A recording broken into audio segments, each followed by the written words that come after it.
I can't find a clear question to answer.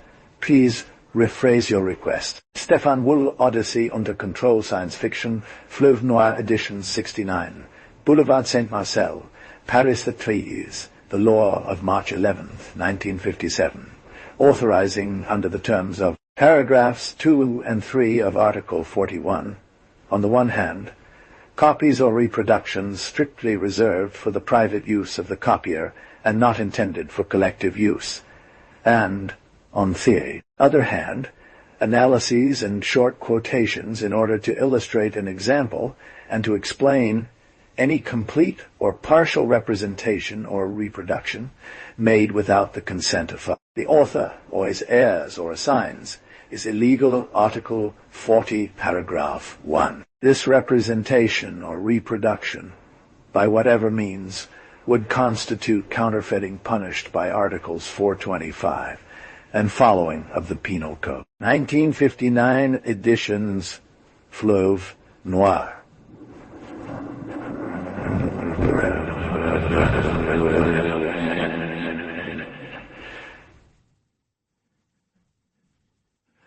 Reproduction and translation, even partial, prohibited. All rights reserved for all countries, including the USSR and the Scandinavian countries. First Party, Chapter 1st. The ship had been slowing for 2 days. It was approaching Pink Moon and beginning to lag behind on a free orbit. In the first-class bar, the crowd was nervous, as usual at each stopover. Those who were to disembark at Pink Moon offered generous tips and spoke very loudly, excited by the prospect of treading the soil of a planet after several weeks' confinement. Michel Maistre entered the bar, smiled as he passed some travel acquaintances, and hoisted himself onto a stool. Suddenly the floor seemed to tremble.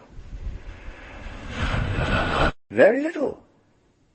And all had for a second the sensation of free fall in their guts. At the same time, the voices fell silent. There was a small woman's cry at the other end of the room, and someone spilled a glass on Michel Maistre's trousers. The conversations resumed immediately with a louder tone, in a series of relieved laughs. Michel Maistre held a fragile wrist in his hand, the one belonging to the young girl who had dropped her glass to clutch at the bar. It was an instinctive movement, and now he was looking at an angelic and confused face, framed by blonde hair that fell in waves down soft shoulders. Michel smiled. "Well, girl," he said in a cheerful tone, "you almost got into trouble." "All red." The young girl bit her lips. She murmured, "I knocked over my glass on your pants." Michel burst out laughing and took out a handkerchief. He rubbed the damp fabric, saying, "I'll be happy to give you another one." "Oh, no, yes, but in the future." "Don't be afraid of those little things. I think I've spent more time in an astronav than on land during my life. Well, know this. I've never seen an accident. It doesn't exist." He smiled again, asking, "Is this your first trip?" She slightly nodded, adding, "My first big trip. I'm from Kreisel. My parents and I always spend our holidays on Sat 9. But this is the first time I've left the system." Michel held up a finger to attract the bartender's attention. He had the drinks refilled and turned back to the girl. "You're from Kreisel, aren't you?" he said in a dreamy tone. "I should have guessed." This remark was equivalent to a compliment. The women of Kreisel were renowned for their beauty. She blushed again and looked up at the ceiling to the open sky. That is, completely composed of a screen which gave this impression. She repressed a faint exclamation, suddenly exalted. "There's emerald!"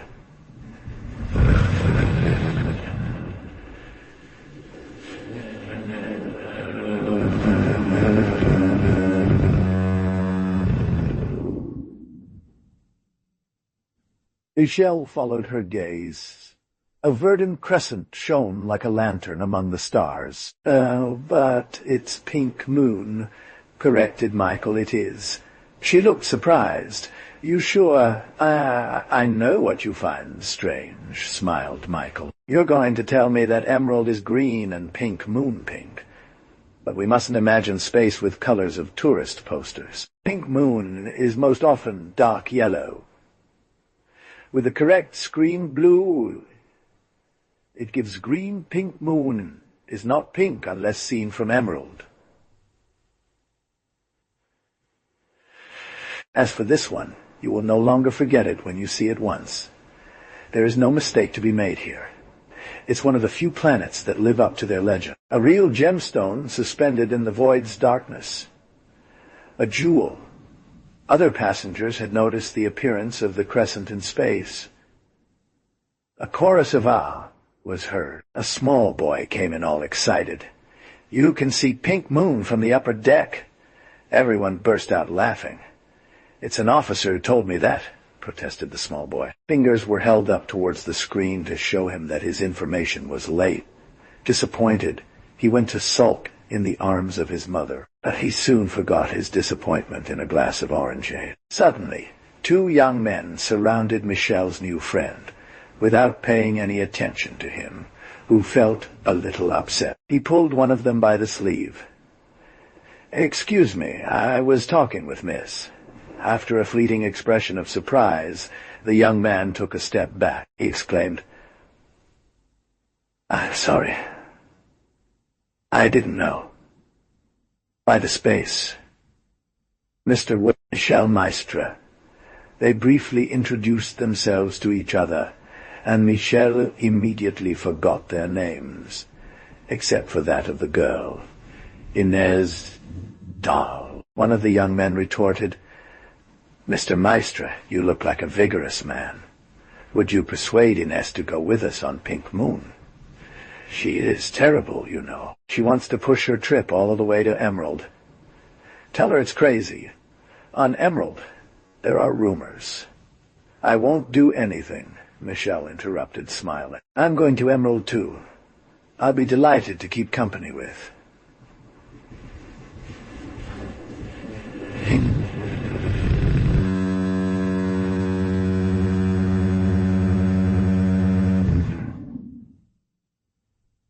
"It's on this captivating world." He bowed imperceptibly before the young girl. "It's against us," cried the other boy. "I think there is nothing left for it but to drink the farewell glass together. You will protect her, at least." "Certainly, but what about?" The other leaned forward and whispered, "You know well, people disappear." "Nonsense," Michel interrupted. "I know Emerald quite well. I live there myself. The jungles are dangerous, like all jungles in the universe, of course. But cities are safe. The makeshift shacks of the pioneers have long been replaced by beautiful cities."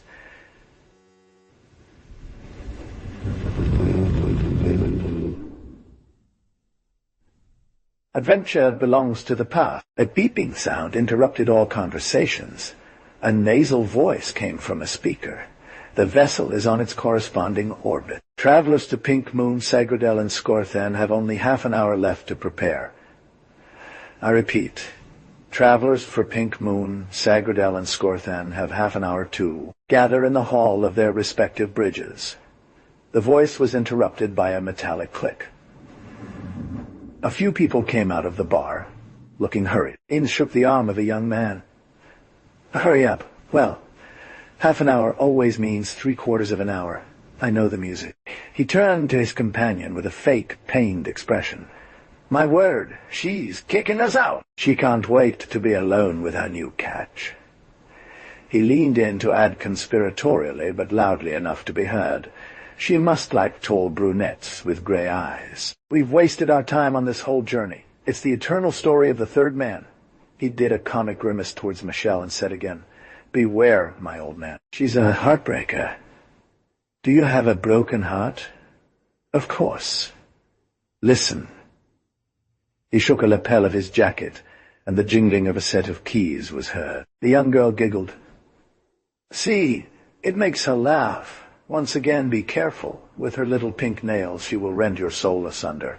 And her eyes. Pervert. I don't have perverse eyes, Innes protested. No, you understand wrong. I mean, pers-vert. You see, this color in between still water and the crest of a raging Drogarth. Innes didn't have time to ask what a Drogarth was. Above them, the space was illuminated by 3 great violet flashes.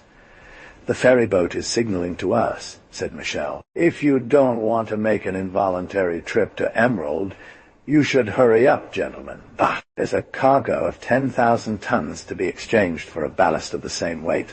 They had been good for 3/4 of an hour before dealing with the passengers. Then, and that last glass?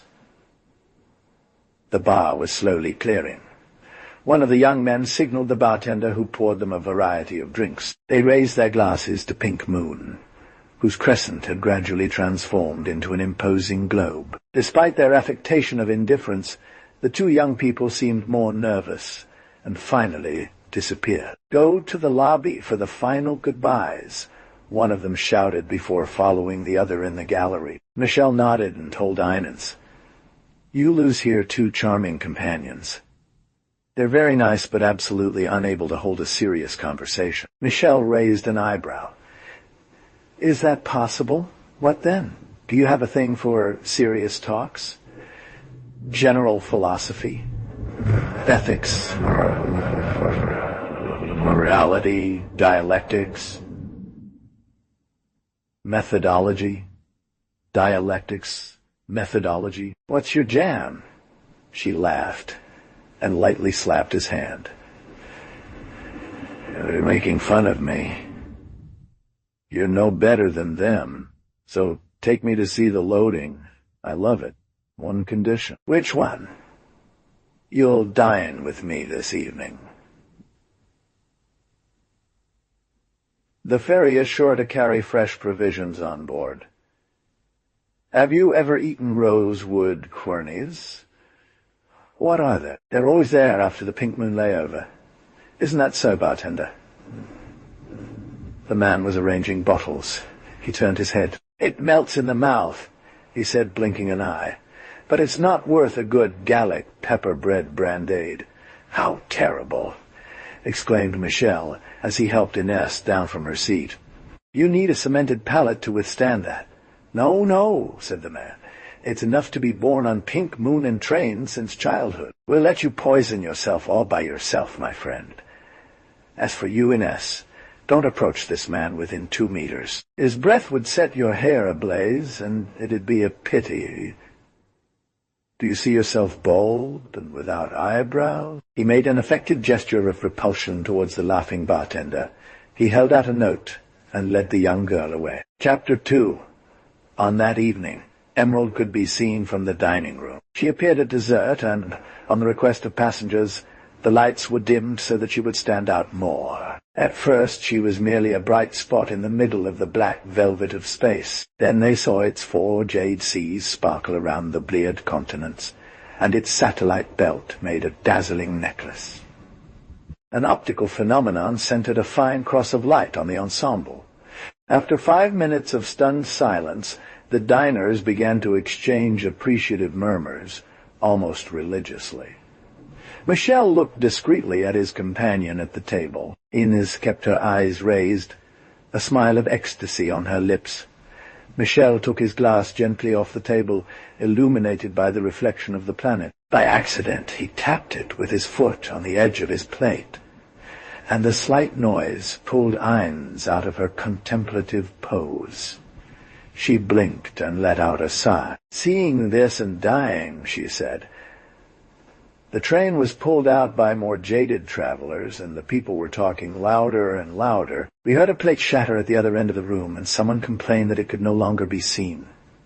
The lights came back on. Let's go, Innes said. Where do you want to finish the evening? Michel asked, as he helped her wrap her shoulders with a gazelle shawl. There must be new attractions on board since the stopover. I'll ask for a program. She looked half pleading and half confused. Oh, no, please don't. I'd rather sleep watching that. She was pointing at Emerald with her eyes, and already the charm was working again. She remained lifted head, hypnotized. Smiling, Michel led her by the arm. "Come on," he said. "I think I would have choked you if you had answered me differently." They took the elevator going to the cabins. Michel spoke. "You are very mysterious, you know." She hesitated for a moment and confessed. "A discreet way of asking me why I go to Emerald, isn't it? I don't have any reason to keep it from you. What attracts me is Emerald itself. I won a poetry prize at the Noble Games of Crusale. The prize entitles one to a trip. I chose Emerald." Surprised, Michael looked her in the eyes. "Very good choice, but you seem very modest. Why not confess to me that you have won the big prize?" "How so?" I mean, well, the prize, the first one, still called the Golden Luth, if you want precisions." She stammered,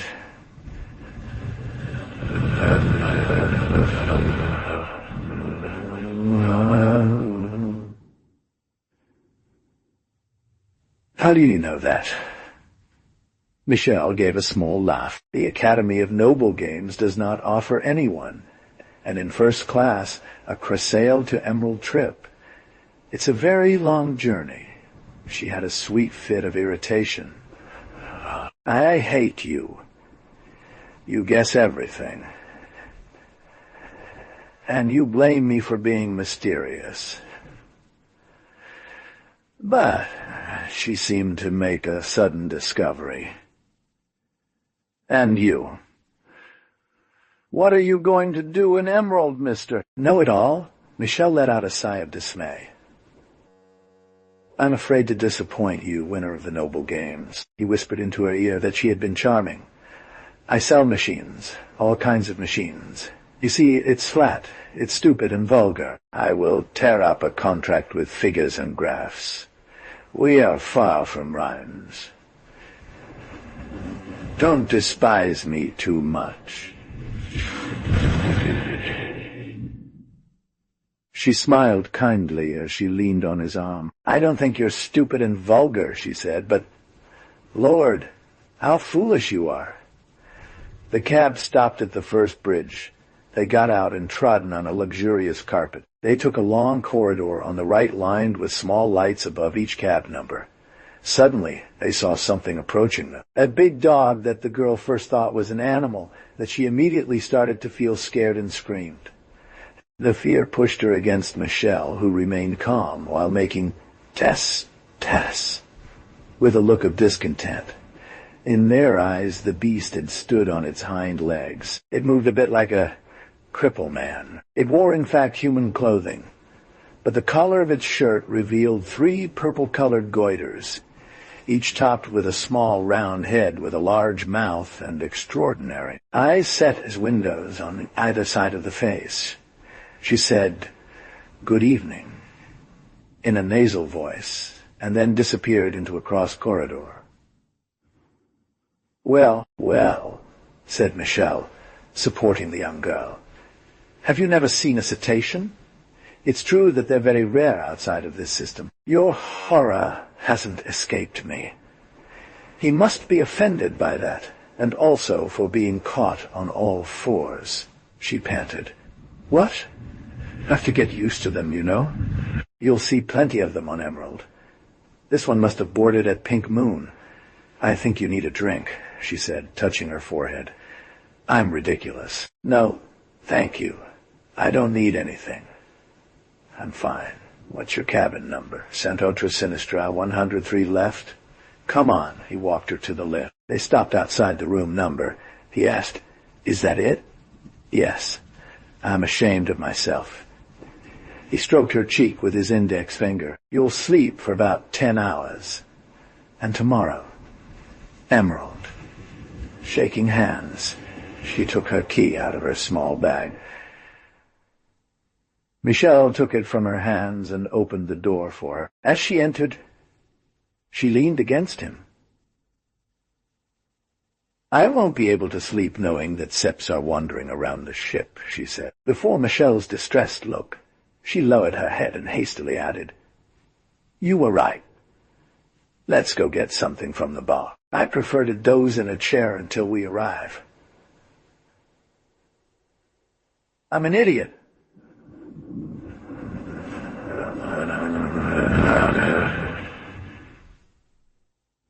But come on, there are weirder animals in Crisale. Yes, but they're not dressed like men and don't talk. We keep them in reserves or display them in cages. He pinched his lips together, then lock them up good or wait. He looked at the extinguished lamp of the cabin next door. His face lit up. I found it, he said. Would you mind if I have my bag sent here? This compartment is empty. We could talk through the communicating door. It's soundproof. Yes, but one can be heard by putting his or her mouth in front of the lock plate. You didn't know that. Are you willing to try? She gave him a moist look, one of childlike appreciation. He gave her a reassuring little grimace and went to ring the floor steward, a dozen meters further on. On turning round, he noticed that she had followed him like a faithful dog and hid a laugh by coughing in his fifth. Chapter 3, 20 minutes later, he was installed at number 104. He thought it unnecessary to unpack his baggage in order to repack it the next day, and contented himself with placing a few toiletries in the bathroom. He took a shower, humming to himself, dried himself off in less than a minute under the blow-dryer, and returned towards the connecting door, donning a robe. He knocked twice on the panel and leaned down, his ear by the lock plate. 2 voices answered him. "How are you?" he asked. "Aren't you any longer afraid?" The voice of Inns reached him, faint. "Almost not. I locked myself up well. Good. If in your dreams a Sepode makes silly faces at you, strike bravely. Like a brave knight, I will burst into your room with my toothbrush in hand." She laughed. "Why your toothbrush?" Scratch his navel. "They hate that. It gives them a terrible effect. You have to learn all about the fauna of this system. But I say, since it would only be a dream, no matter, the copepods don't have a navel." This was very abstract humor, but she laughed heartily before wishing him good night. He called her. "Say something." "Yes, will you read me your poem? The one that got you the prize." Her response was a little delayed. "Do you like this kind of thing? Don't doubt it. Trade hasn't completely brainwashed me yet. I'll read it to you." "Thank you. And now you should open your screen so that you can fall asleep watching Emerald. It's already done. Good evening." He straightened up and wrapped his fingers together nervously. And sour edge to the corner of his mouth. He stepped into the bathroom and looked at himself in the sink's mirror, as if he were gazing upon his greatest enemy, his black eyebrows forming a bar over his metallic eye. "So what?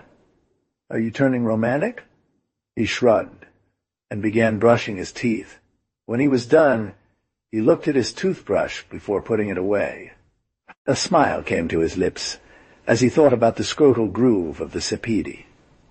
He returned to his room and lit a long cigarette of Sagradel. He flicked his lighter in his hand and regarded it with satisfaction, a small marvel of technology. Suddenly, his expression hardened. The lower rivet was blinking like a tiny lamp. To make sure, he looked at the object in the shadow of his 2 hands that were close together. No doubt, he blew already, and threw his cigarette into the wall-mounted extinguisher. His worried brow, he unscrewed the case. It was compartmentalized into 2 halves, and only one of the 2 halves served as a lighter. He returned the case and let a dozen small white pills roll in his hand. One of them had turned black. He picked it out among the others, between 2 nails. But it got away from him, and, in the gesture he made to catch it, he dropped all of them on the carpet. He crouched down, stifling a curse, and picked them up one by one to put them back in his trick cigarette lighter. He found the 9 white ones more visible, but he couldn't tell the 10th one, the most important one. Restraining himself with calm, he examined the case again and put the object in his dressing-gown pocket. Then he scrutinized the floor inch by inch. Nothing.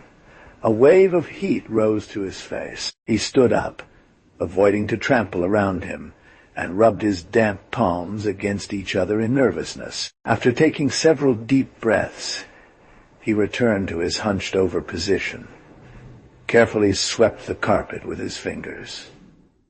Something rolled under his index finger. Phoo! He took the precious little ball and went back into the bathroom. He placed it on the shelf of the sink and sat on the edge of the bathtub, sighing with relief. The pill looked like a small black eye in reproach. "Just a minute, my child," he thought. "I'll take care of you." "Well, what? What do you have to tell me, then?" He opened the hot water tap and filled his glass half full. Then he dropped the pill into the glass. Little by little, it widened. When she reached the size of a pea, Michel fished her out and, grunting, pushed her deep into his ear. He muttered, "Hate this."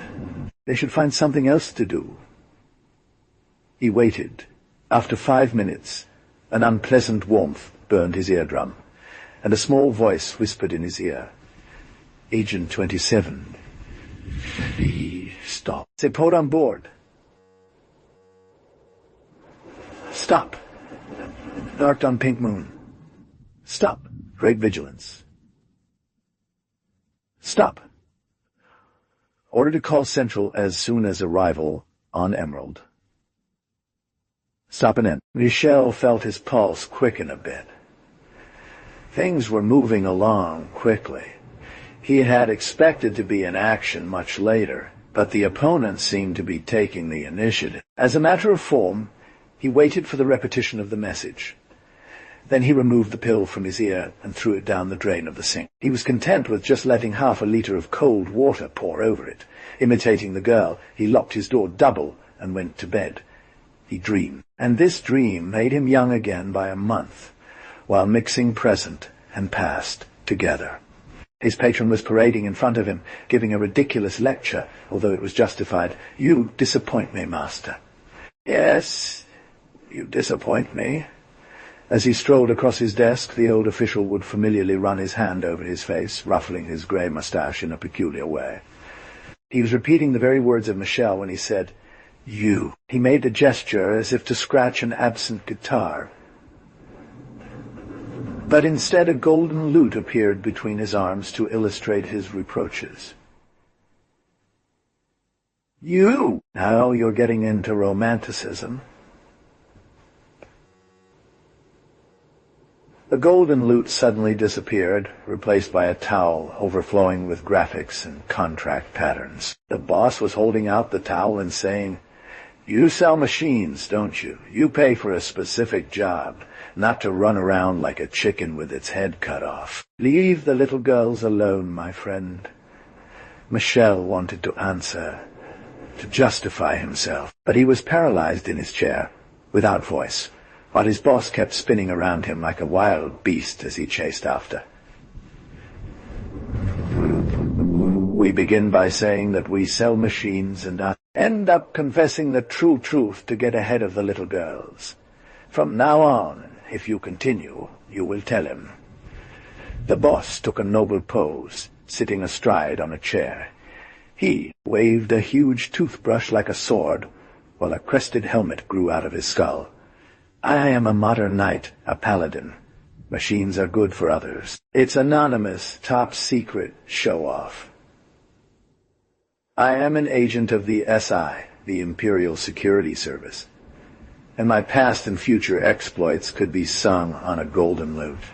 And while the lute was returning to his arms, the boss began to sing an opera tune, strumming the strings with his toothbrush, and the strings of the lute emitted a shrill sound like a doorbell. Ding-ding!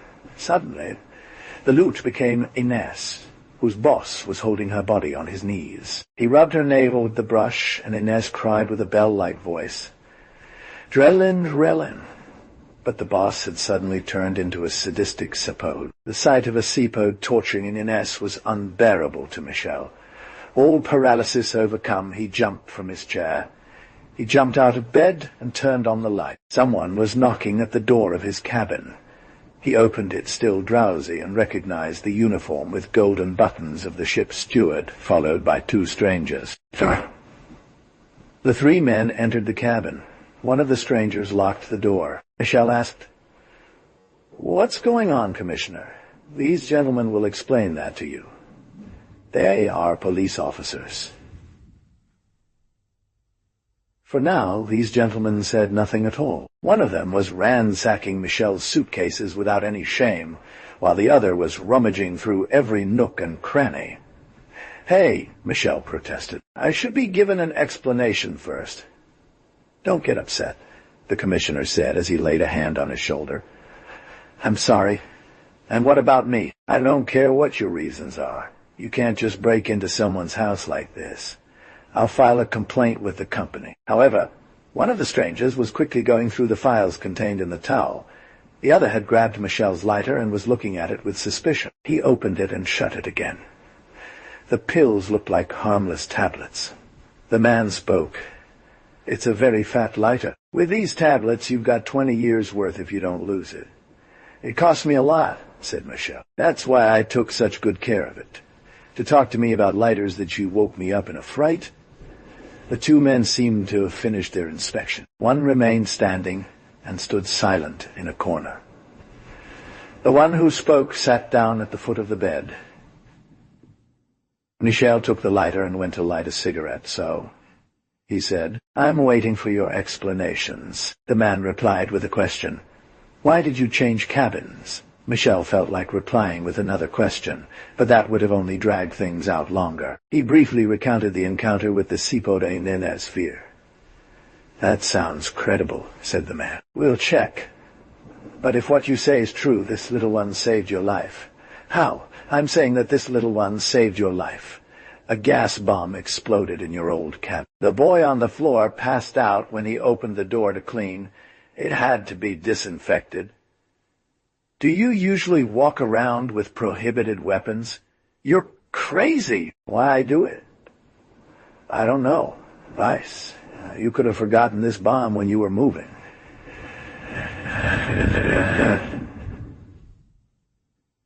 The chief steward spoke up. "Know this, Mr. Maestre. We will do the impossible to make sure that all of this stays secret. The passengers don't know anything. It would harm the company." "But do you have any enemies?" After the first shock, Michel regained his calmness. He said in a calm voice, "Oh, no, I can't see. But I have competitors. And my death would prevent the signing of very big contracts." "It might be an explanation." "You seem to take things philosophically," observed the policeman.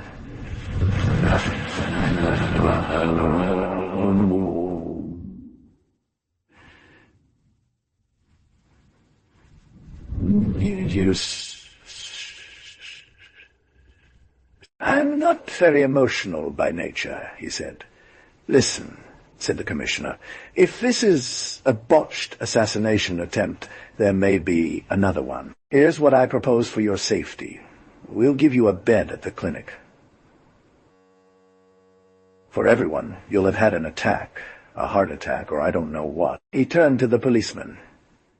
"Do you object to this, Inspector?" "No. But upon arrival, we will choose Mr. Maestre's hotel ourselves, and ask him not to leave the capital without letting us know first." Michel was smoking nervous little puffs. He was thinking. Being cloistered at the clinic didn't sit well with him, but after all it was only for a few hours. The end of the trip was near. He thought of the disappointment from Inez upon her awakening. But the important thing was that she had fallen asleep in a sense of security. Goodbye, charming travel memory. The romance had lasted long enough. He would not have to find pretext not to serve as a guide for her. Suddenly an idea came to him.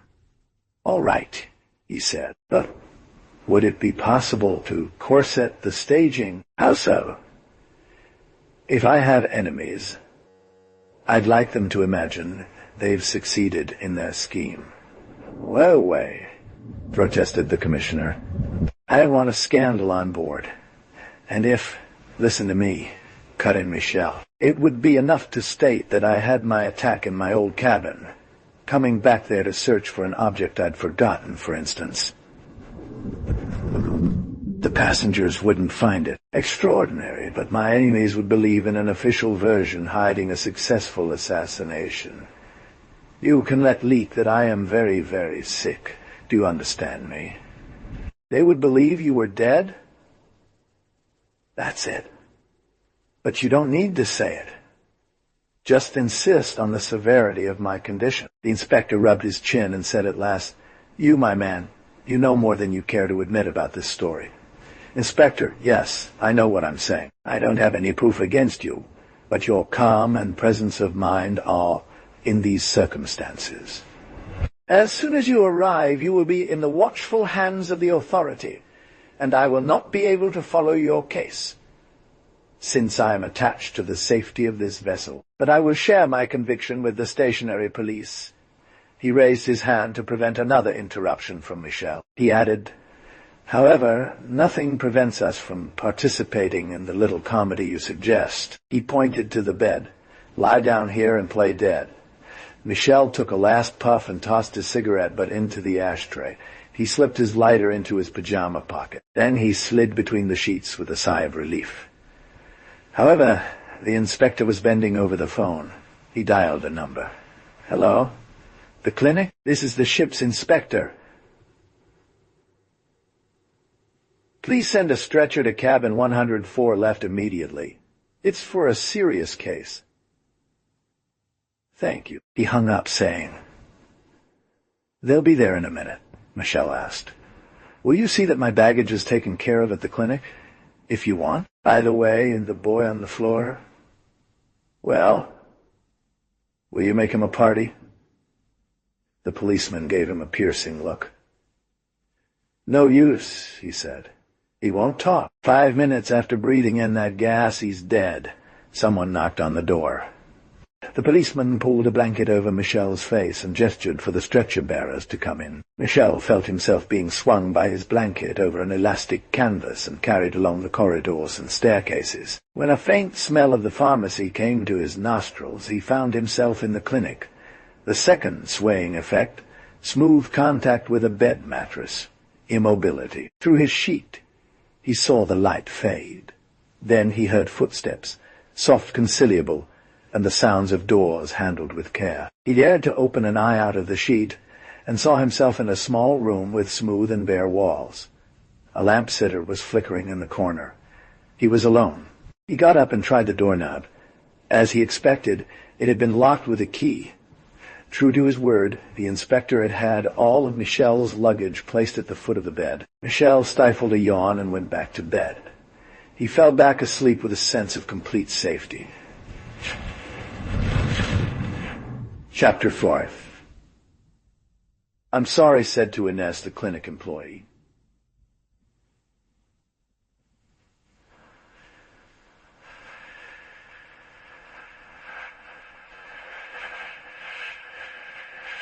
"The doctor has banned all visits." Ines insisted. "A few hours ago, he was perfectly healthy." "Is it so serious?" "Generally, when visits are forbidden, the case is serious. But, I can't give you any details." "Are you his family?" Ines blushed. No, it's just that, a simple acquaintance of mine on a trip." She rummaged in her bag and pulled out an envelope. "Take this to him," she said, handing it to the official. "Would you like me to have it delivered to him?" "Of course. I would have liked to see it again before I disembarked, but it's too late. Don't worry. He will get this envelope. I don't know if he'll be able to read its contents, but he will have it." Ines seemed sorry. She averted her eyes to hide her distress and asked again, "Are they going to let him disembark?" "Most likely. The sick on board are automatically transferred to the hospital at the spaceport." She briefly thanked him and then disappeared among the crowd in the lobby. The official cast a distracted glance at the envelope addressed to Michel Maistre. He pressed a button on his desk. A very young man appeared at once. "Mail for 32, announced the employee as he threw the envelope at him. Michel Maistre, fully dressed, was pacing back and forth in his locked room. For the past half hour, he had been déjeuner at Scandala. He had a wild desire to slam the door and kept glancing at his watch frequently. To keep himself in check, he needed all his willpower. He had to convince himself that, for the policeman, he was an entirely ordinary passenger, and that a flicker from him would only have strengthened their suspicions. He cast a disgusted glance at the remnants of a quick meal spread out on a tray. Suddenly the lock clicked. Michel turned around towards the door, which was opening. A man with a blonde mustache walked into the room smiling. A look of relief and delight painted Michel's face. He shouted, "Johann, me," the man replied, pushing the door behind him. "So, we've gotten ourselves into a pickle. Called our comrades to the rescue. I didn't call you, because I took the initiative. But that would have been the end of it." They shook hands. The named Johann continued, "He's got a nice face, the big Psy agent. In fact, of big agent, we've been sent the biggest patsy in the bunch. That'll teach us to get cocky before even entering action."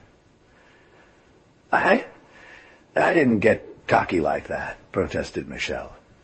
"I outsmarted all the traps, and I am in full health." "No, you are dead." "What?" "I say that you are dead, and I prove it." Johann opened the door and motioned to Michael to follow him into the adjacent room. There was a long metal box lying on 2 chairs. "Here is your coffin," said Johann, pointing out on the box a plaque with Michel Maistre's name.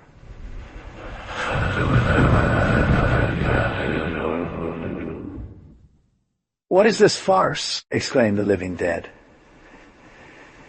"It's yours. You've made my job easy.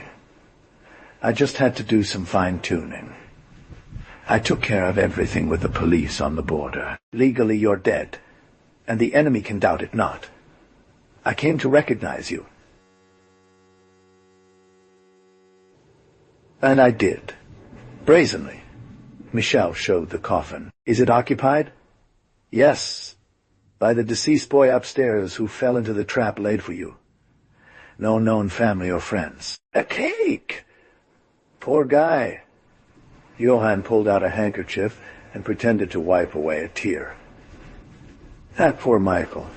I liked him well. He took himself for a great man, but he was naive, kind, and silly. He pretended to sell machines, but he wasn't good at comedy. He got caught out in no time. Michael joins in. It had to happen," he said.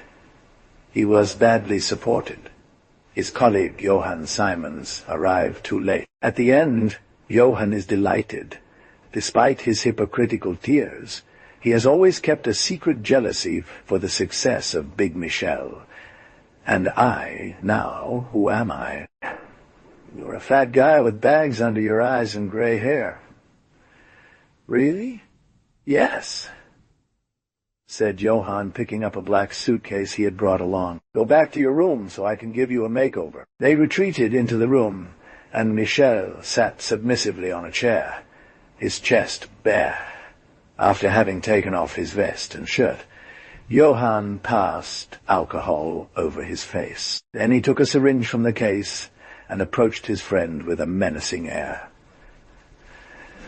"Sadist," said Michel. He suffered injections in his cheeks and chin, and felt a heavy, sloshing weight in his face. He pushed away Johann and went to look at himself in the mirror over a small sink. He barely recognized himself. "I look like an old man," he said. "That won't stop you from catching the girl's attention. Johann replied with a laugh. Johann wet a cotton ball with special lotion and ran it through Stefan's hair, which turned white almost instant. Johann gazed at his handiwork, half-closed eyes, admiring it as an artist would. Not bad, do you judge? But he is missing pockets under his eyes, and I want to make your nose a little bigger. Michel had a gesture of refusal. No, nothing to do. You've hit me enough like that. Johann directed the syringe towards his stomach. Pleasant, he offered. A little corpulence, a little bit for my pleasure. No question. Nice Michel as he picked up his shirt. No, wait. I brought you other clothes. With bad grace, Michel had to put on poorly tailored clothes that altered his elegant figure. He looked like a robust 60-year-old. Are you happy? He shot at him with bad humor. A silent joy discreetly puffed up Johann's cheeks. Impassive. He lowered himself on his suitcase and stood up with a camera in hand. Slightly smile, he advised.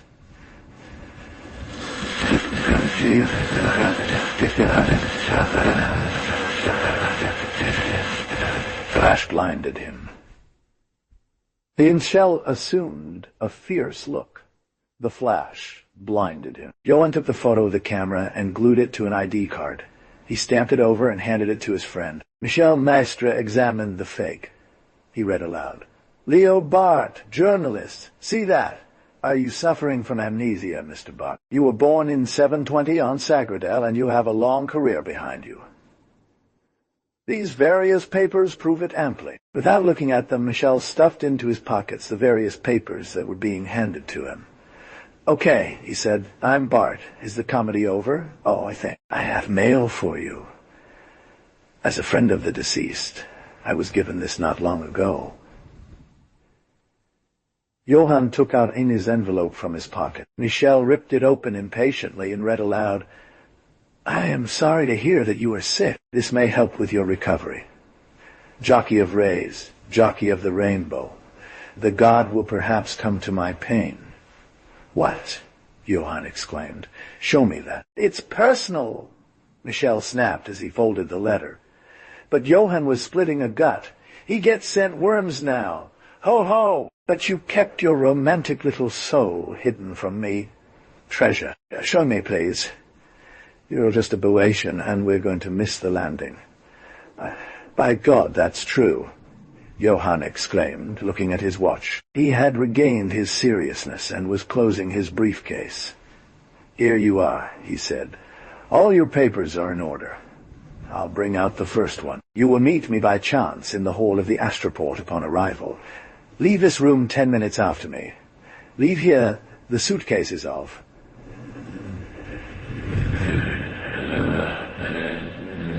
Everything is taken care of. They will let you through. Don't forget that your name is Bart, right? Leo Bart. Your new luggage is at the counter, and you have the ticket with you. See you later. He lifted his suitcase and made a waving gesture. As he was about to pass through the door, he turned around to shout, See you soon, Rainbow Cavalier. Michel quickly bent down to pick up one of his old shoes and threw it at Johann. The shoes struck the already closed door. Chapter 6. Michel spent the agreed 10 minutes walking back and forth. With an empty mind, he kept repeating to himself, Leo Bart, Leo Bart. He looked at himself in the mirror and made a face. He felt his cheeks with his hands and touched his double chin. He spoke out loud. You're not getting any younger, Mr. Bart. The time was ticking away. Michel left his room, crossed the next room, passed through a corridor, and followed all the arrows pointing toward the exit of the clinic. He encountered groups of people in a hurry, saw white coats from several nurses or doctors. No one paid attention to him.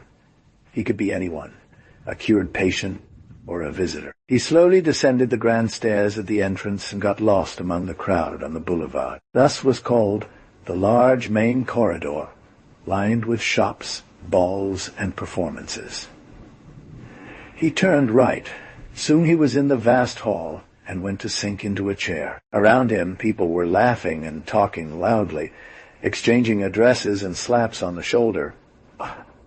Officers strolled with a nonchalant air. The hall resembled a large stained-glass window.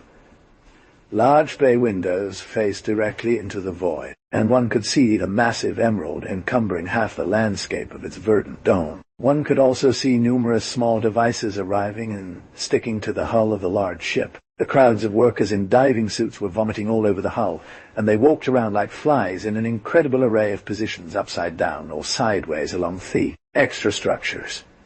Their magnetic soles gave them a characteristic jerky gait.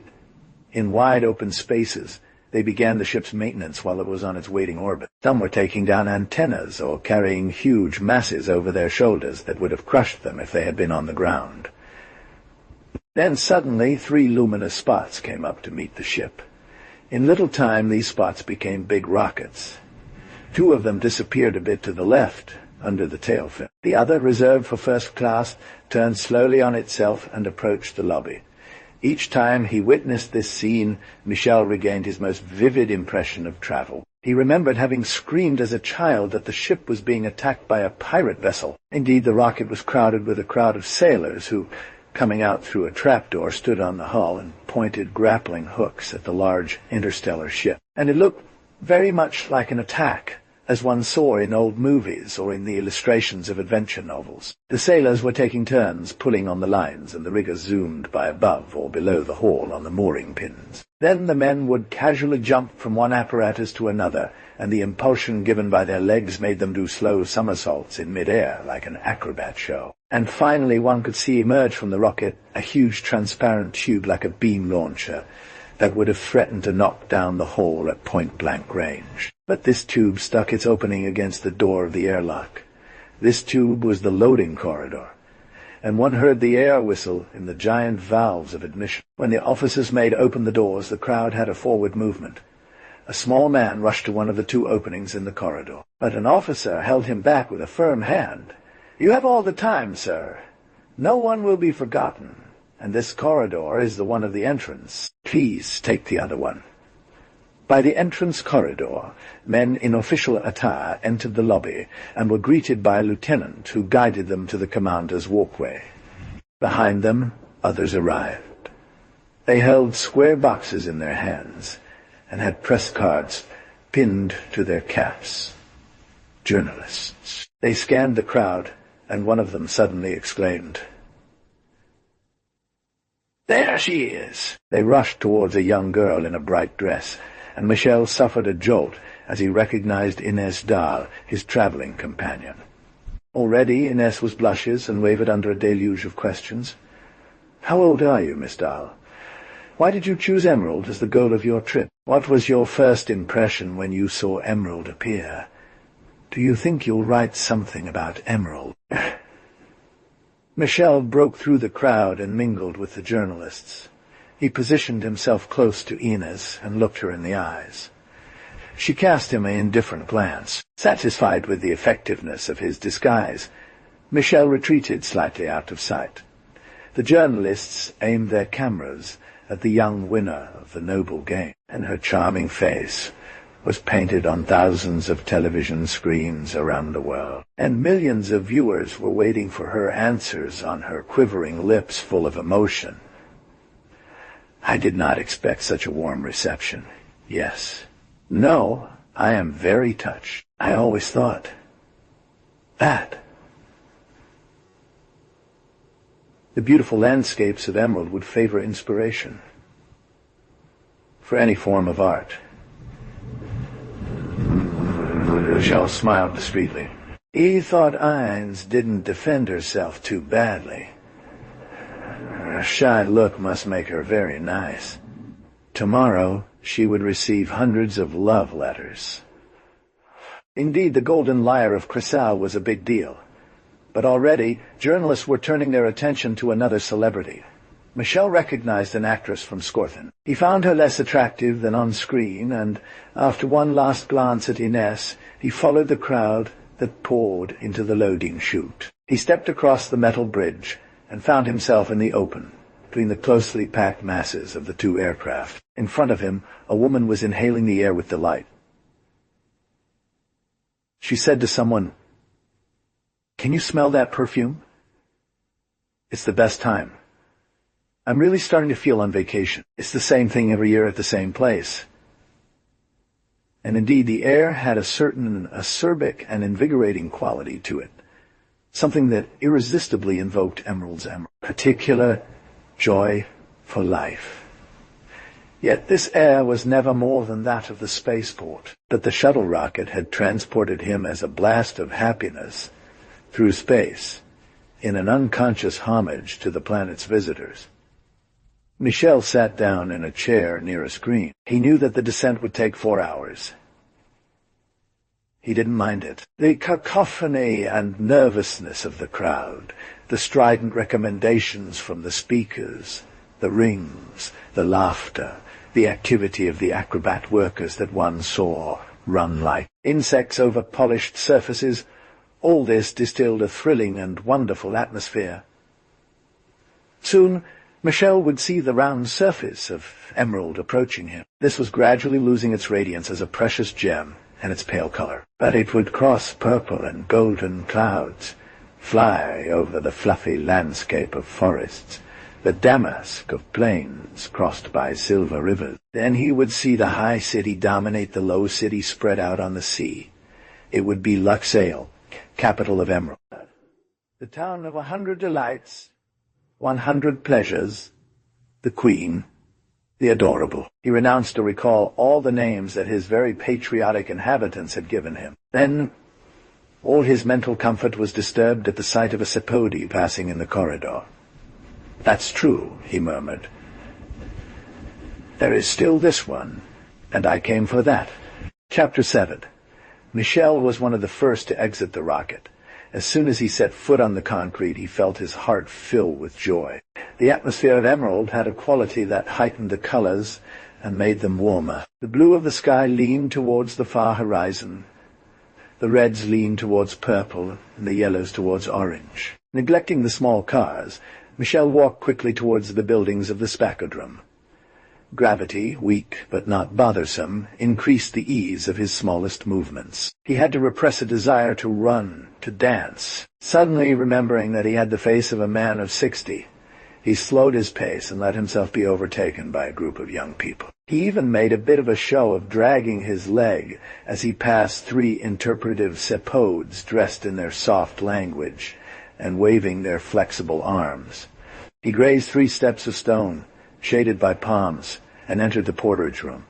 He took out his ticket from his pocket and joined a small line of travelers. When he had his luggage, he found it horribly heavy and hailed a dwarf with a greyish face, whose galleted hat indicated its function. "Porter!" The dwarf smiled, picked up the suitcases, and headed for the exit. "No, no," protested Michel. "I'm going into the hall." He followed his porter, who skillfully cut through the crowd by shouting, make way, in a falsetto voice. They went together up a corridor, where posters paraded the tourist attractions of 100 planets, and came into the hall, a circular room surrounded by displays of all sorts, restaurants and postcard vendors.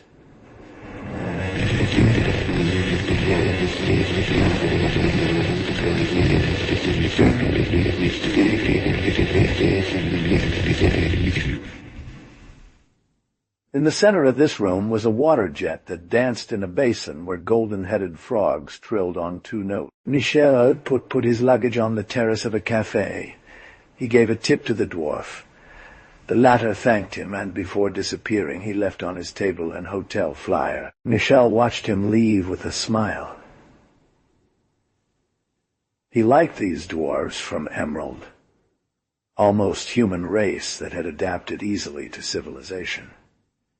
He especially liked their dignity, rich or poor, billionaires or simple carriers, even beggars. These never lost a certain noble bearing. They accepted tips and alms with the air of a prince, or ran big businesses and drove a carriage without the slightest pretension of arrogance. His porter was saving up his tips to finance higher education or gradually purchase a business. In a few years he would be a lawyer or doctor, owner of a hotel chain or factory manager. On the other hand, Michel hated cockroaches. He had no inherent prejudice against non-human evolved races, but he had always thought that nothing good could come from the Sepod. Everything about them was false, their appearance and their feelings. In their natural state, a cepheid resembled an octopus with 4 tentacles dragging itself along the ground, but a certain taste for cross-dressing made them adopt the outward appearance of humans. They slipped 2 of their tentacles into the sleeves of a jacket, while the other 2 members gripped tightly onto metal spikes hidden by pants, legs, and shoes. But their corseted clothing was virtually empty, and their tiny, puffed-up bodies, with their heads and double chins sticking out above their shirt collars, were all too visible. Before humans arrived on Emerald, the seapods oppressed the grey dwarves. Everyone knew their innate predisposition to brutality and trickery, but everyone pretended not to remember since the agreements of 640 that had driven them back to one of the 4 continents. Nevertheless, many of them wanted to live among humans, and the state's liberal tendencies favored their desires, as long as they behaved like loyal citizens. Michel came out of his thoughts and looked around him. He was starting to grow impatient. To pass the time, he thought about ordering a drink, but he gave it up when he caught sight of Johann approaching with a smile on his lips. "Hey, Mr. Bah?" said Johann in a natural tone. "How long have you been there?" "Pleased to meet you," said Michael, shaking his hand. "I could really use a guide. Things sure have changed since I came to Emerald. Come on, my car is waiting for us. Let me carry one of your suitcases. You could take both," whispered Michael. "I don't know what you've crammed into there. You must be lead, no doubt. You did it on purpose." My porter was bending under the load. Johann merely smiled and dragged him toward the exit. They emerged onto the Esplanade parking lot, which overlooked the sea. Johann dumped the 2 suitcases on the back seat and took his place at the wheel. Michelle sat down next to him. The car made a maneuver and smoothly glided along a ramp. She walked at a steady pace along the never-ending boulevard that ran alongside the red beaches. The 2 friends were able to talk in complete privacy. Michel took out his lighter and lit a cigarette. Johann struck the lighter and asked, "Did you receive the message?" "Yes, but too late," admitted Michel. "The attempted assassination had already taken place. They were asking me to call the center, but I didn't. The word would save 10,000 subspace credits. Besides, I'm dead. A dead man doesn't telephone. I've taken care of everything. They know about your rescue. What's new here?" Johann sighed. "You may well think that if the top man, Big Mike, has asked for help, things must be pretty bad. Merci. Ne sois pas fier. Tu auras du mal à maintenir ta réputation. 70 personnes ont disparu depuis le mois dernier, et nous n'avons aucune piste. Rire, le néant. Michel poussa un sifflement. 70, mon Dieu! Il comprend que ça commence à faire parler. Tu en as entendu quelqu'un en parler? En parle. C'est fort dire. On board the ship, 2 men mentioned the pink moon in my presence, and I caught on to their meaning. But it was difficult for me to agree in this way, considering my position. The talk soon fizzled out. He took a drag of his cigarette and asked, "What's the normal disappearance rate according to police reports?" 2 years ago, we were averaging 10 to 15 worldwide, with a dozen or so explained within weeks, she said. You know what that is. An accident.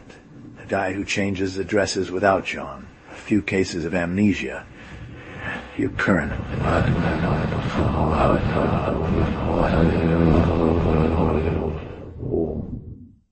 You current, what? But now, it's not going to work. Michelle's gaze wandered across the reddish beaches and the violet ocean. Trees lined the road. Palm trees formed a dome of verdant foliage overhead, along the boulevard. Soon they approached a chain of islands that blocked the bay, and you could see the sea from both sides. At the bottom of the bay was Luxel. The tubular and metallic skyscrapers of the upper city resembled an organ painted on the horizon, and the 100 roads, bridges, and viaducts connecting the heights to the lower town interwoven in a rosus of curves lines up to the sea. Where are you taking me? Asked Michel. You have rented a villa for 2 months in Belleviste in the trendy quarter. Michel sank back in his seat with satisfaction. He smiled. It's very nice to learn that I have the means to do such things. It's good to be a journalist on holiday, isn't it? Michel returned to concerns that had flitted through his mind a quarter of an hour earlier. And my suitcases. Why are they so heavy? Have you stuffed them full of silk and designer shoes? Johann smiled in return. Don't give me any false hopes. Your suitcases are not filled with clothes. And what is there? I told you earlier that we had no leads, not even the slightest clue to follow up on this case. That was still true before your arrival, but since then, we have something. I don't see how this relates to my suitcases. The first clues are inside of them. That's why they're so heavy. There is a stinker in each one, and to make room we threw your dirty laundry out. Michel's good mood vanished all at once. He grumbled. I feel like a lot has happened without me lately. How do I look? Explain yourself, will you? We have time, Johann yawned. Enjoy the scenery and relax. You may not be able to do that for a while. He was referring to the luxurious residence in Belleviste that had been offered to them. I doubt it, croaked Michel as he cast a spiteful glance at the rear seat. In general, the more kind you are to me, the worse it's going to get. Johann turned the wheel sharply to the right. They left the boulevard for the coastal road that climbed the flowery heights of Belleviste, a rocky peninsula overlooking the south side of the bay. The car passed under a wrought-iron volcanic arch that looked like a cathedral portal, but was draped in tropical foliage and moss. It shone in the sun in a park filled with colorful flowers and singing water. A beautiful mansion appeared between the trees on a hillside. Michel made a satisfied whistling noise between his teeth. Don't get angry, Johann said. It is being repaired. You are only entitled to the garden gnome. Then he laughed at his friend's confounded mine. But already the car was stopping on a small terrace overlooking the bay. There, a modest house was located, half hidden in the foliage. And Michel found his smile back because, all things considered, this house better suited his taste. They went downstairs and walked towards the door. Johann handed a key to Michael. This house is yours for the duration of your lease, Mr. Bach. This key also opens the garage, where you will find a car at your disposal. They entered. Silently, Michel quickly visited 3 comfortable and simple rooms, opened the windows, leaned out on the balcony, discovered a staircase that descended towards the sea. Then he turned to Johann, who was observing him with an ironic smile. Very well, he said. For a moment, I could imagine myself on vacation. And now it's your turn to spill the beans. Why all this complicated staging, these mysteries, and these dozing seplots? Let's first look for the suitcases, said Johann as he went back out the door. Chapter 8. They placed the 2 suitcases on a table. Exclaimed Johann by massaging his arms. It is almost as heavy as a man. Michel went to the small bar that furnished one corner of the room. He took 2 glasses and threw them over his shoulder. What color for you? Lilac. Johann commented on his choice. It was the hue that matched his favorite beverage, combining the tartness of a very pale blue with the sweetness of a pink. My dear, Michel ironized as he made the mix. He poured himself a sparkling blue-gold drink and turned around, holding the 2 glasses in his hands. I said lilac. You made me purple, complained Johann. You did it on purpose. You'll have to make do with that, he said, pushing his friend into a chair and sitting opposite him. Johann took a sip with an imperceptible grimace. He sighed and said, Well, first of all, Michel interjected, why was the ship that boarded at Pink Moon considered suspicious? We picked up a message informing someone somewhere. about your arrival. To be brief, I'll skip the details. We've been discreetly monitoring your movements since you entered the system. 3 C-pods went to Pink Moon and came back 3 days later in your own ship. 2 of them had normal reasons for this short trip. The last one strolled around waiting. We don't go from Emerald to Pink Moon and back again without a good reason. What was his intention, hey? To take care of me.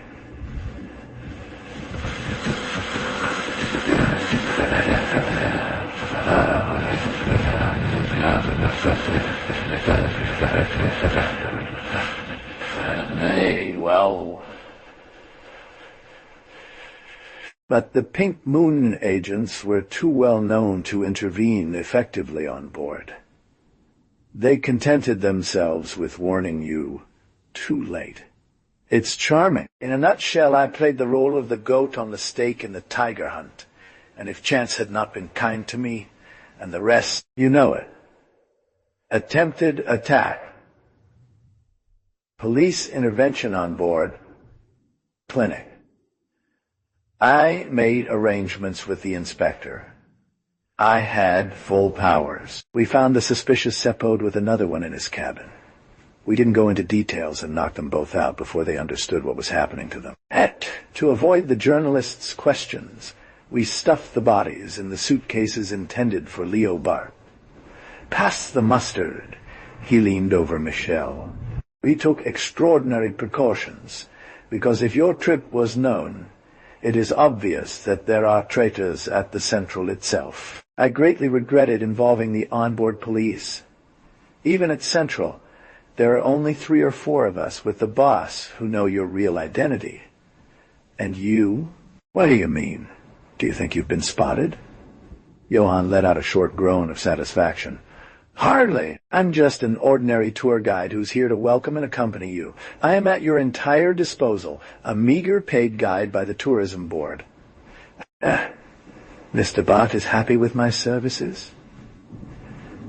Is you what I mean? It's a job that offers many benefits. Michel emptied his glass and stood up, stretching his arm. He said, in a resolute tone, and walked towards the suitcases. You're starting a little interrogation session, Johann inquired. The sooner the better. Why wait? And you know how to make the pod plants talk without answering. Michel grabbed a suitcase. He turned towards Johann with a shattered face. What? He exclaimed. But Michel handed him the suitcase with an easy gesture, and Johann had to stretch out his arms to receive the blow. But, to his great surprise, he only had the weight of a large, empty box in his hands. They stayed for a moment looking at each other in the white of the eyes. A Keppel was no longer in its prison. One could see a long gash open in the thick plastic wall of the suitcase, like a razor had cut it. Michel opened the other suitcase. He took the creature by one tentacle, but instantly withdrew his hand and wiped it on his handkerchief with disgust. What? Repeated Johann, without letting go of his empty suitcase. Damn, said Michel. You hit it pretty hard. It's sticky with blood. He made a pirouette towards Johann, hands open and a cold smile on his lips. And there it is. 1 taken, 1 killed. And I've done you a favor by faking my death at the spaceship clinic. And the escaped Sepode heard everything in detail because of your foolishness. He hit his left palm with his right fist and repeated, he heard everything, everything. And with a bit of cheek, he may have hidden in the flower bed that is just at the door, and he laughs as he hears me grumbling. He pointed to the open gate onto the garden, where dusk was beginning to darken the hues, elongating the shadows. Johann rushed out, gun in hand. He was heard rummaging through the bushes, as Michel shrugged his shoulders and let himself sink back into a chair while lighting a cigarette. Go on running, he murmured as he exhaled the smoke. When Johann came back into the room, he was slightly disheveled. A small vein pulsed on his forehead. He said, somewhat aggressively, you didn't want to catch up with him? Michel shook his head. A man doesn't chase after a sepode when it has thrown away its crutches, he added, in a faster tone. I don't want to use the phone. Go to the central office and have a list made of all the seps that have received anti-spirilla treatment last month. This treatment is only done in the clinic. It shouldn't be that hard to find.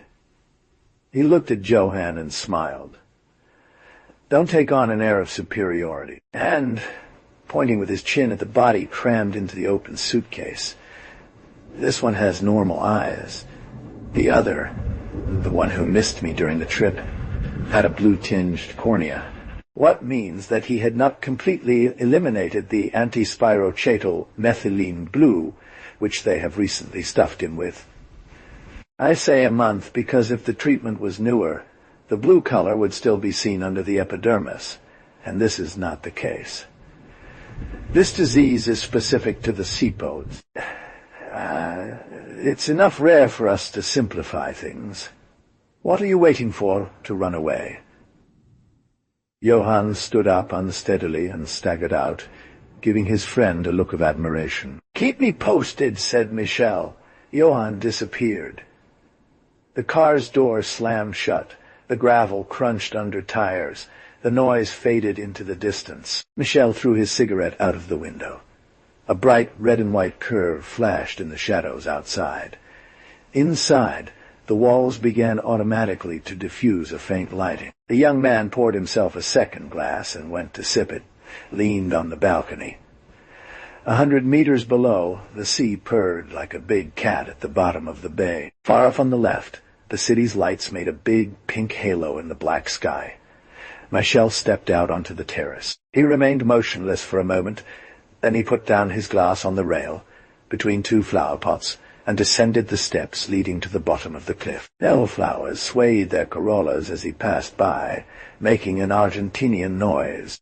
A nocturnal bird blinked one of its phosphorescent eyes, and flew into the shadows, emitting a goat-like cry. A little later, as he reached the bottom of the stairs, Michael saw a lighter crescent on a small beach. Like a kid. He jumped down the last steps and felt his heels sink into the fresh sand that got into his shoes. Silent, he went to sit just a few steps from the calm and slow waves, which transformed in a stainless mirror a wide strip of wet sand. Chapter 9. He stayed there for half an hour, letting himself be lulled by the tide's rhythm. He was waiting for something. He didn't know what. But something was bound to happen sooner or later. And it would come from the sea. There was a small part of reasoning in this forecast.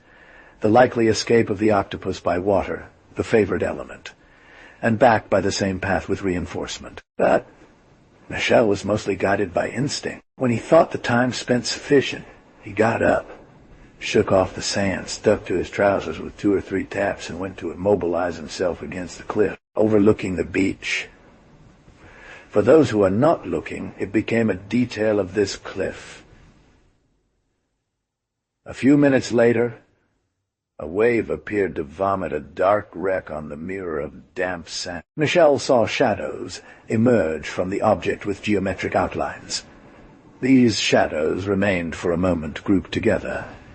Then they climbed the stairs at a crazy speed. These were octopuses in a natural state, naked, or rather free from the equipment of crutches and human clothes that served them only for presentation. Michel had a fleeting concern at the thought that the impression of his steps was imprinted on the sand, but he reassured himself when he considered it too dark now to notice such details. Mr. Michel and Mr. Tendu suddenly had all the trouble in the world to restrain a sneeze. Classic incident. He saw the squid reappear on the beach. They seemed to confer for an instant, and Michel believed he could perceive some echoes of a hoarse conciliabule. Then they got back into their dark vehicle, and it left the beach with the following wave. A clean trace, like a furrow, stomped slowly under the dutches of the foam. The instinct, as always, dictated to the young man not to step back into the house perched on the cliff. He feared some kind of trap, gas bomb, or God knows what. He climbed some rocks, got his knees wet up to the middle, while he was sticking in a waterhole, crossed a sort of fence covered with seaweeds, and found himself on a nearby beach. He suddenly felt as if he were in the midst of a herd of bison, while moving masses jumped around him, mooing or dove away from his presence. Sea cows, animals as harmless as they are impressive. As he cursed this noise, he hurried towards the cliff and took a winding path that climbed among bushes of peepode flowers. It took him a quarter of an hour to reach the road, and he set off at a good pace towards town. At 200 meters, the headlights of a car swept the road in his direction. On the way, he recognized Johann at the wheel and made an unnecessary gesture to attract his companion's attention, who continued to drive up to the villa. Afraid, Michel turned around and ran after him in vain, without any hope of catching up with him before the house. When he ran through the park gates, a bright light dazzled him, and he threw himself to the ground, while everything around him trembled in a thunder of noise. As soon as the echoes of the explosion died away, he ran towards the house. But the house was no more than a pile of smoking rubble by the edge of the terrace. The beams were burning, illuminating the barren trees that had been brutally denuded of their foliage. And the car, lying on its side, appeared to be scrap metal. He cried out, "Johann," and against all odds his call was heard. Johann rose up like a ghost, emerging from the staircase leading down to the beach, his features decomposed. Michel ran to him and took him in his arms. "Nothing broken?" Johann reassured him with a nod and rubbed his forehead. "I came in," he stammered, his voice urgent, "and I left right away when I saw through. The window, your glass, resting on the ledge. I thought you had come down. You were almost part of the fireworks, old boy." A large warm breath fell from the sky, and a car flew out in front of them and vomited a dozen police uniforms. A big, awkward-looking fellow was eyeing them, while the others threw fire extinguishers at the ruins. "What does that mean? What game did you play to provoke this?" They didn't have time to answer.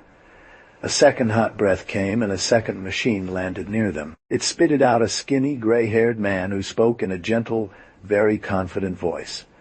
"Lieutenant, leave it to me." The officer looked very surprised, but he greeted without a word and rejoined his men. The gray-haired man opened the door of his apparatus and gestured to the two friends to enter.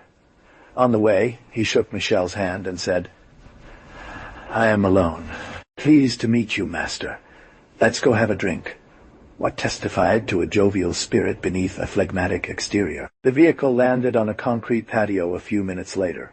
Malone led his survivors down a flowery path, lit by colorful lanterns. The sound of the sea could still be heard. They all entered a red metal house, whose appearance suggested that of a bell. They were soon in a comfortable sitting room. Malone offered chairs and opened a liquor table. "What salad?" he said, alluding to the recent events. "But the account is positive, gentlemen." He looked at Michel and threw out, "Everything went very quickly. We found your blue-eyed Cephid." Michel leaned forward and said, "Ah, so what?" Malone sank into a chair and wet his lips on his drink. 9 patients have left various clinics in the last month after anti-spirilla treatment.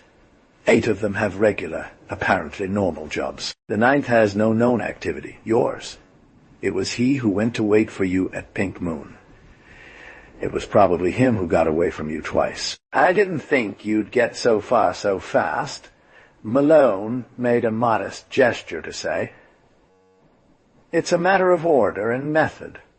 Files full of sheets constantly updated." A small lamp flickered in a corner of the room.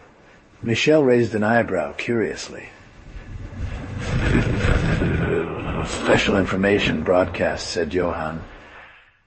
"You're welcome, Malone." "Please, old man, make yourself at home," said Malone, as Johann went to turn the radio dial. "But I suppose they'll only report the explosion in a moment or two." And turning to Michel, "It's very provincial here, you know. They get worked up over nothing." But the announcer, who had appeared on the screen, was talking about something entirely different. The young poet of Cresale was not reviewed.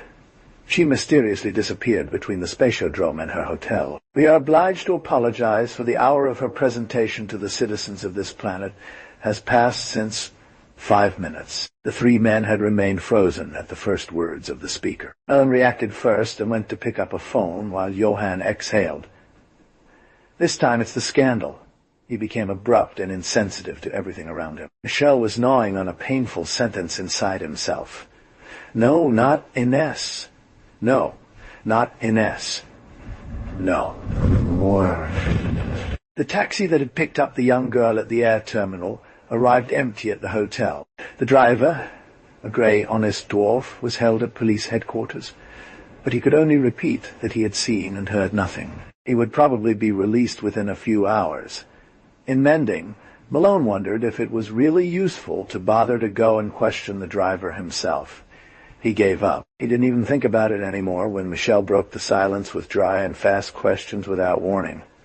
Who is the famous sea-pod that you found, huh? Yes, Mr. Flowels. First name? Malone smiled. You're not exactly in the running, Master. Flewels contains the first name and surname.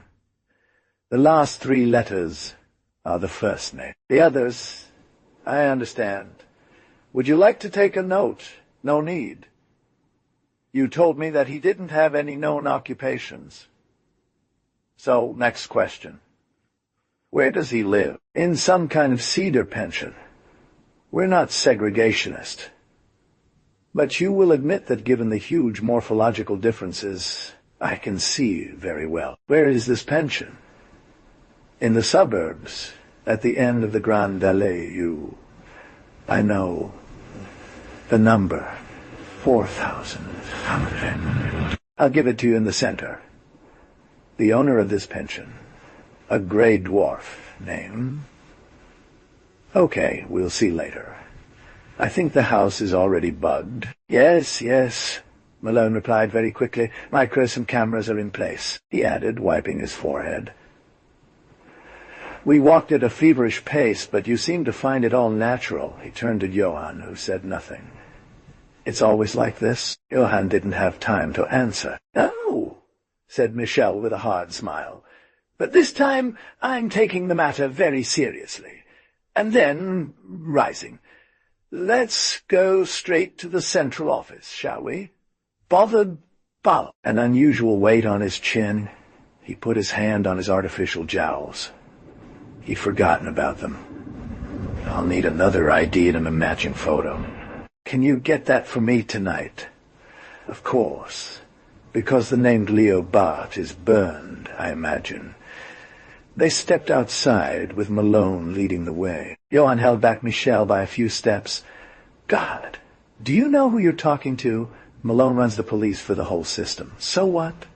It was him who made me ask, wasn't it? Johann felt the urge to say, is it the little one of Cresale that makes you so nervous?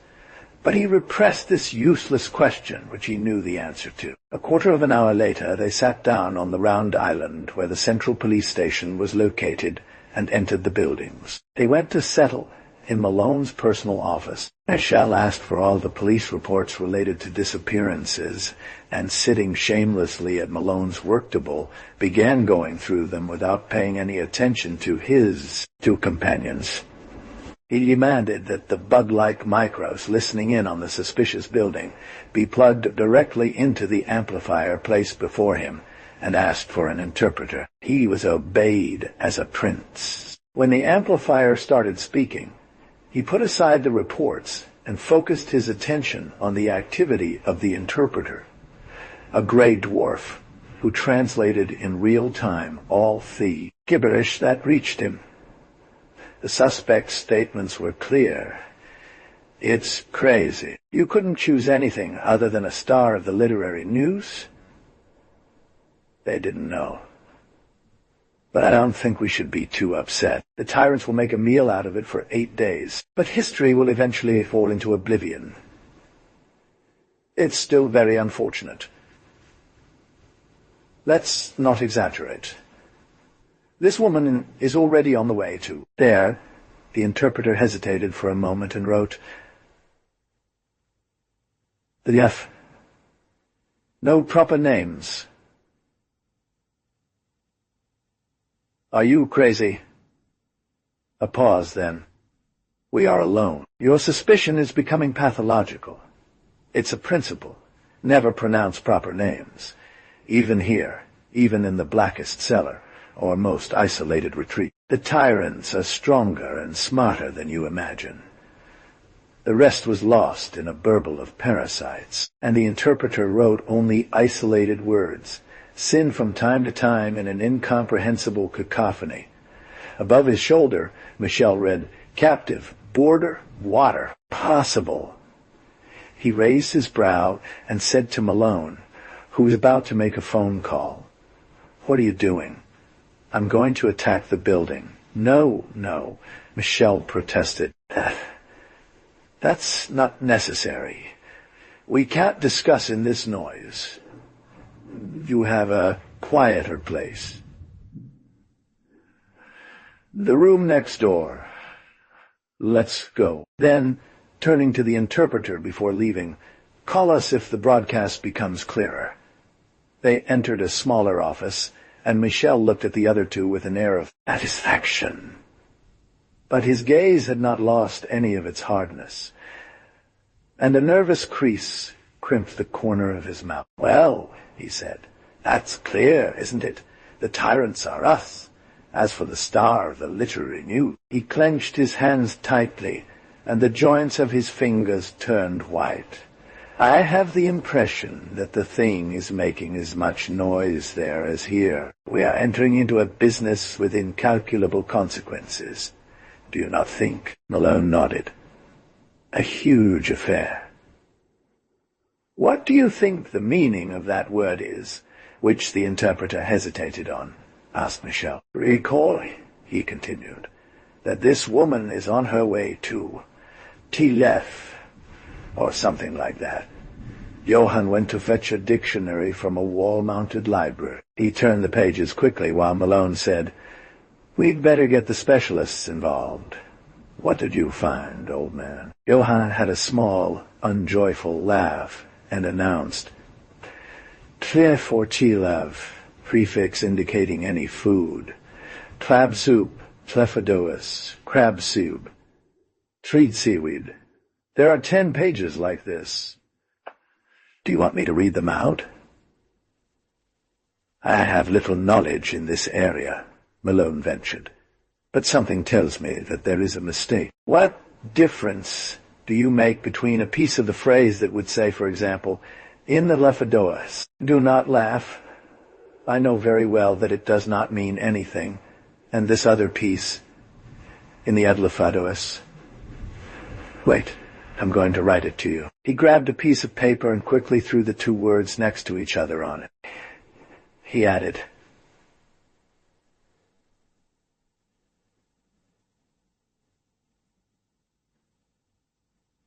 "This just to show you that one can be led very far when one is incompetent." "What does Edlefadois mean?" Malone laughed. "Nothing at all. I forced this idiot example to illustrate my thought, but I know that the prefix ed implies a sense of grandeur and is fairly uncommon. I must have read it somewhere one day. But again, it may be Tilef instead of Edlef. What a mess. It could be Ed. Further left something. You follow me?" He turned to Michel. "Wait a minute, Master. Tell me why you're keeping me from having the building attacked. It's surrounded for hours. My men must be wondering what we're waiting for." Michel stood up and said in a gentle voice, "Oh, I think that's a bit too easy, maybe. Explain yourself." Michel sneered. "Go ahead, do what you want to do," he said. He approached Johann and gave him a friendly shove, saying, "Go on, old man." Johann looked at him as if he were losing his mind, not suspecting that his friend had just stolen his papers. Michel smiled and headed for the door. He called out, "I'm going for a walk. face of Malone hardened. "Listen, Master, you are truly baffling. Your mysterious air—" Michel slammed the door, crossed the long desk under the surprised eye of the dwarf interpreter, and went into the hallway. Chapter wet him. Michel ran to the end of the hallway and leapt out of a window into a flower bed. He ran around the building and reached the departure terrace. He hit a policeman's shoulder who was about to mount the seat of a single-seater. "Let me that one, old man." "Requisition." He took the wheel out of his hands and jumped on board acrobatically while turning the key. The mono dragged him into the dark of the sky. He saw the takeoff platform below him, brightly lit by spotlights, with the small black and flustered figure of the policeman. He burst out laughing and headed towards the city lights. He crossed the bay in 5 minutes and cruised slowly along the docks of the harbor. He leaned on a cement dock plunged in darkness and got rid of his apparatus by pushing it into the water. With his hands in his pockets, he strolled nonchalantly past cranes and scaffolding, weaved between pyramids of crates and metal barrels, crossed paths with idling sailors and unemployed workers. Soon, some jolly people strolled in groups, laughing loudly and chatting boisterously. Others seemed to be sitting on coffee shop terraces served by small, grey, diligent waiters. Now and then a red facade carried in big letters the announcement, "For Cephian use only." It was clear that the Cephians couldn't taste the same performances or drinks as humans could. They could be seen meandering about in groups of 2 or 3 with a somewhat awkward gait amidst the crowd. In general, they were not very numerous. Michel suddenly came face to face with Inez's face. The poster touted the merits of the winner of the Noble Games. It recommended the works of the young poetess. Michel could not tear his eyes away from Inez's friendly gaze. On relief, the photo gave a great impression of reality. Michel stayed there for a moment, addressing himself mentally to the image. He thought, "You see, little girl, I took the bite when I found out they had kidnapped you too. What's in your eyes? What's in that smile to have made me lose my head like this, huh?" Yeah, see, I'm all alone now. Why? Oh, for a lot of reasons. There are too many things that don't fit in this affair. I've sent them all to hell in my own way. Administration is heavy, it's weighty, it gets in the way. I prefer to go into the dance as a frank tireur. Yes, I'm alone. But I can tell you without vanity, I am very dangerous. And do you know what's even more dangerous about me? Do you know the super dreadful that has formed in me? It is the memory of your image, little girl. You see, you are part of this combat machine that I am. You are my super fuel. A true hellish machine that will stink their nose. That's what we are when we're together, my love, he said, turning his eyes and looking at his watch. Then he retreated to a dark corner, pulled from his pocket the papers stolen from the friend Johann. He quickly found the address of his home and set off again. Giving up on the dangerous desire to call a taxi, he walked down Central Avenue without displeasure, where pleasure establishments gradually gave way to state theaters, libraries, and museums. On Round Square, he turned his back on the University Quarter and strolled past the Botanical Garden. Under the bright bell jar of a greenhouse, we could see giant leaves of an arc fern stir, its grunts echoing up to the street. He veered right and climbed a winding path that hugged a building like a spiral staircase. As he walked, he glanced at Johann's papers to jog his memory about the floor number and apartment number. He easily came to a door on which a copper plate read, Johann Simons. Looking over the railing, he saw that the wide balcony terrace attached to the apartment was a little further along down the rising slope. He climbed a bit higher, leapt over the obstacle, and jumped for the second time that evening into the mass. Smiling and relaxed, he lit a cigarette and noticed that the tiny lamp was flickering at the bottom of his lighter. He repressed a small laugh and opened the case. The night prevented him from finding the black ball on the others.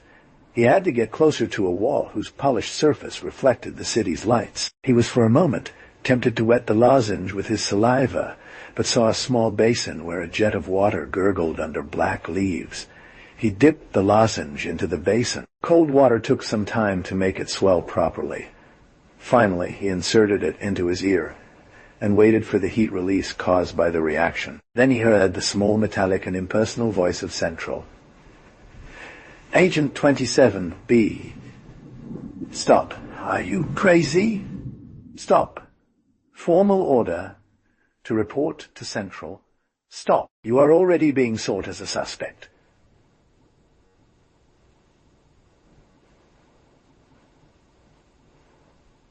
"Stop and end."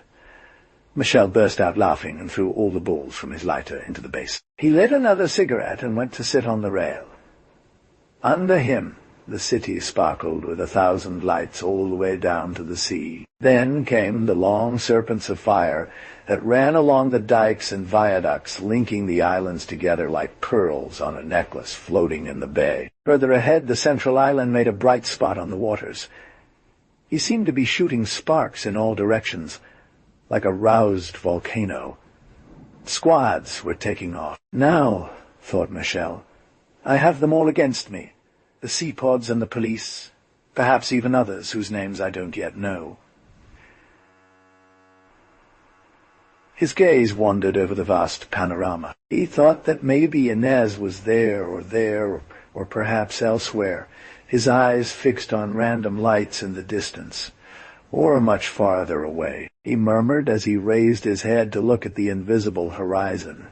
With a sharp stab of anger, he threw his cigarette butt far from him. A lighthouse suddenly cut through the night above him. The luminous brush brushed by him as he lay flat on his stomach and drifted a little towards the building. A single-seater landed a bit higher on the concrete of a takeoff ramp. Michel straightened up in the shade and ran to the end of the balcony, from where he could see better. He couldn't recognize the man who opened the garage door and parked the single-seater, but 3 minutes later, the windows overlooking the garden balcony turned on. Bent double, Michel slipped between the bushes to the side bay and peered discreetly into the apartment. As he expected, he recognized Johann. He was already measuring out his favorite drink with lilac. Michel held his breath and pulled back from the window. Inside, a crystal-clear noise could be heard, and the light went out. Michel waited. After 5 minutes, he saw a window pane slide open at the other end of the garden. He said in a controlled but distinct voice, "Johann." His friend tilted his head outside, stifling a curse. Michel joined him, laughing under his breath, and leapt through the window. "I scared you, my treasure." Johann was puffing while pulling the curtains. You then? Why, almost shot at you. Hurry up. I'm thirsty." Johann turned on a lamp. They were in a tiny kitchen. "You," Johann repeated while laying his hands on her shoulders. "You know Malone is furious with you. I tried to defend you, but admit that your actions and gestures are difficult to explain." "First of all," Michael said, "I would like to know when I will have the honor of taking a drink in this beautiful hall that I could observe from the outside. Come on," Johann said as he dragged him by the arm. Then suddenly stopping with a fixed look. "By the way, how did you find my address?" We had never spoken about it. Michel rummaged in his pocket and pulled out Johann's papers. "You should be careful of pickpockets, old man, and put safety buttons on all your pockets." When they had the glass in hand, sitting opposite each other in the comfort of their chairs, Michel said, "Do you think I'll be sought after at your place?" Johann made a face. "Given that our friendship is known, it's possible. I don't really understand Malone's mindset. I just know he's furious. In any case, I don't think we'd have the idea of coming to see here right away. What are you going to do?" "Lead the investigation alone for my account." "Excuse me, but I find that a bit silly. You will not be helped by all the facilities of the Central, who can mobilize thousands of men in a minute or make hundreds of reports peel at the same time by machines. What good reasons can you oppose to this? Michel leaned forward and put his glass on the floor. First, he said, I disavow you all. I may have fewer resources at my disposal, but my anonymity is better protected. Second, when I need information or an action that requires significant resources exceptionally, I knock on your door. In short, I maintain with the Central the most discreet link possible. In essence, you make me a kind of double agent. Not at all, old man. I wouldn't play such a role with a friend. You're just an agent, plain and simple, mine. Have you never been told that you're cynical? Oh, yes. But I've had a lot of trouble every time. So, repeat it. When I was small, they taught me not to talk to people about their infirmities. Would you say to a hunchback? You who are hunchbacked, to a cripple. That's fine. Michel took another drink and drained it in one gulp. He went to set the glass down on the bar and turned away, looking more serious. I won't be bothering you often, but I'll need a makeup kit and fake papers as soon as possible. When can you? For the briefcase, you just need to take it from a cupboard in my bathroom, but for the papers, I'll have to go back to Central as soon as tomorrow morning. No, now. Johann looked at Michel, but he didn't seem to be joking. Hurry up, said Michel, taking off his jacket. Pendant ce temps, je m'y fais une beauté. Rends-moi tes papiers au nom de Barthes. Ça me fournira un prétexte pour retourner là-bas. Je dirais que tu me les avais rendus après l'explosion et que je l'avais complètement oublié. Chapitre 12. Johann atterrit seul. La terrasse du Central. The building was brightly lit, but almost half of the windows remained dark because many employees had already gone home. By that time, only a few shifts were still in service. Johann looked at a row of bull's eyes at the corner of the building. He thought for a moment about entering through this way to get into the lab without being seen. He knew where to cut the alarm device's current, but that idea left him immediately. It was much too dangerous. He decided to play a game of bluff and entered the lobby by making his footsteps echo on the tile floor. In himself, he complained about Michel, who seemed to find it entirely natural that one gave him a fake in half an hour and didn't even worry about the difficulties. Certainly, it was child's play for Johann to ask all the papers he wanted by giving the name of the person concerned and the reason. But Michel seemed simply to forget that this was impossible in his case. Johann took a corridor on the left, smiled at his secretary as she passed, and walked up to the last door. He said his name into a microphone, and the door opened in front of him. He entered a booth that immediately went up 2 floors and came down without waiting for him. So he was stuck at the false passport desk. His name had been automatically recorded, and his photo taken while he entered the booth. The most embarrassing thing. The time of his visit was timed. Fortunately, the service was deserted at this hour of the night. He took out the papers of Leo Bart from his pocket and threw them into the slot for expired documents. A flash illuminated him, and Johann saw himself photographed again. But he was quite pleased by that, because it was really just an excuse. The rest was more important and delicate. He went to the office where blank identity cards were distributed and tripped a few strings behind a shutter, thereby decontacting the photographic flash. Then he announced his name by slightly falsifying his voice, and the machine agreed to drop a card in his hand. He acted in the same way for the passport and recalled the elevator. When at the end of the month it was discovered that 2 cards had disappeared in a rather extraordinary way, he would have his defense ready and swear by the great gods that Theo hushed. He had done nothing more than put Leo Bart's papers in the expired, but that someone with ill will probably waited for him to take advantage of his visit and blame everything on him. And moreover, why would he have tampered with the flash while admitting his name to the microphone? It would have been easy for him to pronounce another one. And all of this seems too clumsy on his part to not absolve him. He came out of Central effortlessly and without running into anyone. When he got home, He had an involuntary start at seeing an unknown man sitting in his living room. But this stranger regarded him with friendship, in a mocking smile. This stranger was Michel Maistre, youth rediscovered but blond and black-eyed, and Johann must admit to himself that his friend had a superior technique to his own. He got a new personality with a very great economy of means. It was quite uncanny to see how a change in hair and pupil colors could transform a person. "I had trouble getting rid of those freckles you painted on me," said Michel. "I must have used 3 bottles of remover in my face. Finally, I have a slightly too skinny face."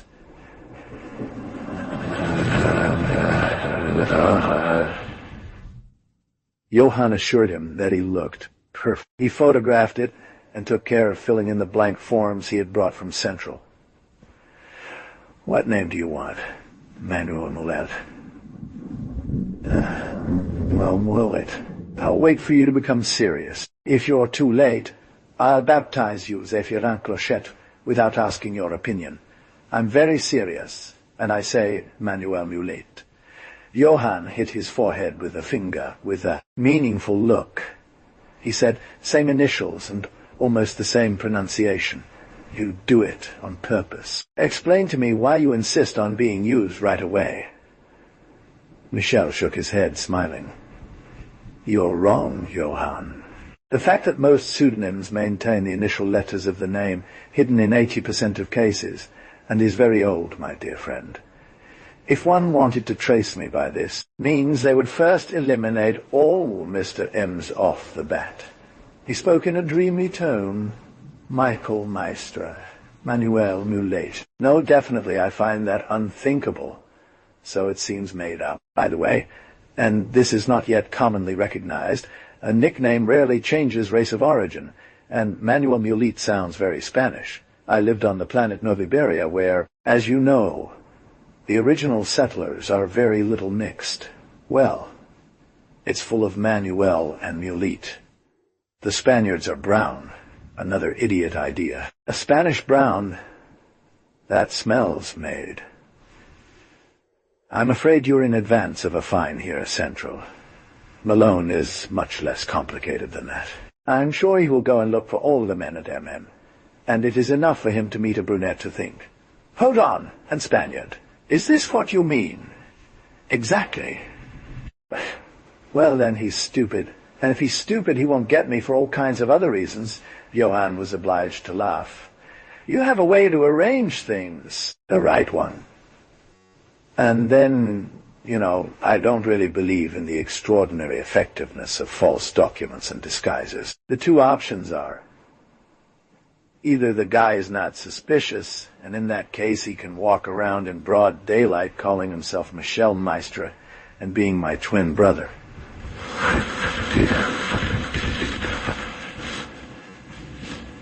He's self-suspicious, and in that other case he could call himself Bez and disguise himself as a breeze.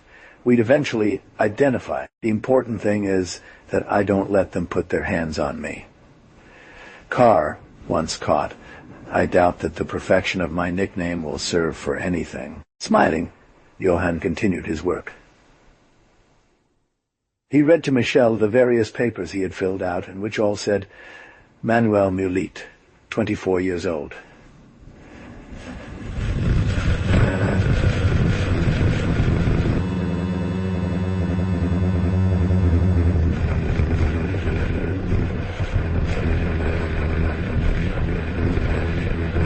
Born on Pink Moon. Shit. I'm going to have to pretend to love peppery gowfish. I am a geography student.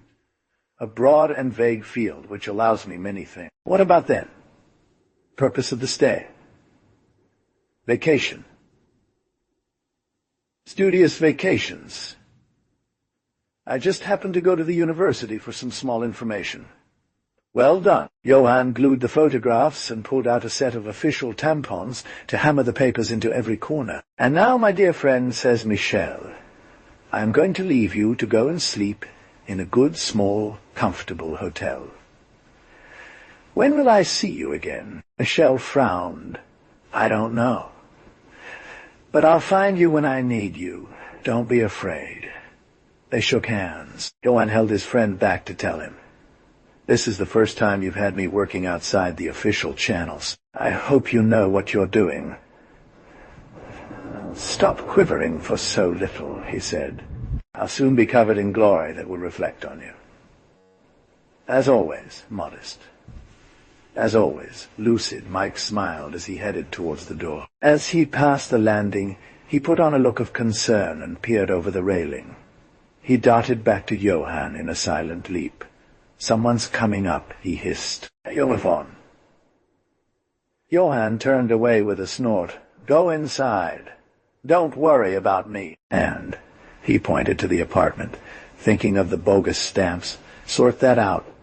Johann pinched his lips and retreated in silence. Michelle ascended the stairs with ease. An idea flashed through my mind in an instant. Why take the stairs, unless you want to be stealthy? They've had the same idea as me, but I bet there are others on guard on the garden balcony.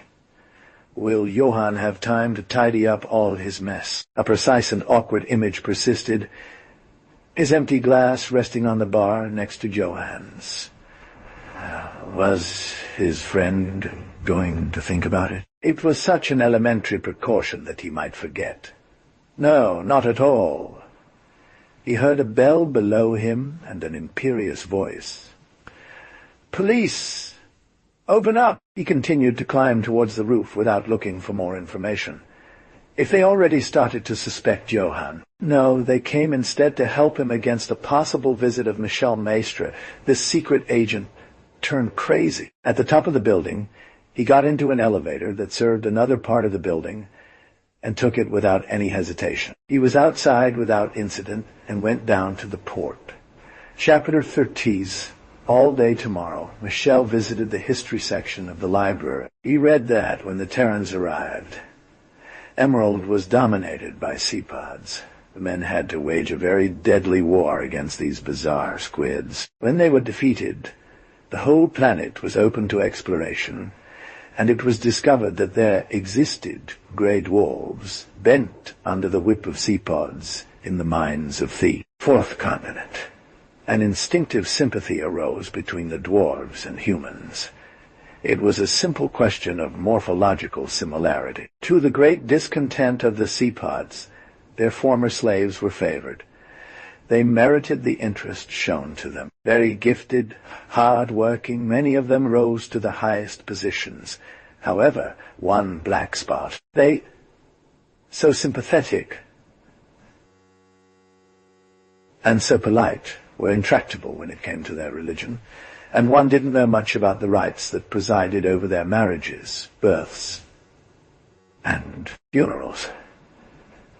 And the Terrans kept a careful distance from any curiosity in this area. This modesty had little importance after all. Michel completed his knowledge of these things by his readings, to the extent that it was possible. His instinct partly guided him in his search. He barely followed the shadow of an idea. At the end of the day, his head full of chronicles and his eyes tired, he went out into the twilight of the evening, and without thinking about dinner, he went for a walk. Along the red beaches, he let images and unfinished thoughts stretch out in his skull. He let the mess simmer as he waited for it to amount to something. He thought of the pod that had trapped his spaceship cabin, the infamous blue-eyed pod. And he found Malone to have been much too quick in finding him.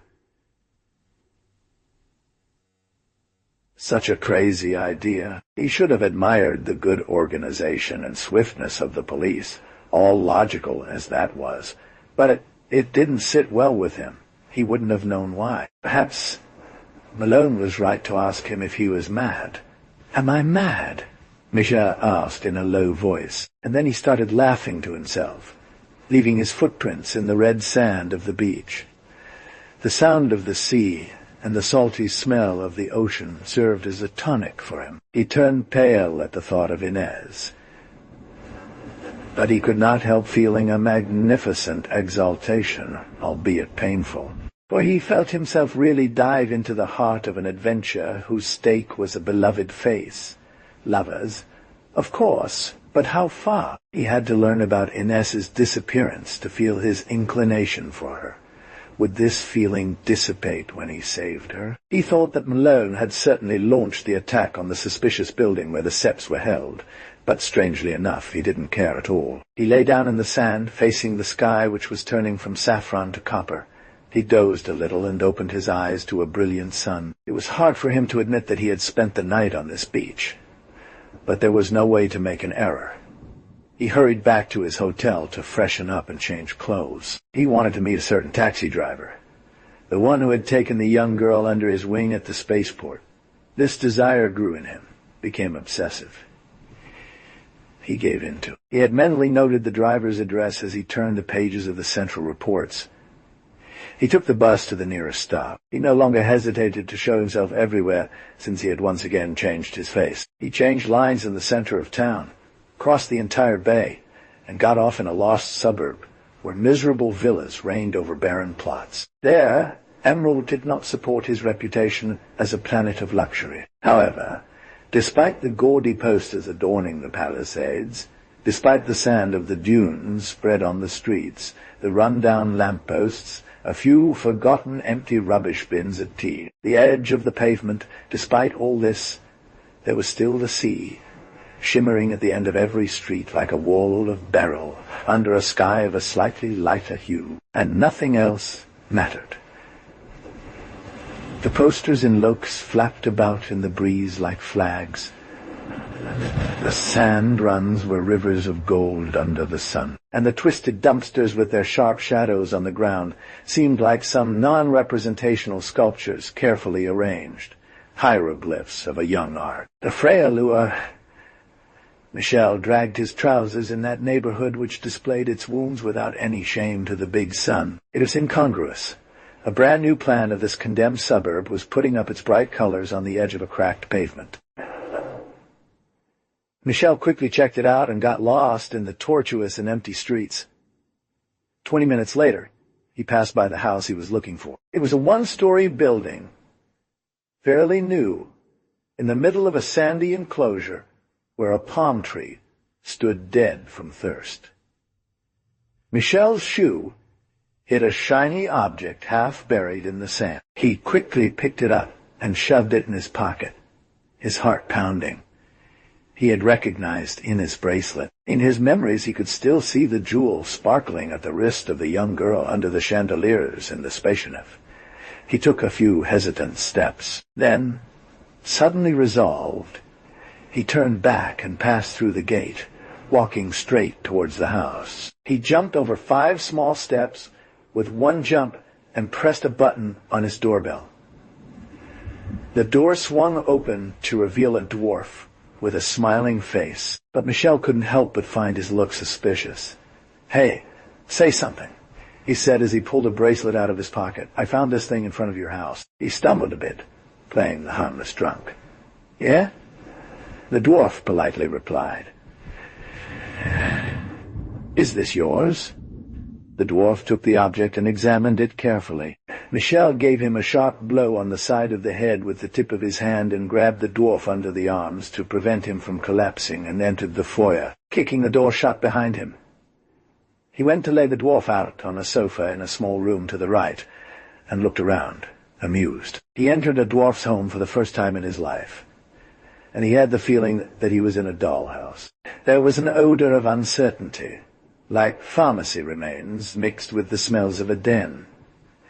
It recalled a sick room. Michel frowned and began a systematic search. He opened all the cupboards and drawers in every room. He also searched the kitchen and cellar, finding nothing suspicious. Apart from the smell, a dwarf's house looked like a miniature man's house. One could be quite comfortable there as long as one remembered to duck when passing each door. Michel was disappointed because he had imagined some mysterious room, hung with black, and reserved for extraordinary cults or perhaps some other fantasy. There was nothing there. The young man returned to his victim, who was still lying on the sofa in the living room. He thought that this fainting had lasted long enough, and soothed the dwarf, whose head swung back and forth. "In quiet. Michel Louis prit le pot et Soudainement déchira sa chemise pour poser l'oreille sur sa poitrine. Il réalisa alors qu'il avait littéralement tué son suspect. Il en fut désolé et honteux, mais son métier l'avait habitué à ne pas s'attarder sur de telles choses plus qu'il ne fallait. Il secoua les épaules en murmurant, "Ils meurent d'une pichonnette, ces types." Then suddenly the blood began to pulse violently in his temples as he looked at the naked chest of the little grey man. He leaned forward, disbelieving. Under the left breast of the dead man there was a scar which resembled an old burn, but what they had wanted to erase had reappeared partly. It was an imperial number, mainly terrestrial origin. Michel was well placed to know that there had never been non-human auxiliaries registered in this way. The double star which indicated elite corps and the two figures 3.7 were still visible. But the thing was impossible from an administrative or even medical point of view, for these latter figures indicated a blood group. The grey dwarves had always refused to submit to the physiological investigations of men. It was a question of religion for them, and scientific curiosities had always clashed with these taboos. A rebellion was narrowly avoided 3 years ago when, after a serious accident, 3 dwarves were urgently transported to a terrestrial clinic, and the indigenous priests-doctors had restored the wounded in half an hour. The ignorance of the physiology of dwarves was such that one still asked oneself if their respiratory pigment was carried by globules or free in their blood plasma. Michel looked at the small grey corpse. He thought it would have been very simple to shove him into a bag and send him for dissection. But the dwarves were everywhere. That would be quickly discovered. The corpse would disappear before even being touched by the point of a scalpel, or the planet would burn and breathe. In any case, he wouldn't have the terrestrial authorities on his side. These had made it a principle to respect the strange modesty of the dwarves, and were satisfied with having to deal with them as loyal citizens of the community. Michel bit his lips and went into the kitchen. He came back with a knife and knelt down next to the dwarf. Very determined, he cut the flesh off one of his fingers until it reached the bone. By pulling back the lips of the wound, he saw only a spongy tissue from which filtered a yellow liquid. He set about completely undressing his victim's torso. In tearing off his shirt, he dropped on the floor a folded paper coming from a pocket. He gave it a distracted look, but by instinct picked it up and stuffed it in his pocket to read it later. He extended the dwarf across his back and placed the knife's point under his breastbone. He thought, "I put my ear to his chest just now, and I heard nothing. I concluded that he was dead. But does he even have a heart?" He drove the knife in. The skin gave way with a grating sound. He opened the wound wider with both hands, driven by some kind of rage. It was still the spongy fabric like rubber foam. His fingers, however, clutched a package of viscera under the ribs. He pulled, exposed tentacles strangely reminiscent. He heard something move behind him, felt the intense sense of danger. A violent tremor sent him plunging into a sea of stars. Then it was dark. Second paragraph, premier chapitre. Michel reprit conscience beaucoup plus tard. Il s'éveilla dans une obscurité douloureuse, comme une lumière trop vive. Il sentait autour de lui cette récente clarté, mais ne pouvait la voir. Il n'aurait su expliquer cette sensation. Suis-je aveugle? Se demanda-t-il. He felt very uncomfortable, as if he were wrapped in wet clothes, wanted to move an arm, a leg, all in vain. This was not paralysis, but rather a sense of absence. Have they cut off my limbs? Then he realized that he couldn't hear anything. Everything around him was just opaque, compact, stifling silence. Suddenly, he felt a fleeting, burning sensation in his left ear, and sounds began to echo in his skull. They were clear, crisp noises, the loud clatter of a small metal object striking glass, not unlike a spoon dropped on a plate. Then it was the sound of a bowl being thrown into the sink. Water sounds. He heard footsteps echoing across the tiles, a cough. Finally, a genuinely human sound. Michel wanted to make an announcement.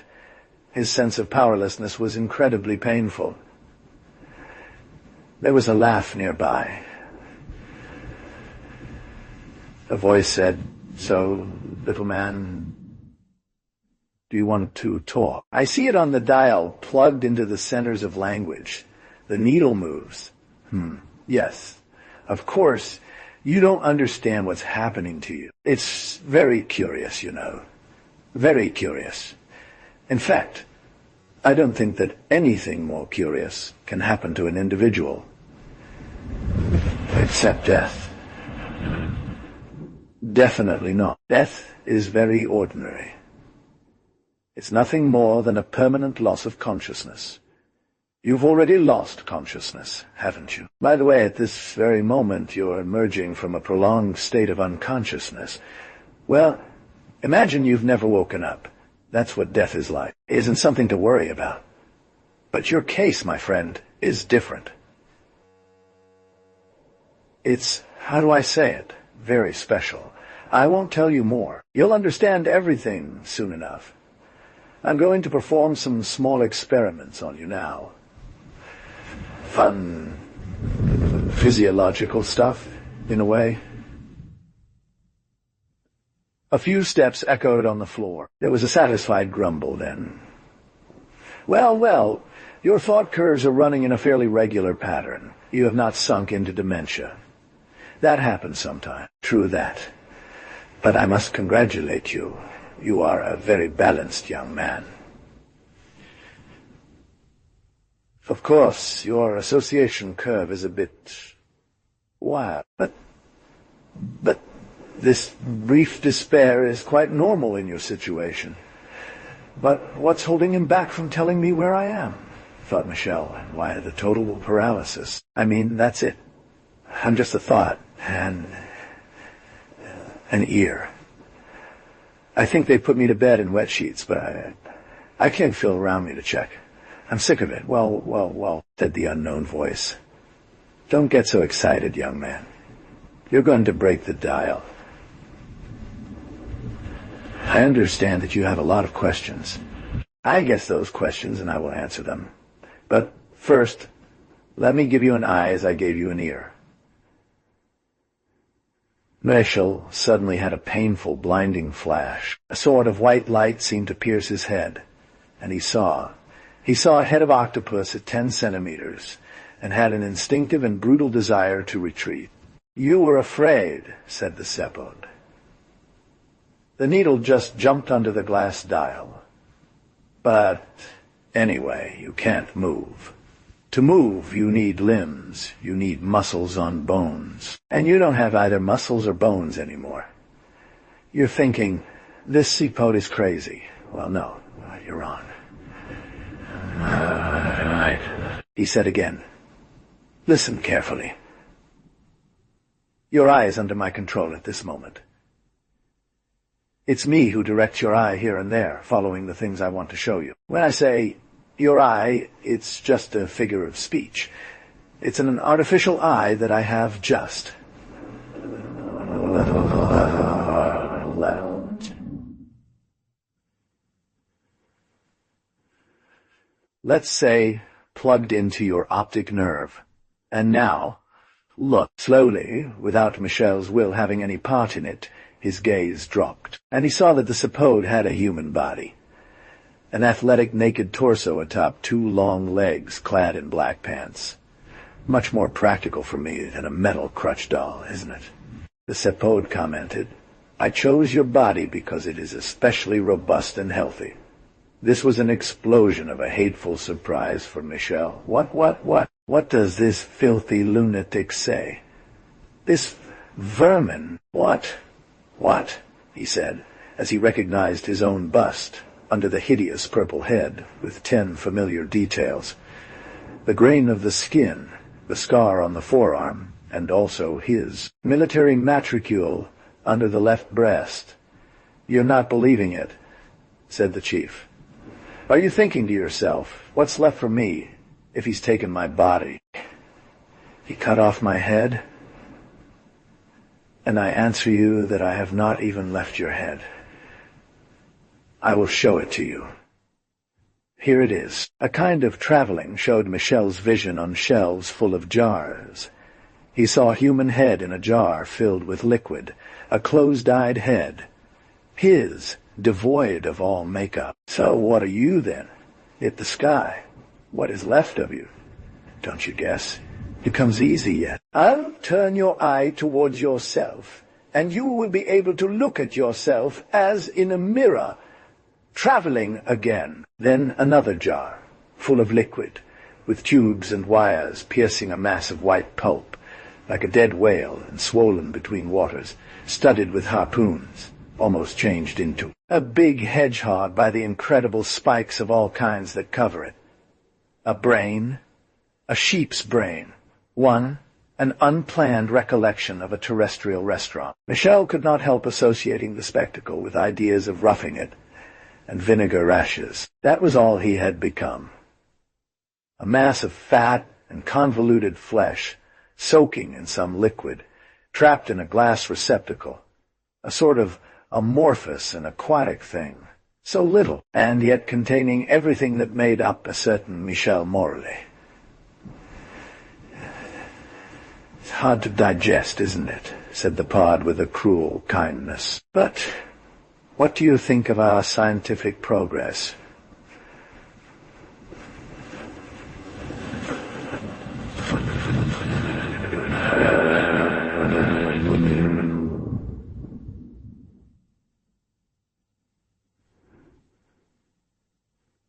For a few heavy seconds the pod stared at the eye up close. It was a small translucent block connected to the jar by a thread.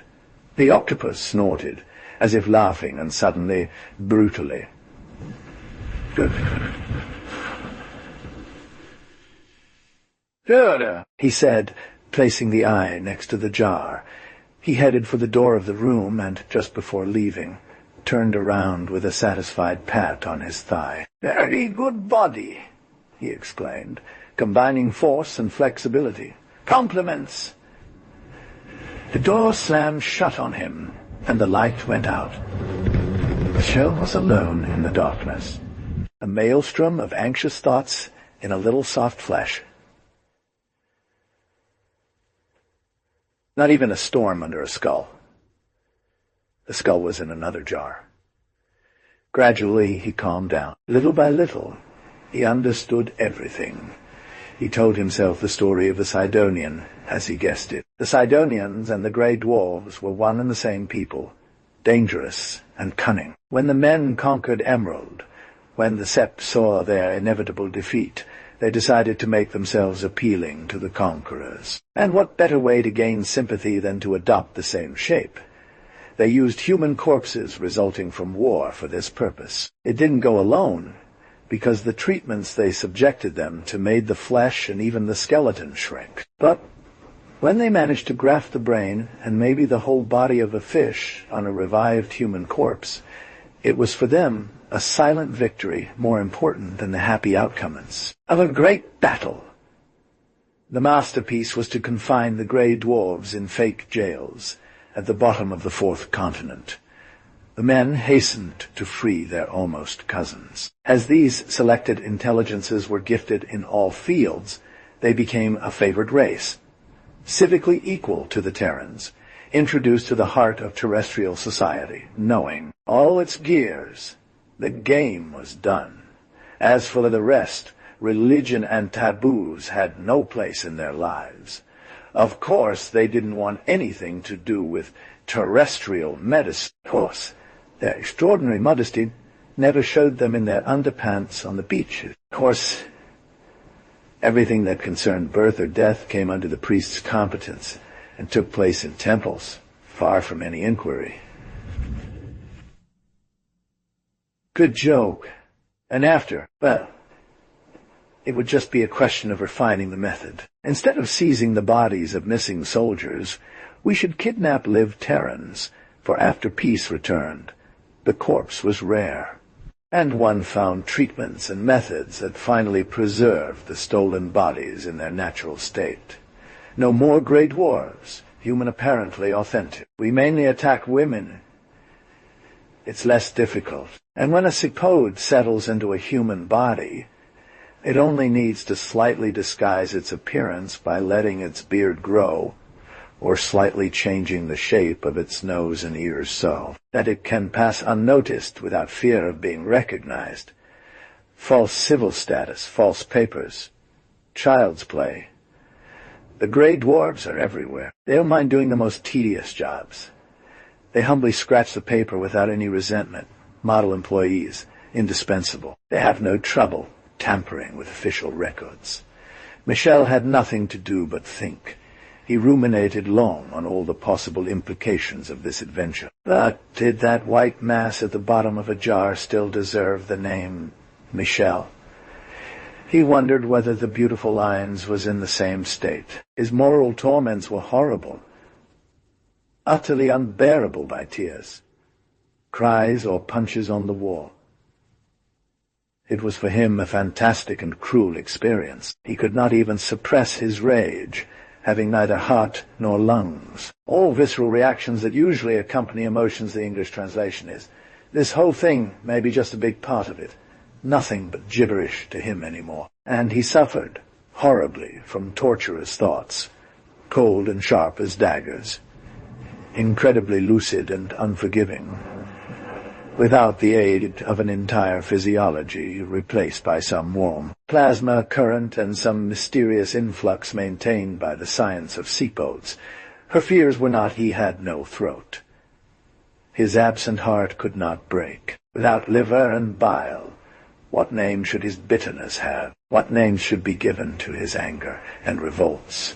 Without the releases of adrenaline in his circulation, without these hormonal imbalances that normally take all the sense into a mad dance and anesthetizing, it was a naked suffering, right as flame, sovereign and monstrous, nameless. Fortunately, there was fatigue, the great and helpful fatigue, which conquered the plasma purification system by gradually saturating the wasteland. But before falling asleep, her brain was seized by an awful gaiety, a secret laugh, without diaphragm spasms, without lips.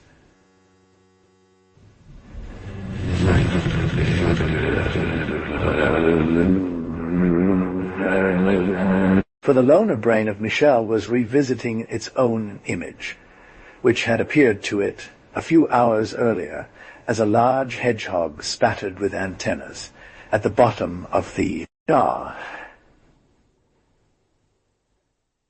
And the unexpected course of his thoughts now proposed another image. Rather than a hedgehog, his present aspect evoked a skull covered with tufts. He finally fell asleep with the feeling that he was living a huge and shabby farce. Chapter 2, Second Awakening. The same stupid wet cloth feeling. And then, abruptly, the flood of memories. Very vivid memories, but so fantastic that one would attribute them to a nightmare, except for the sunlight streaming through the crack in the door, which illuminated an entire row of jars containing, yes, human livers, spare organs, no doubt, but what fantastic energies remain intact in a human consciousness. There was only one brain left there. That was all that remained of what had been Michael. And, in a way, was still all of Michael. A fierce and willing Michael who grew steadily stronger in his desire to fight to the finish. Michel remained a supposedly fearsome fighter. But what could the mind do? Instinct told him, get out of here first. But instinct was wrong, still based on the reflexes of a fully equipped man. There was the feeling of being a prisoner in this tiny glass cage, and the temptation to give a shoulder nudge, a jolt that would send the jar flying break on the ground. Then crawl in the middle of shards of glass and plasma trails. A shoulder bump. Crawl. None of this meant anything. And what's more, any fall from the tank would have meant immediate death. The tearing of all of the probes and tubes that kept it alive. Michel was dependent on all the physiological apparatus around him. He was sentenced to a ridiculous and nagging immobility, unable even to turn his gaze to the left or right. His eye, fixed on a plank of wood, remained locked on a purple liver that faced him and resembled some unknown can of food. For a moment he would have sworn he was in a tripe factory. He was still enjoying the view around this liver, this imposed spectacle of a halo where he saw the sunlight and the other vials. And it took this experience for him to appreciate all that normal eye movement brought to the sense of sight. Wide angle, panoramic vision depends mainly on movement. Fix your gaze resolutely on a printed word. The rest of the page will appear to you as a white blanche rectangle peppered with inexact hieroglyphs. And if you want to read the next word, then your eye has already turned slightly. Very little, yes, but it turns. You were therefore still a slave of immobility, even in this sense that Sepode had contemptuously granted to you. On the other hand, he could focus his sight on points more or less distant, although always in the same line. He supposed that his eye was equipped with an automatic lamp. There was also the ear. He hadn't had time to see it, but it was probably some kind of microphone placed like him somewhere nearby and connected to the auditory nerve by some kind of conductor. This way, at least, was not subject to the movement. But for the time being it gave nothing to him except the annoying ticking, perhaps due to an antique clock or some mysterious device in the next room. The regularity of the sound and the fixed obligation of the artificial sight had, in the long run, an hypnotic power. Michael had the straining to keep from falling asleep again. Michael still thought about what he could do. He could see a fixed point, hear pretty normally, and think. A meager arsenal. He heard footsteps again. There was a click, and everything became lit. This painful sensation was felt by Michel, who had no eyelids to close his eye, or even tears to protect it in the least. His brain suffered from the sudden invasion of bright sensations within his optic nerve, but the reflex of an artificial iris had probably been foreseen, because after 2 minutes he felt better, and could guess, a little to the right, the presence of a human body. He did not dare think. A man who was stirring jars on the shelves.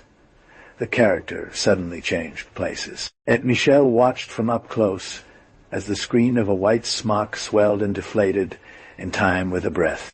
He made out a gesture, caught a glimpse of a hand swiftly grasping a pen in the smock's pocket. He heard something scribbled with extraordinary clarity and realized that his artificial ear was all but touching the paper. And Mike was overcome with a sense of déjà vu. A rush of memories came to him. The white lab coat and the scribbling pen on a sheet of paper irresistibly called up another lab coat and another pen. Memories. It was during an obligatory internship at the Faculty of Science on Earth. The wearer of the white lab coat was a physics teacher. He was giving Mike an oral exam. He had just asked 2 questions to which the young man had answered poorly.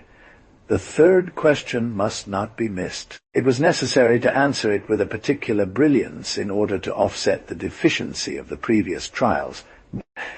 And Michael chose mentally something he knew well, the chapter dealing with dissolution and crystallization. And he looked at the professor's hand and was thinking intensely.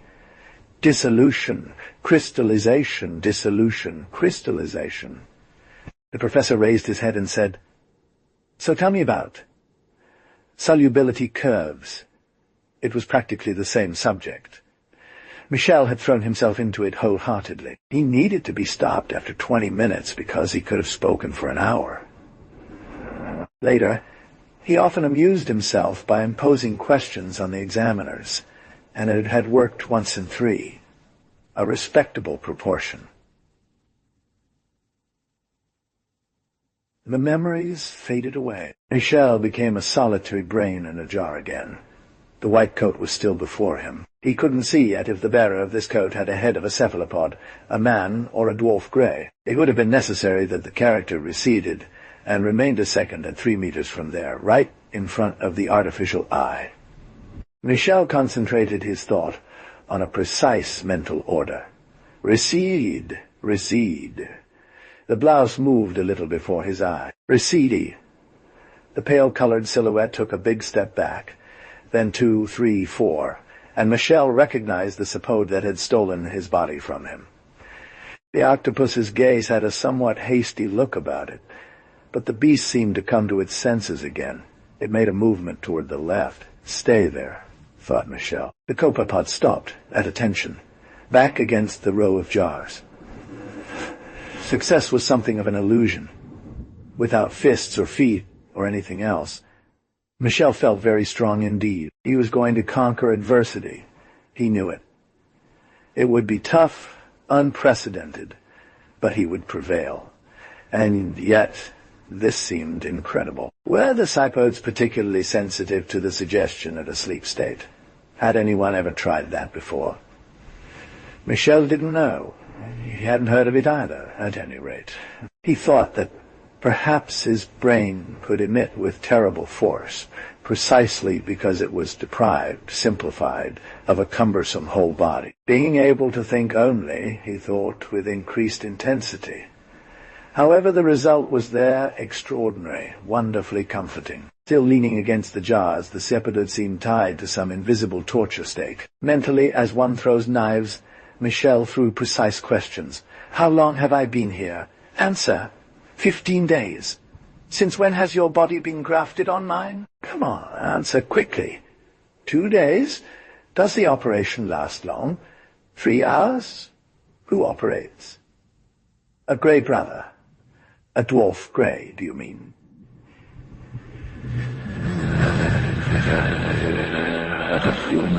Yes, Professor Flass. Why were you chosen to serve as my body? Because I work here as a preparer. I rode this body on artificial nerve impulses while continuing my work. And the professor keeps me handy while monitoring the good behavior of that body and... The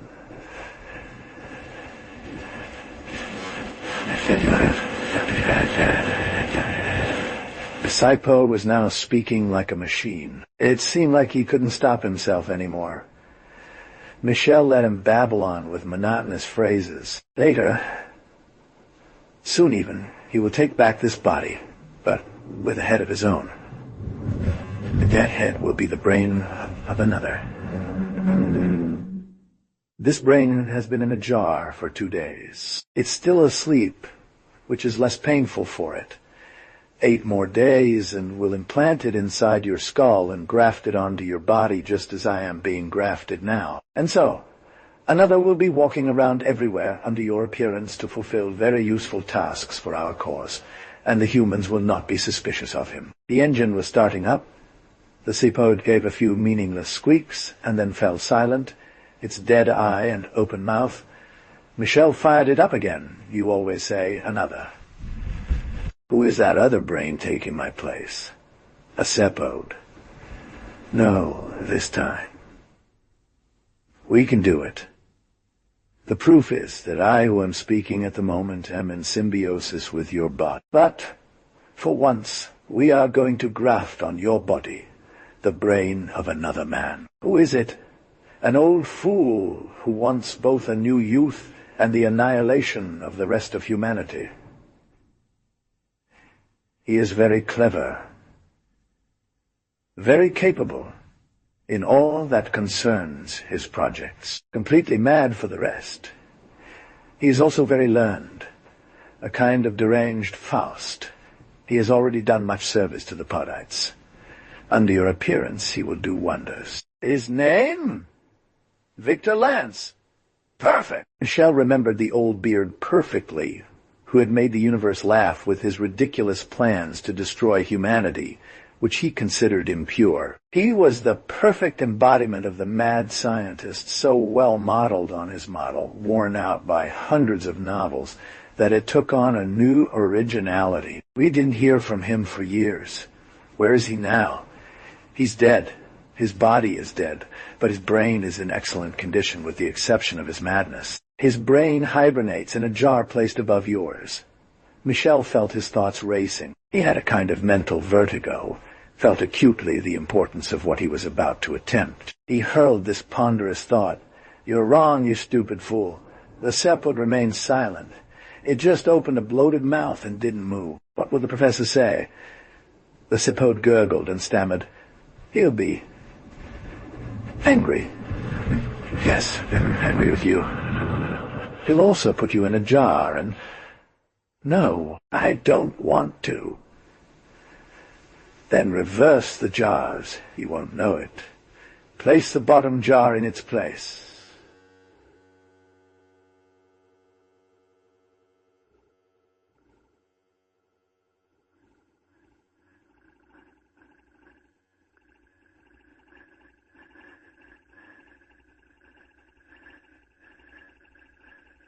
"That's right. Happily, you had the idea to talk to me. Me, Victor Lance, I nearly got into a bad position." "Yes, Mr. Lance, yes. But it is me who must be put into hibernation and Michel Maestre who must occupy the bottom board. Isn't that so?" "Yes, Mr. Lance. We won't tell the professor about this. It's easy to make a mistake. Two minds are so similar. It's not your fault. No, Mr. Lance. Michel felt he was on the verge of a spectacular success, or an irreparable catastrophe. It all depended on what the sepode would do. For now, like a drunkard, he swayed slightly while opening and closing his hands. He was capable to correct an imaginary error, to commit another monstrous, irreversible one. He could also drop a jar. Horror! Michel asked himself some worrying questions. Would this change of place not cause his death by a too sudden change in temperature? Did the professor in question have any way to distinguish one brain from another? Would his plasma circuit have to be interrupted, or the sepode suddenly move towards him, like an automaton? If only Michel had been able to scream in terror. 1, 2, 3, 4 straight steps. The entire field of vision obscured by the proximity of a white smock. Two hands rise up. They go higher still. The jar tinks as a button on the sleeve is pressed. And suddenly, patatras. It's the terrible sound of a broken jar on the tiles. No, not me. Not me. Hands drop down. A flash. No more light. As if the lamp had just blown up due to an overvoltage. A siren's wail, and no sound anymore. It is again absolute blackness.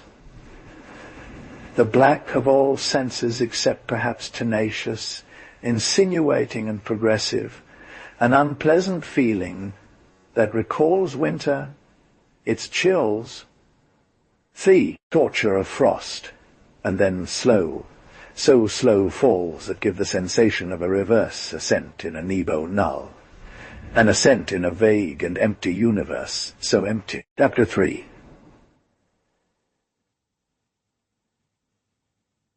Snow has stopped. She is on the ground now, on the long white slopes that flow down beneath me into an invisible valley, far away.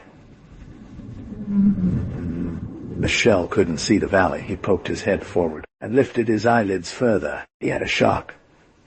The valley. The valley was the very ordinary tile floor of a room, and the snow-flinging slopes were white sheets. He let his head fall back with a soft sigh into the pillow. Open-mouthed and slightly panting, he made no noise. He stared up at the ceiling, following a thin streak of violet light that had come through from the window. Slightly ajar, but by the way his eyes were moving, his head was moving too. No doubt an elongated body distorted the blanket, and in addition he felt obscurely solidar with 90 kilos of flesh, a feeling that was almost forgotten after his stay in a jar, a somewhat cumbersome but wonderful feeling. He had become someone again. Sa tête retomba encore en arrière, mais il ne put voir le plafond et son rayon de lumière violette, les larmes lui bruyant la vue. Il la sentait chaude, roula le long de ses joues et inonda ses oreilles. Auréa! Quand il se calma, il vit un visage penché sur le sien, celui d'un nain gris, ridé jusqu'à l'extrême. Eh bien, Lance, fit le nain en souriant. Finissent les pleurs. Finissent les pleurs. See, the classic reaction, you know? Michel said nothing. He licked his lips several times while he muttered, Lance? Lance? Lance. That's not my name. Lance. God damn it. He had succeeded. The jars had been switched. The dwarf was convinced that he was talking to this old fool. Victor Lance, he continued in a more worried tone. I have some bad news, for example. I wanted to scan Maestre's brain to study certain memories and avoid any gaffes on your part, but Michel asked quietly. This idiot preparer dropped him on the ground. Cracked with glass shards, he is now useless. I had to throw it away. Poor boy, says Mike, thinking, poor old fool. Oh, he said, anyway, it would have met the same fate. But a little later, you will have to play tighter, lad. But now you know. Yes. Of course. But wait a few days, my old man. You'll jump like a young horse. Ha! Ha! This laugh was unpleasant, but Mike associated with it with good heart. He didn't laugh for the same reasons. He said that, alone, unarmed, no more than a poor, disoriented thought at the bottom of a jar, he had managed to get out to play the opponent on all lines, and now he was holding the good end. Having regained his body, he felt capable of everything. He felt like a Superman. The poem by Inns came back to his mind. Rainbow rider, horse of the sky, the god will come, maybe.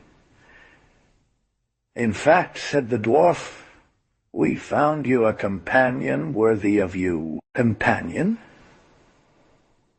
Yes, certain Eins. Nice name, isn't it? Nice body, too. Naturally, we will disguise her. But although containing a brain of Sepode, her shape will please you. Don't forget that your body benefits from the hormones of young master. Old outlaw, ha! Michel had to make a remarkable effort to continue smiling.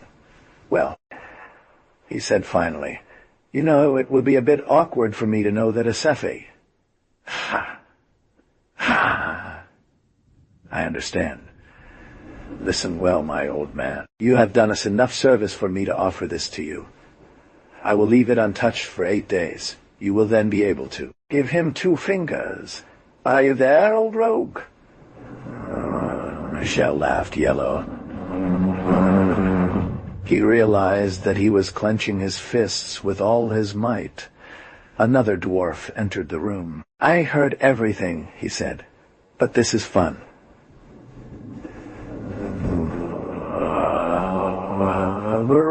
Victor Lance. Can I talk to him, Professor? He looks healthy. Go ahead, General. Don't talk for more than 10 minutes. Will that do? Wonderful. Good. I'm leaving now. The newcomer sat down in a chair at Michel's bedside.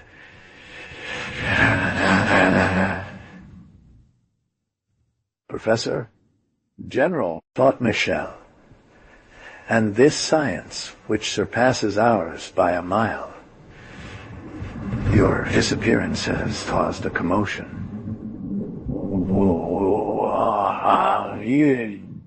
Excuse me. With your new face, I can't help but take you for the other. It's no harm. The dwarf smiled. With a mechanical gesture, he smoothed the back of his military vest with his hand. Here it is. So you are going to reappear as a hero. You will bring young Inez by the hand. But what will you tell them?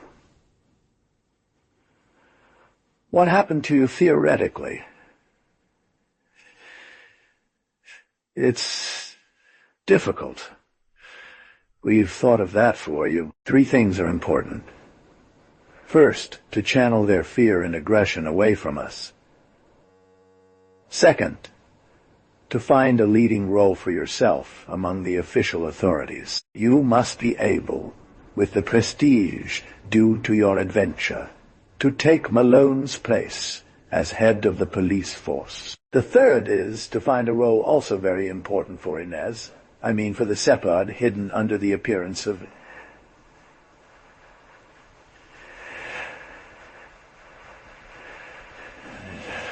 And then?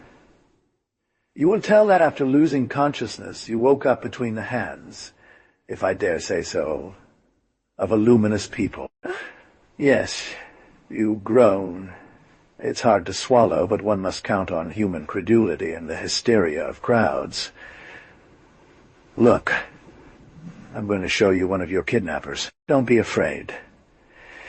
It's just a light projection, sort of like a movie without a screen, if you will. Take a good look. Michel saw the dwarf fiddling with something at the dial of his watch, and a glow appeared at the foot of his bed, a kind of dancing flame floating a meter above the ground. The flame passed from red to yellow, green to blue, then again to red, slowly rotating the room.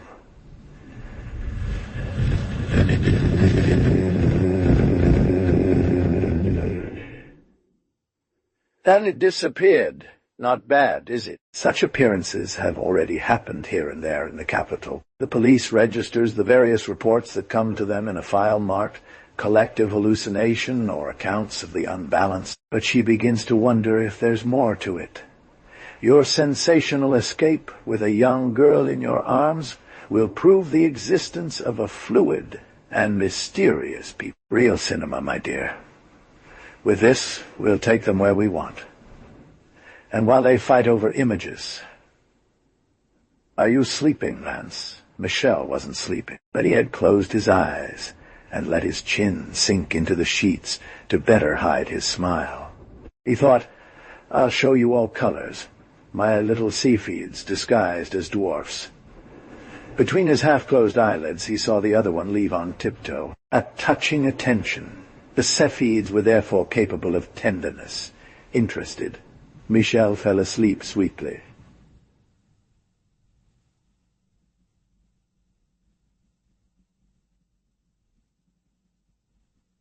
Chapter 4.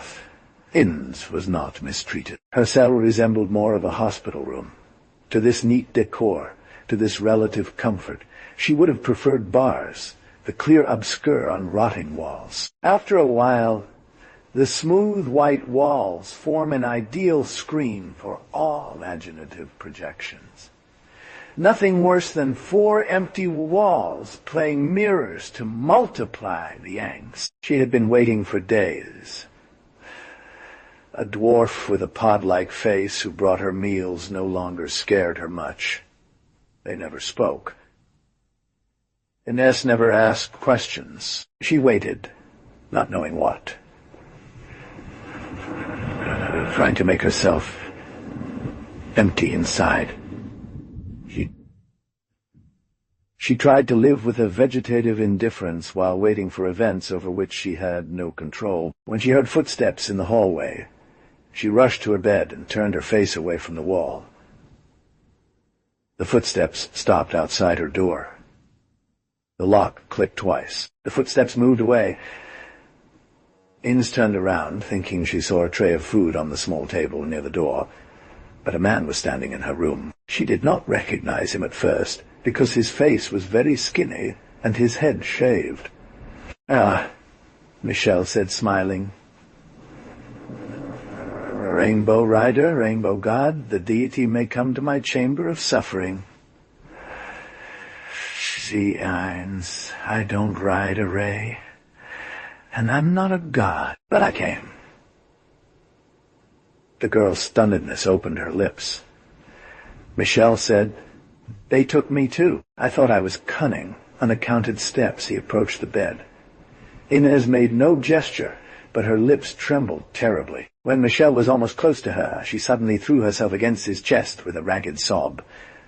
Come on, thought Michel as he stroked her hair. If she keeps it up, I'll get involved too. We'll look terrible. Dirt of the cobblestones.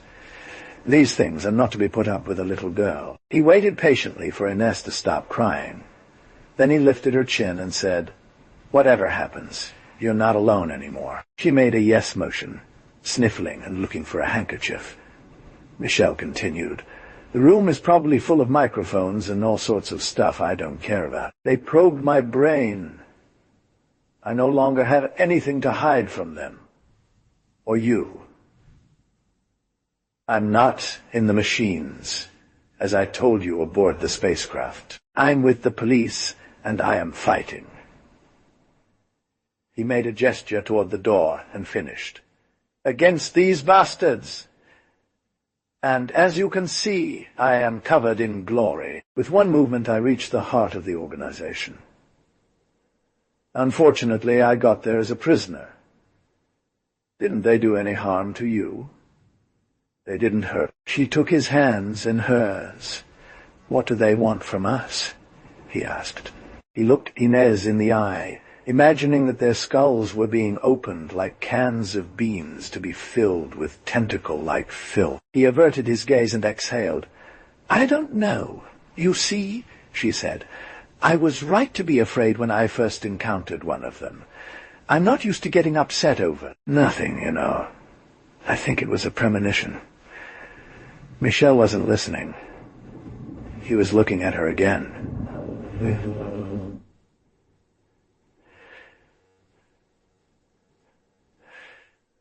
And he thought that he'd saved her from horrors far worse than death. He had managed to convince the Seapods to leave her untouched. After all, what did one more spy make to them? He would have had to undertake a delicate operation, then teach him all the reactions of Heinz. All that was very complicated. He would bring her back safe and sound, that's all. His own script wouldn't change, he said, divulging only part of the truth. "Listen, Heinz, I'll see you every day. They want me to seduce you. I don't really know how to express myself. In short, they want you to fall in love with me so that you can observe human behavior in these circumstances. It won't be too painful for you to pretend." He finished, looking away. Then he leaned into her ear and whispered, "Trust me. We'll get out of this. They're watching us. Push me away as if I bother you. Go on." Her cheeks were burning. Inez made a half-hearted and unconvincing gesture to push her away. He assumed a somber expression, bowed slightly, and kissed the tips of her fingers before walking towards the door. "See you tomorrow," he said, tapping his knuckles against the door panel to summon the guard. When the door opened, he gave a little encouraging frown to the young girl before leaving. As he followed the guard through the corridors, he thought, "Good grief, I have no idea where I am anymore. I'm playing such a fine game that I'm losing myself." Because he was forced to lie to the Seapods, he also had to hide certain things from the young girl so as not to scare her. "Bravo," he said to the dwarf commander a little later. He laughed and mimicked Michel. "It won't be too painful for you to pretend to love me." Very clever of you, I find. Human sexuality amplifies the cunning faculty. You don't know anything about human sexuality. Michel interrupted. "You didn't notice that she pushed me away." The dwarf seemed surprised. "Pushed?" I was also wondering. "Are you sure that gesture equivalent to a refusal? It's obvious." "Yes. But I've read 100 times that the female refusal was a way to strengthen the male's desire. Another trick, in a sense. Sorry to disappoint you, Commander. In this particular case, it was a simple refusal, believe me. It would be too long for you to explain." "So, do you really think she won't follow you in your organized escape?" "She needs to have perfect trust in me, reinforced by love. Otherwise, she'll refuse to follow me. She'll refuse to put herself at risk with me, despite her despair at being a captive. That's a real young girl, unable to transgress certain taboos. I'm not sure I understand what you mean by a real young girl. Men are so complicated. You carry with you a bundle of mental infirmities. Love, jealousy, sense of sin, and I don't know what jumble of incomprehensible feelings. What do you think should be done? This young girl is romantic. She writes poems. Don't try to understand. You're not cut out for that either. I have to shine in her eyes to be a hero. It also has to meet her outdoors, amidst flowers, or on a beach beaten by the tide, or under the moonlight. For this planet without a satellite worthy of the name, the clarity of the stars would be enough. In nature, after all, I've already heard stories about the moonlight in love stories from terrestrial novels. It's very strange. You remain very close to the animal. There is a kind of bee that can only mate at certain times of the day, and in the scent of certain flowers. Sand scent and at a different hour. Nothing to do. That's pretty much it, isn't it?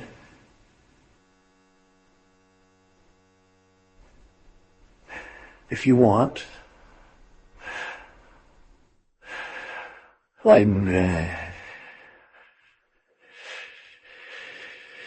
If you want. Let's see. Would the terrace do? Michel knew nothing about this terrace. Since his capture, he had not left, and could wonder if this strange city was established on the ground or under the sea. The word terrace meant something else, he said without committing himself. The terrace? I don't know. I'd have to go there to see for myself. He touched his skull and added, since this damn operation, an entire category of memories has become very vague for me.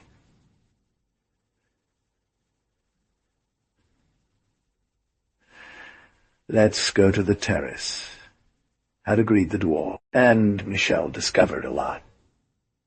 The terrace was the roof of a colossal building island in the middle of a lake. The roof was covered with vegetation. Around the lake, it was the jungle. What jungle? In what part of the planet? He dared not ask, afraid of making a fool of himself, and decided to clear this up later. The view from the terrace made him grimace. He got away with maybe, if...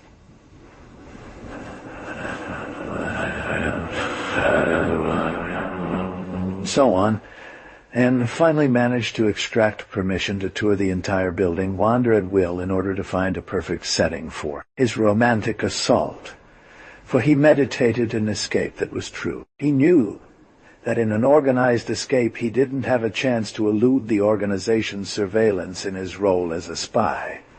He wanted to surprise them by an unplanned departure in an unplanned direction, at an unplanned hour, and by unplanned means, so as to completely throw them off their game. Yet for several days, his memory recorded faithfully the arrangement of the places, the escape routes, the service hours, the details of the plans displayed here and there, locations of the weapons depositories and the takeoff areas. Chapter 5, Michel suffered from strange fits, which always began with a slight headache. This headache lasted little, but as soon as he felt better, Michel had the impression of living abnormally for several minutes. His movements and words seemed to drag as in a slow-motion film. Strange thing. He felt that he should have understood why, but could not resolve to make the sufficient effort of reflection. He always explained it away, as a result of the operations he had undergone. Often, too, he regarded the fantastic adventure he was living as something not very serious, as some kind of giant joke. All this prompted him to confusing thoughts, and for a moment he feared he might sink into dementia.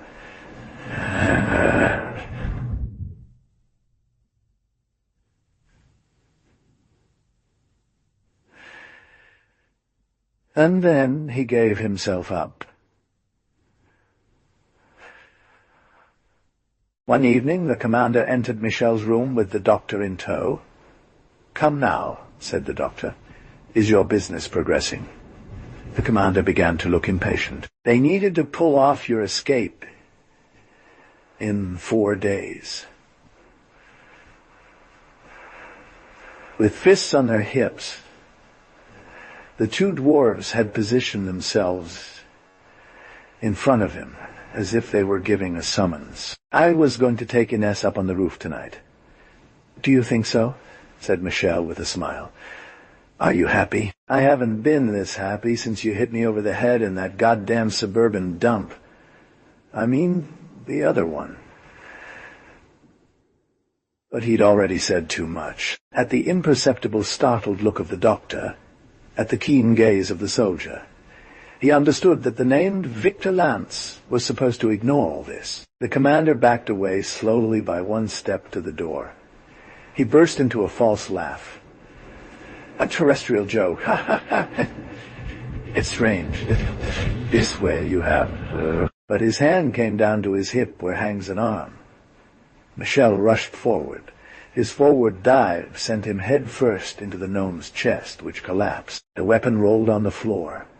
Michel rose on one elbow and dealt a terrible blow to the enemy's face with the other. He only had time to turn over onto his back to kick the doctor in the face with his heel. He straightened up, puffing, and eyed the two bodies curled up at either end of the room.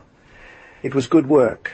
He leaned down towards the commander and lifted him by the collar. He yanked the doctor off the floor in the same manner and clutched the two with one hand, as easily as a hunter might clutch two rabbits by the ears. Thus laden, he entrebâilla the door and cast a glance down the corridor. He swiftly crossed this hallway, dragging the bodies behind him with little effort, and entered the room opposite, knowing it was brimming with dusty files. After closing the door behind him, he pushed aside stacks of neatly stacked paperwork, managed to compress they were to be arranged in a different way that took up less space. He made a kind of lodge where he pushed the two bodies together and placed files in front. He ran down the hall, checking that no one had seen him, and jumped into his room. Calmly, he went to wash his hands. A dwarf entered without knocking, while he was drying himself off. Michel raised an eyebrow as he turned his head. "Yes, the doctor isn't here." "He left only 10 minutes ago," said Michel, his voice calm. As the other was being taken out, the young man felt his heart rate increase. The events were pushing him to take swift action. Indeed, everything had been prepared for the escape, but he would have liked to inform Inez, if possible, to stage a fake dress rehearsal, or he should make up his mind to clear out at once. He left his room, avoiding looking in a hurry, took an automatic elevator leading to the upper floor, walked about 100 meters of corridors before knocking on the door of the caretaker Sepode of Ines. The grey dwarf with the octopus head gave him the key. They were used to it, and Michel went to deliver Ein. He leaned over her shoulder, as if to kiss her, and whispered in her ear, "It's now or never. Follow me and obey blindly." They looked into each other's eyes for a brief moment, and Michel had the feeling that he could count on her. As they passed by the open gate of the guard, who, unaware of any Terrarian language, croaked with satisfaction as he put his key back in his pocket. "A half hour," said Michael a little high, as if he were talking to a deaf man. So saying, he designated the wall clock by crossing 2 fingers. "Yes, yes," mumbled painfully the dwarf Sepode. Michael dragged Ines by the hand. They took a small elevator and came out on the roof 2 minutes later without having met a soul. They ran alongside a path that opened up in this shrinking jungle. Michel pushed aside the leaves of a bush. They crawled under the branches, hindered by the floating panels of their hospital smocks, which got caught on the thorns. They reached a kind of square hole, opening into the ground. Michel signaled his companion to follow him. They burrowed beneath the floor, using their hands and knees to push against the partitions. "It's an old air vent," said the young man. They came to a dim room, and Michel felt around in the darkness. His hand found what he was looking for, and he lit a flashlight. Michel dug beneath the dead leaves that blanketed the ground and pulled out 2 belts, each carrying 2 weapons. He offered one to Inez, saying, "Put this around your waist, and do as I do. We'll have freer movements." He rolled up his blouse sleeves above the elbow and tied the floating ends between his legs, imitated by the young girl. He pulled something else out from under the dead leaves, a kind of shiny handlebar tube. He counted his steps along a partition and applied the tube to the cement. He pressed a button on the handlebar, and a rough filament cut an opening in the wall large enough. They slipped into a kind of circular corridor and came to the edge of a pit where an iron ladder descended. "It will be a long way down. I'll go first," he said. "If you're tired, just say so. We'll rest as often as you want."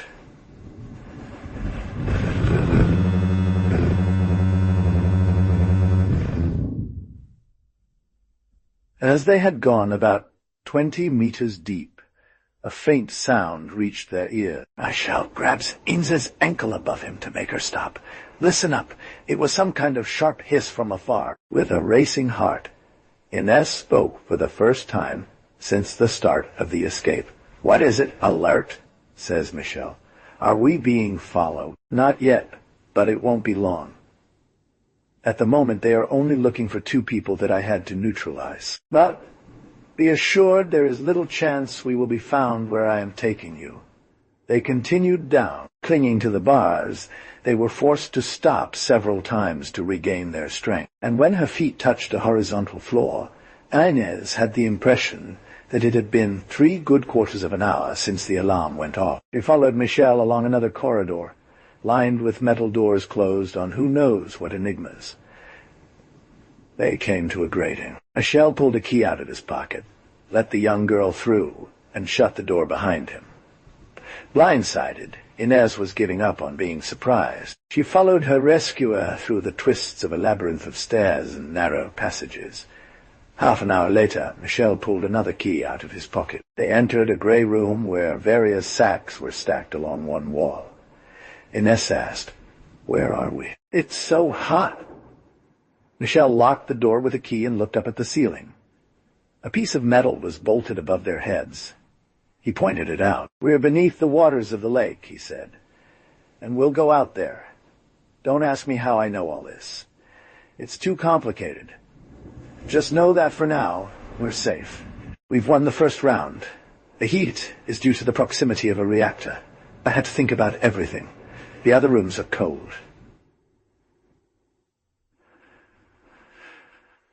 Then only, Inez fell down on a package of brown fabric and started to chuckle without being able to stop. Chapter 6. In his long explorations of the building, Michel had noted everything in his memory before preparing the escape. He had taken advantage of his relative freedom to sneak into the most remote places secretly. Then, box by box, at various prices and risks, he had accumulated canned food in this room. He had also prepared a first-aid kit, weapons, clothes, and other essential items. But something was still missing. Something he knew was essential, that he knew where to find. After a few hours of rest, he woke up Ines, who had calmed down and fell asleep on a pile of blankets placed directly on the floor. "I have to go out," he said. "I'm going with you." "No. Inez. It's useless to double the difficulties. What are you going to do? The events have accelerated a bit. I need 2 breathing devices to get across the lake under the surface." He grabbed her by the shoulders and looked her in the eyes. "Listen to me carefully. They can't take us again. It would be horrible, worse than death. I know what they're capable of. You'll lower the safety bar that locks this door from the inside. You'll only open if there are 3 distinct knocks, like this." With his tucked index, he struck the concrete floor. "This will be me, you understand? Unless they're diabolical schemes." He dreamed for a moment and then, suddenly resolved, went to rummage through the medicine chest. He swung a small metal tube. "If, for some reason, they manage to get in here, you will swallow one of these pills." "What is it?" "A sudden poison." He watched the young girl pale and quickly added, "Death will be gentle and swift, but don't let them get hold of you. By the way, trust me, I have to succeed." He held her close to him and suddenly walked towards the door, which he opened with his key. He passed through the corridor and turned on the threshold. They looked at each other for a moment through the crack in the door. She had a small, tragic face in the half-light. "Close it well, as I told you," he repeated. He looked at her again for a moment with gravity. "Blue. I love you, Inez." He pulled the window sash to him. The pen clacked discreetly. He lit his lamp and went off with a soft, silent step. Inez was all alone, frozen before the closed door. As if struck by an arrow still quivering, the last words of Michel reverberated deliciously in her. "I love you, Inez," he whispered. "I love you." This little sentence had bewitched her like a magic incantation, and she stood there motionless. For weeks now, she felt as if her soul was full of darkness, but the sentence had lit in her a tiny flame that gradually grew stronger and spread throughout her being. This state lasted a long time. When she finally decided to lower the metal bar, she didn't know if an hour or 5 minutes had passed. She went and lay down on the pile of blankets and stayed there a long time with her hands crossed over her chest, a slight smile on her lips savoring this phrase. So old, and yet new. She fell asleep in her happiness. She woke up with a start and almost ran to the door, as footsteps could be heard in the hallway. But she had the feeling that her heart stopped, for this noise came from several individuals who were pacing. She clutched the poison tube in her hand and turned off the lamp that Michel had left for her. Nearby doors were opening. Mysterious scraping was heard on the walls of the corridor. Then voices, rasping breaths, and undefined noises. Then, above all, there was the cry. A kind of snorting bleat, a sound truly unbearable, a sound evoking terrible monsters and inhumane distress. And, little by little, the other noises subsided and receded, but the braying came back every 5 minutes. It echoed in the corridor. One also heard powerful rasps, as if one was scratching the walls with iron nails the size of a pickaxe. This stirred up horror in the girl's heart. She would not have been able to say why. She wished all the more for Michel's quick return, but she suddenly heard something like a collapse of rubble, and she had the unpleasant impression that the braying had drawn closer, as if the beast, if there was one, had broken away through several collapsed partitions. Soon there was still more like the sound of a dumpster tossing 2 or 3 tons of bricks at once in the next room, and Inez stiffened, back to the opposite wall, teeth clenched on a cry of terror. She stayed like that for a good moment. There hadn't been a single noise since the landslide. It was pitch black, absolute silence. But suddenly, the girl's hearing caught a faint sound, like the sniffing of a dog along an entire wall, and she knew the beast was going to attack the last obstacle. She relit her lamp and looked one by one, the wall and the door closed, wondering if she should run down the corridor. But would this escape throw her into Michel's arms, or between the arms of the shepherds drawn by the noise? It was surprising that they didn't hear anything, but this part of the building was dug very deep. Fear grew so strong and wild in Ines that she came to desire being taken by the seapods, and the scratching resumed, clearly on the last partition, this time. Ines could not bear it any more and jumped towards the door. She braced herself under the heavy bar and pushed upwards. Alas! The bar seemed jammed, and the young girl was too terrified to keep calm.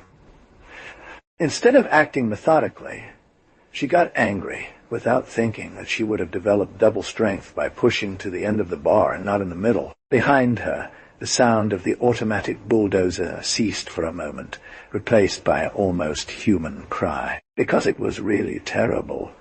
There was humanity in the tone of this complaint. The noise resumed. In a hurry, Innes picked up the lamp that had rolled on the floor and aimed its beam at the wall that looked suspicious to her.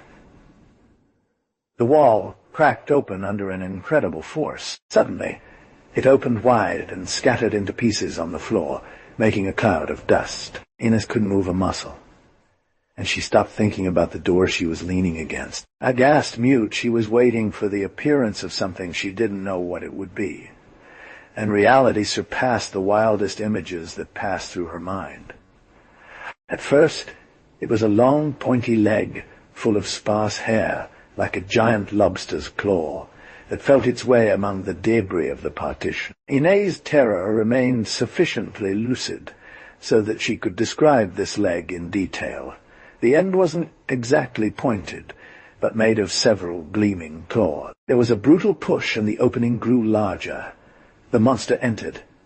It was some sort of spider, but Inez was going to let go of her lamp and collapse. This 3-meter-high spider had a human head, absolutely, unequivocally human.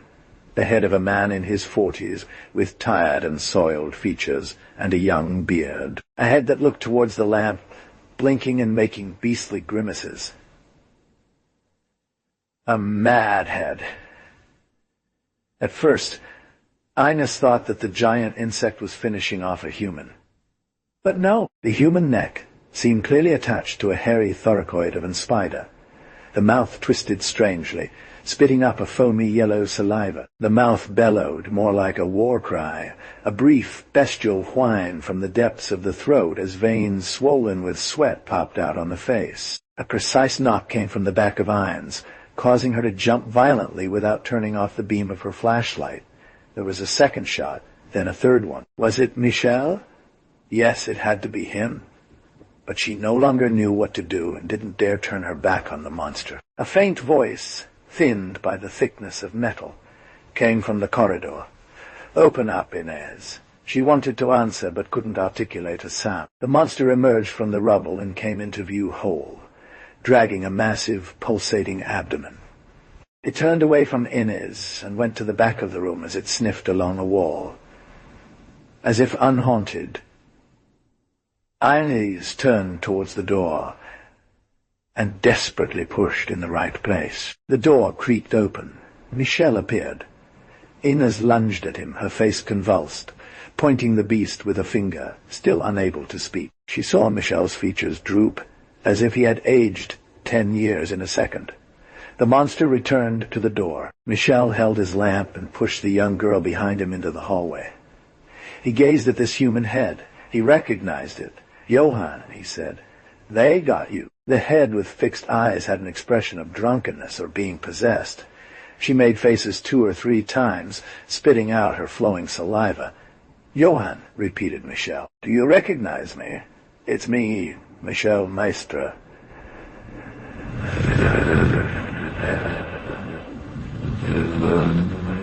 The young man lowered his right hand towards the weapon hanging from his hip. He drew his sword abruptly, murmuring, "Forgive me, Johann, but you're not yourself anymore. It's..." The beast leapt forward. Michel's weapon let out a tiny plink, in comparison to the huge yellow sun that exploded upon the monster.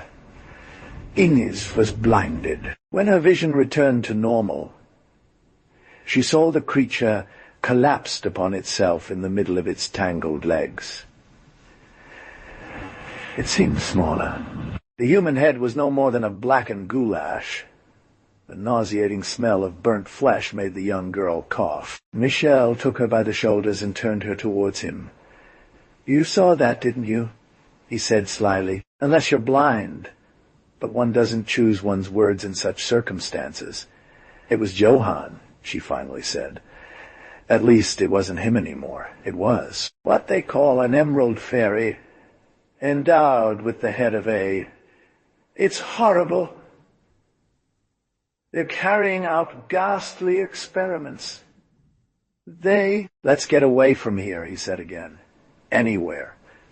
But not here. No, not here. He took out 2 lightweight spacesuits from the package. I have managed to arrange things as well as I can. These suits are designed for dwarves. They'll only cover us halfway. I hope the lake water isn't too cold. Inez says something in a tiny voice. Michel has her repeat, I can't swim. After a moment's stunned silence, he explodes. You're telling me this now. She's about to cry. He pulls her close.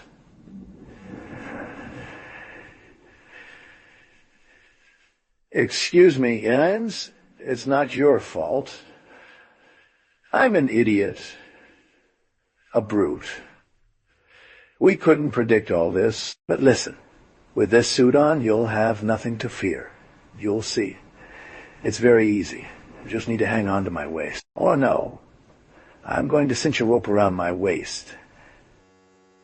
And you'll be at the other end. It's a very small adventure, swimming, compared to what awaits us if we stay here. Have you seen Johann? Yes, you didn't know him.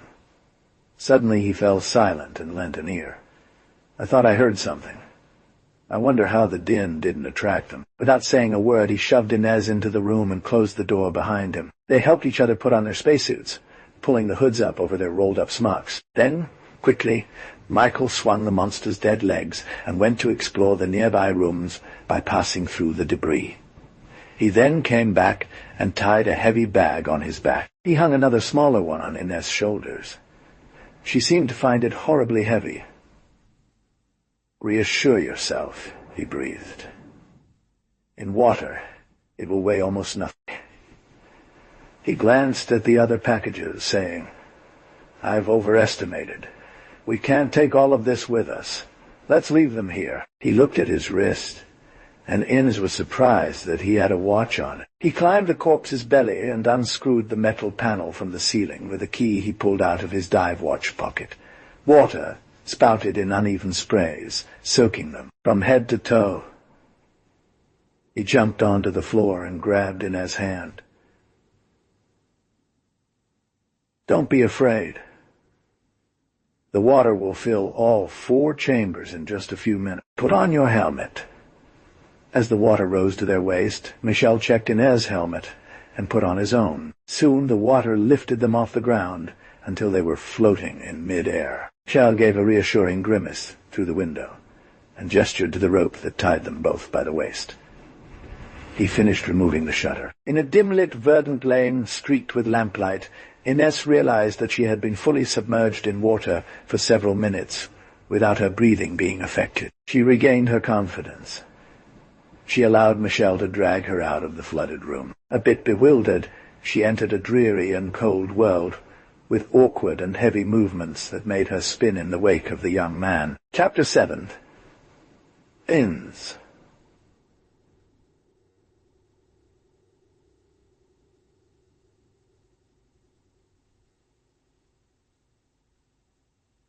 Slowly got used to this new environment for her. She quickly learned to support her limbs on the liquid masses surrounding. A swaying ceiling of silver was drifting overhead.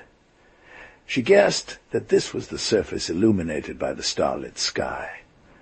The black shadow of Michel moved ahead. This journey seemed to resemble a very slow flight. She had the feeling she had swum for about a quarter of an hour horizontally when Michel finally made himself known above the surface. She suddenly appeared at his sides. With a gesture, Michael pointed out the heavy square buildings that were very dark in the middle of the water. The shore rose up with huge, immobile plants about 50 meters away. They swam side by side in this direction, and soon after they waddled through smelly mud. Michael dragged her to safer, drier ground, and they took off their helmets.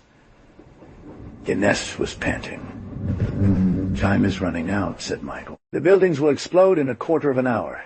It'll be a great fireworks display. Let's get away as much as possible.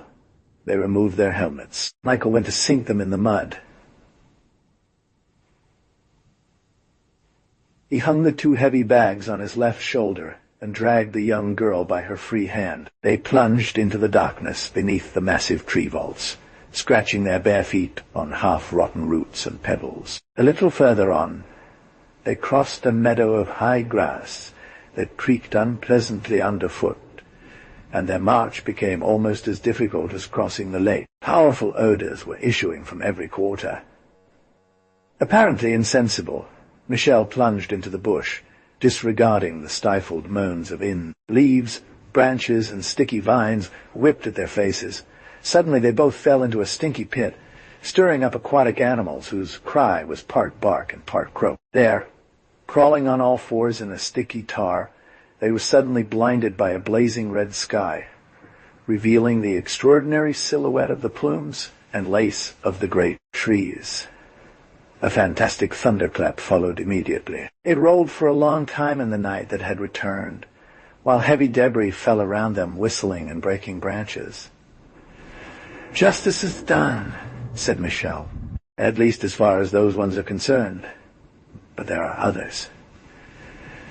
And there was silence. And he thought that the explosion he had caused had probably wiped out innocent men held captive by the seapods. Perhaps Johann's living brain had been crushed in his jaw.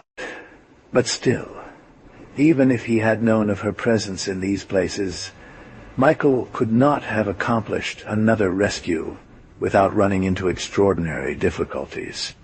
Hiding from the night and unaware of Ines, Michael cried quietly as he helped the young girl out of the pit.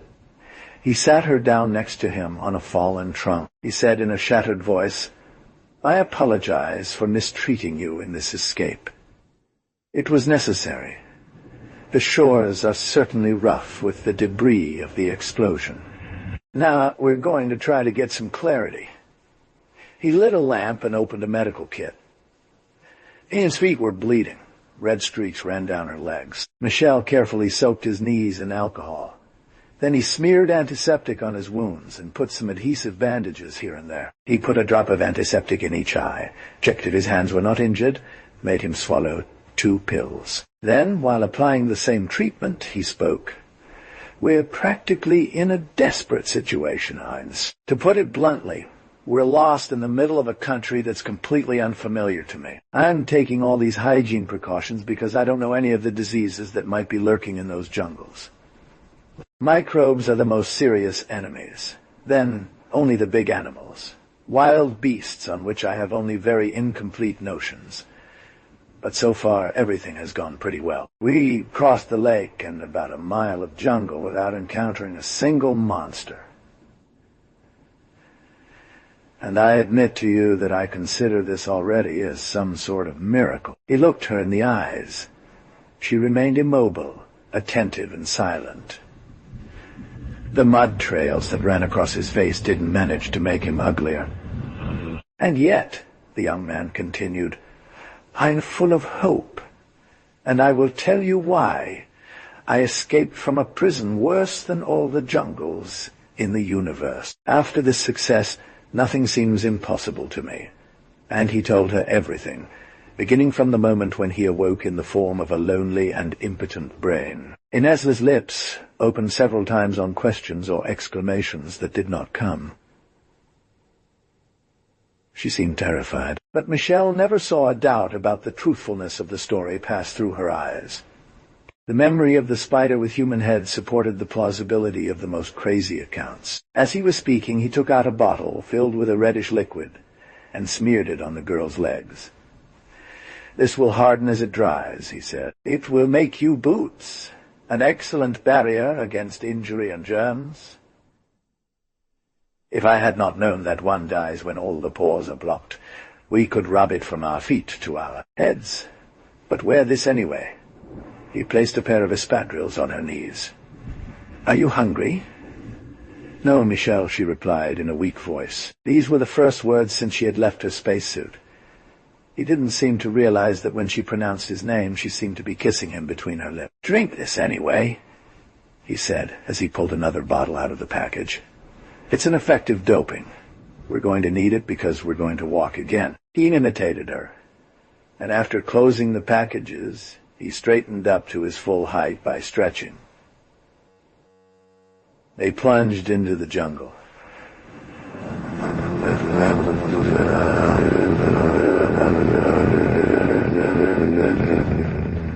Walking was easier. As she followed him, Ines wondered why he hadn't said anything about the little phrase he'd told her about 2 hours earlier. "I love you, Ines," he had said, "no matter what. We must walk north.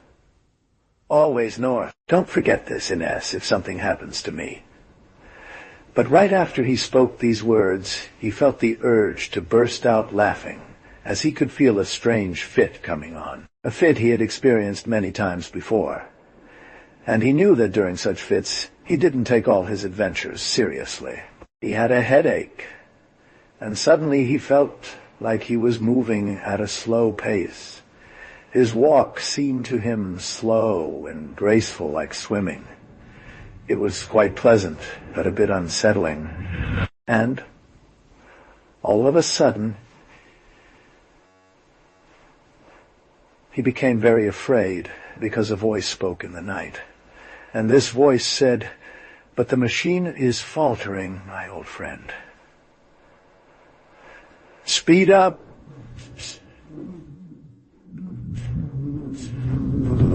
Friend. By God's name, the flap is open." He hears everything, close up, but really close. Where have you got your head? What frightened Michel most was that he knew very well that he should show no reaction to this acoustic phenomenon of a disquieting precision. He knew it was his duty to forget everything, for everything was in order and nothing, at the bottom, had any importance. Later, they got involved in swamps. The mud was soft beneath their feet, and they had been walking for hours. Stillness meant drowning. Every step forward dragged the previous one heavily out of the deadly suck of the ground. Exhausted, Ines had had to consent to be carried by her companion, and for even longer hours he had walked while holding her close in his arms, and it seemed like it would never end. In her nightmare, Ines still felt the arms of Michel around her. She came out a little of her unconsciousness and said, "Put me down. I'm well rested." Her voice finished waking her up. She was still in Michel's arms, but the young man was lying on the firm floor, and in his sleep he held her close to him. She didn't dare move, afraid of waking him up. He had carried her there, fast asleep on the moss, at the foot of a tree with a terrifying girth. The swamp glittered between the leaves, a few meters away under a harsh sun. Ines opened her eyes wide, and the sight made her let out a small cry of surprise. No longer thinking about Michel, she stood up, dazzled. Long and wide, the leaves hung down towards the ground like pieces of fabric in all colors. They swayed slowly in the branches, shaken by the breeze. Higher up, it was a display of colorful flags, garlands of hanging vines with bells and moss lace. The stronger wind from the heights made all flags of every hue flutter at the top of trees, flapping and losing strips of red on one side and silver on the other, strips that fled in long shimmering spirals within atmospheric eddies. There were clouds, confetti, and multicolored flyers swirling in the sky like flights of migratory birds. They sometimes dove down, forming a colorful mosaic on the sticky, flat surface of the bog. It stretched almost to the horizon, shimmering like a giant dance floor, dotted with clusters of sharp palm frond. Ines didn't have the time to remember that. Not so long ago, she was moved by a whirl of dead leaves in autumn, or by the mirror of a frozen pond reflecting Chrysail's moon. It was small, dated, anemic poetry compared to what Emerald offered. Elsewhere, man left his soul to be gnawed away by tiny, colorless emotions out of boredom. On Emerald, it was a burst of lights and colors, sounds and smells. For the 1,000 chirps of the branches were like 1,000 violins, aided by the loud combing sounds of the wind that shook petals in a rain under the branches. A large black and golden bird flew over the bog with a trumpet-like bellow, something like "Aroo." Was it a bird? It was a flying animal, no doubt about it, but it resembled more a ray with its two soft and dark wings and the long shiny tail. As in a dream, Inns made some steps. Her feet, as they trampled on the grass, sent a shower of multicolored bubbles around her, stranger than the soap bubbles that had enchanted her childhood. Despite her contortions, she couldn't help but do a few pirouettes, and was surrounded by a whirling of fragile pure spheres that caressed her limbs as they passed by. She took a fleeting look at Michel, and saw that he was still asleep with his head on a sack.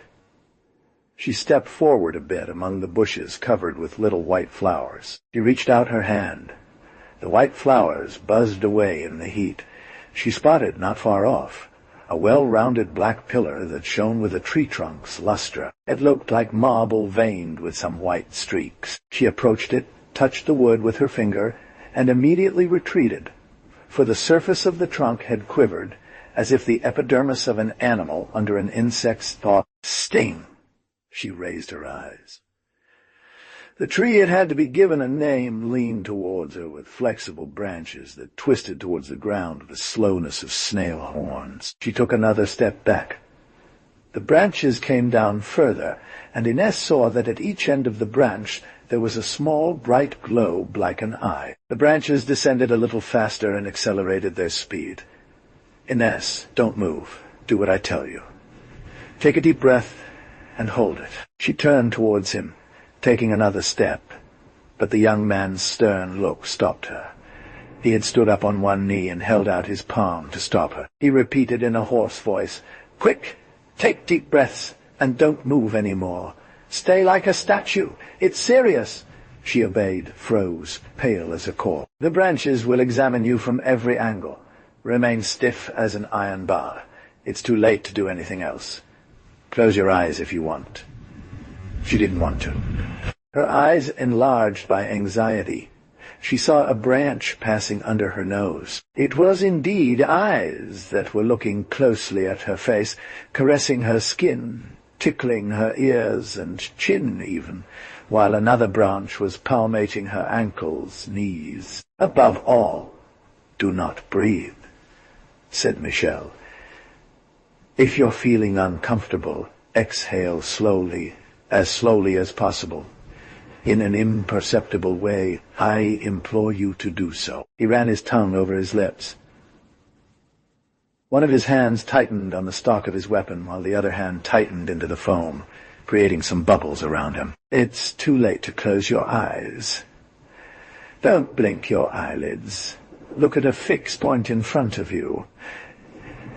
Inns was marble still.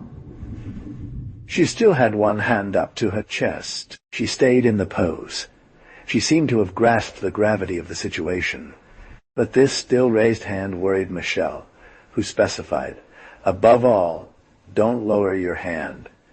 It is possible that this dirt will raise you or make you turn on yourself. In that case, don't shout. You're a statue. Play your part well." A branch went between his legs, wrapped itself around his thigh. "Statue, Inès," Michel repeated. "Or it's death, my boy. A statue." He repeated this word several times with emphasis. He also said, "Look me in the eye for now." "But you're wrong. My eyes are not a fixed point. You will do as I say. Very slowly, very, very slowly, you will bring your gaze above my head and look at a specific spot on the trunk of the tree behind me." The branch brushed against Ina's leg. She had to fight hard not to tremble. The branch then moved up slightly and tugged at the bottom of her blouse. Another was combing her hair, disheveling it. A third was coming up to her armpit. Michel blushed. Could the young girl resist this last contact? Seeing that Inès wasn't looking at him anymore, He stood up and left his field of vision. He said, "You can breathe in, but with the same slowness as you put into exhaling just now. Don't let yourself be surprised by the contact you're going to feel on your right armpit." The branch poked through a tear in her shirt. Under the fabric, she saw it poke at her shoulder. Michel took a quarter circle around Ines, staying carefully 10 meters away. He brushed nervously at the sweat beading on his upper lip. There wasn't much he could do. He knew his weapon was useless. Alone, instinct had pushed his hand to the stock. It only took a distraction from the tree.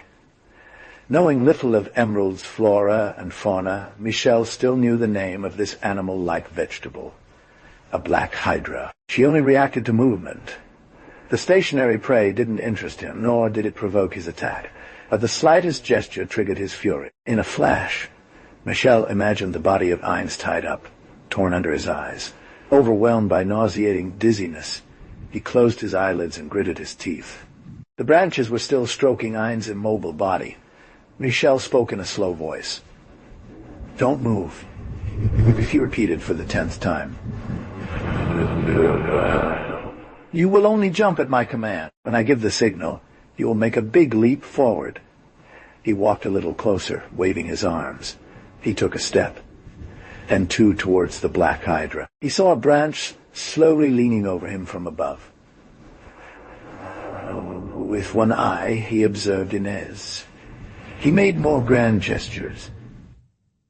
2 branches released the young woman and headed towards him. He took a cautious step back. The branches stretched towards him. He backed up again. The branches swayed within a meter of him. Apparently at the limit of their flexibility, the last branch left enough for the new moving target he constituted. He let it join the others and shouted, "Hop!" with his whole throat while himself receding. Ines leaped forward. She stumbled over a root and toppled in the grass into an iridescent bubble of bubbles. A branch came back with a whip and grabbed the young girl by her espadrille. Ines screamed. "Tie your hands in the grass!" cried Michel as he ran a quarter circle in the opposite direction. He grabbed Ines by the arms and pulled with all his might. The young girl was lifted into the air, held on one side by Michel and on the other by the branch, which swayed the espadrille well laced at risk of breaking the ankle. Michel loosened the grip of his right arm while his left arm tightened around Ines. He pulled out his weapon and carefully aimed, but the jolts caused by the branch made him trip all around. He struggled in a real whirl of colored bubbles that rose from the trampled grass. He fell to one side with Ines in his arms. They slid together on the ground, pulled by the branch. A second branch was coming closer to Ines' leg. Michel grabbed desperately, almost to the point of judgeship, several times in a row, causing explosions of yellow suns along the dangerous branches. He felt himself rolling down a hill with the young girl clinging to him, still in a whirlwind of bubbles. He sat up on his knees. Ines' foot was bare, but her laces had worked their way into the flesh of her calf and were dragging her espadrilles to shreds. The young people had tumbled together into a damp ditch. Michel hoisted Ines up and dragged her a little further away. She hobbled after him, trembling with unshed tears. He held her close and kissed her, whispering words she didn't hear. For the black hydra, frustrated, made an awful din in wrecking everything around it. It tore up branches, whipped the ground, slapped tree trunks, and pulled out bushes. Its branches twisted in all directions like snakes. Gasping, Michel sat Ines down on the opposite side of the ditch. He cut the laces of the espadrilles with his knife and massaged the swollen foot gently. Gradually,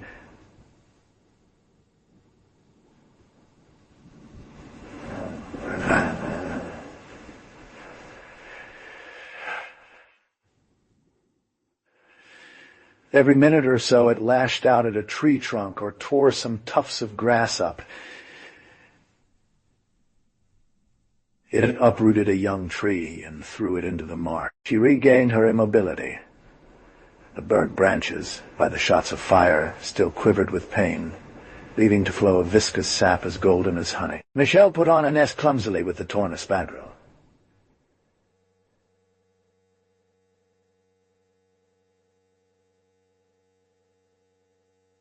She leaned on him.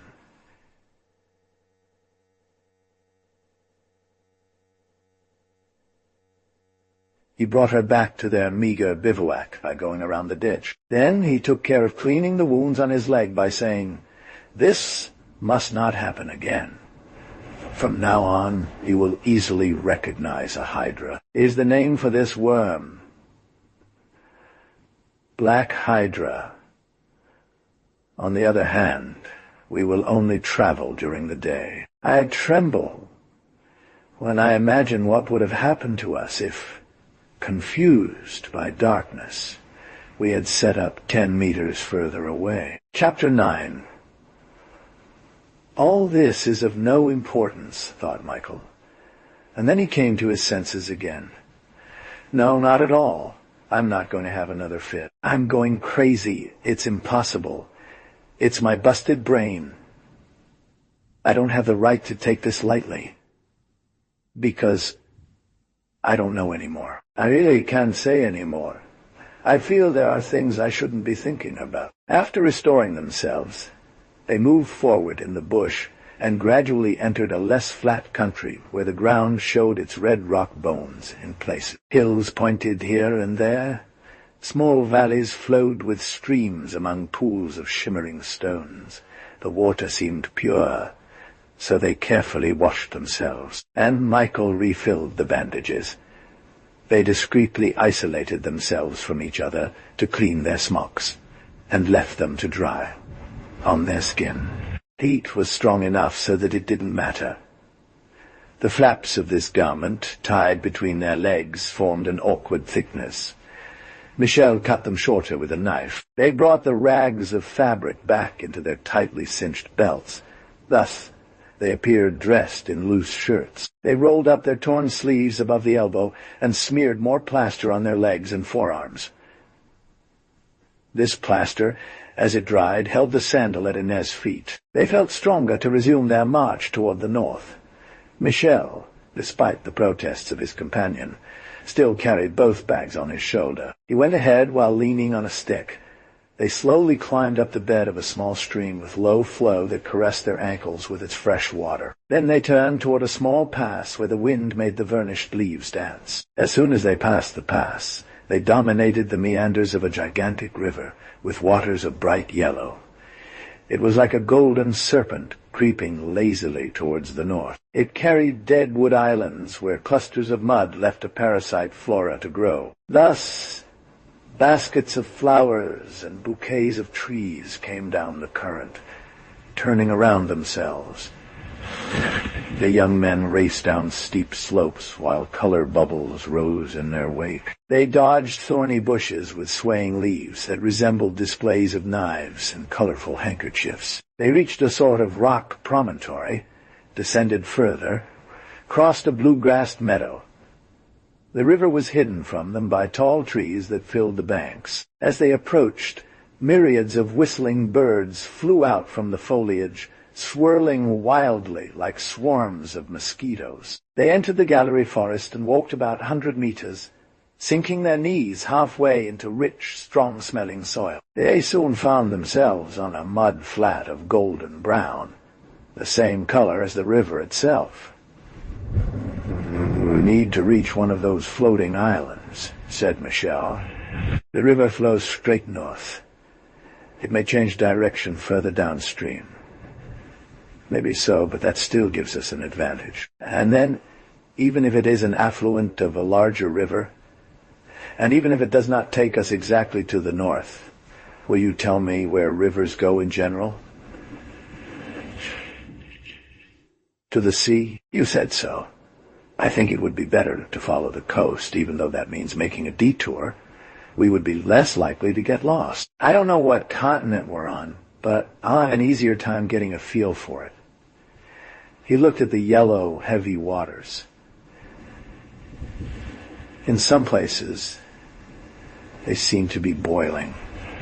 Big bubbles broke through the surface with a crackling sound. He wondered what kind of fish or lizards could live in them. He wondered if these bubbles didn't come from the underwater breathing of some monster. He trained Inez on to firmer ground. Along a wooden levee and pile of gravel, accumulated by an old flood until the end of the beach. After 10 minutes, they were just above the tide. Michel took a rock about the size of a head and threw it in the middle of a pool of boiling water. There was a disproportionate ripple with the fall of the stone. The waters bubbled up even more and twisted in all directions. A dark object broke the surface, and Michel thought for a moment that the stone was coming up to float like a balloon. But the object was more oblong, pierced with 2 luminous orbits. The object cracked on a toothed mouth, rose at the end of a long, flexible neck, like the head of a serpent. The head always sank. It seemed to be meters and meters long. It bent back in a swan's neck. The beast looked at the bank. Behind, one saw emerge a scaled spine like a saw. The whole exceeded the size of an elephant. A whale. At 15 meters in the air, the head blew out a cloud of steam water with a loud roaring. The mouth opened onto a rosy jaw. As Michel, all he saw was this approaching mouth speeding up towards him like lightning. He stumbled backwards, heard Inez scream out loud, watched her menacing head explode into a sun, her decapitated neck fall limp in the waters, in a golden jet. Dazed and lying on his back, he stared at the smoking gun in his hand. He had fired without realizing it. His reflex had countered his lethargy in order to make the necessary gesture. But already, other oversized necks were coming out of the river. Michel cried, "Inez, shoot! You're armed!" However, he was already pulling with both hands without time to get up. Another head exploded. A flexible neck was started by a poorly directed shot and folded back on itself like a broken branch. Another monster was charging along the shore, amidst a swarm of buzzing projectiles like swallows. Several explosions sounded behind Michel. The low monster swung from side to side. "Well done," shouted Michel as he came up. He turned his head and saw Inez aiming at another beast that had emerged behind the dike. He fired at the same time. The enormous neck seemed to split in 2 as the head rolled at their feet with a vacant gurgle. They had no time to examine it closely.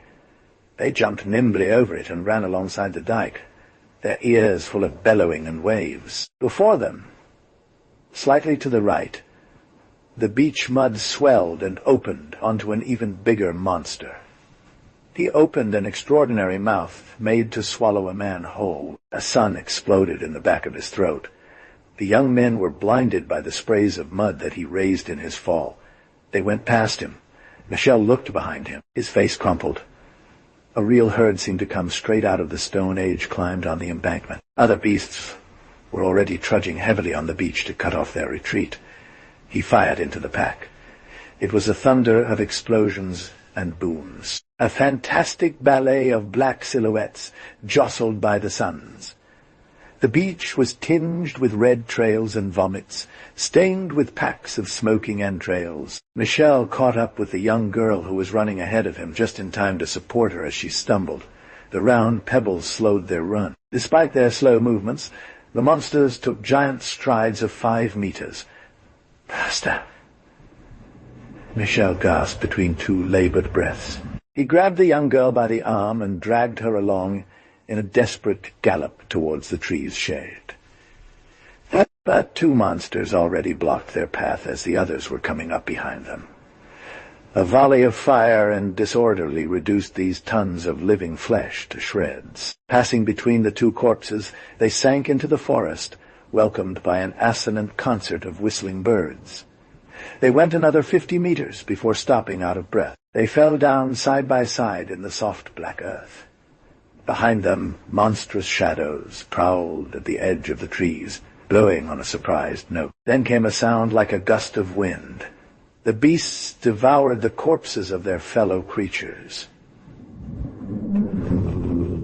Chapter X. For days, Michael displayed an undemined energy. He felt like some kind of invincible hero, a superhuman. Most of the time, he carried the young girl in his arms without tiring. He was fucking the jungle forcing all obstacles with a rage amplified by the feeling of being Inez's protector. He often wondered if his tampered anatomy, disassembled and reassembled by the Seapods, wasn't under the influence of some drug. He even doubted his own personality, and wondered if he didn't have a brain of a crab to control his body like a great puppet without will. At best, if his human brain wasn't inhabited by a terrible entity obedient to the designs of the crabs. And then he chased these thoughts away with a feeling of guilt that he couldn't explain.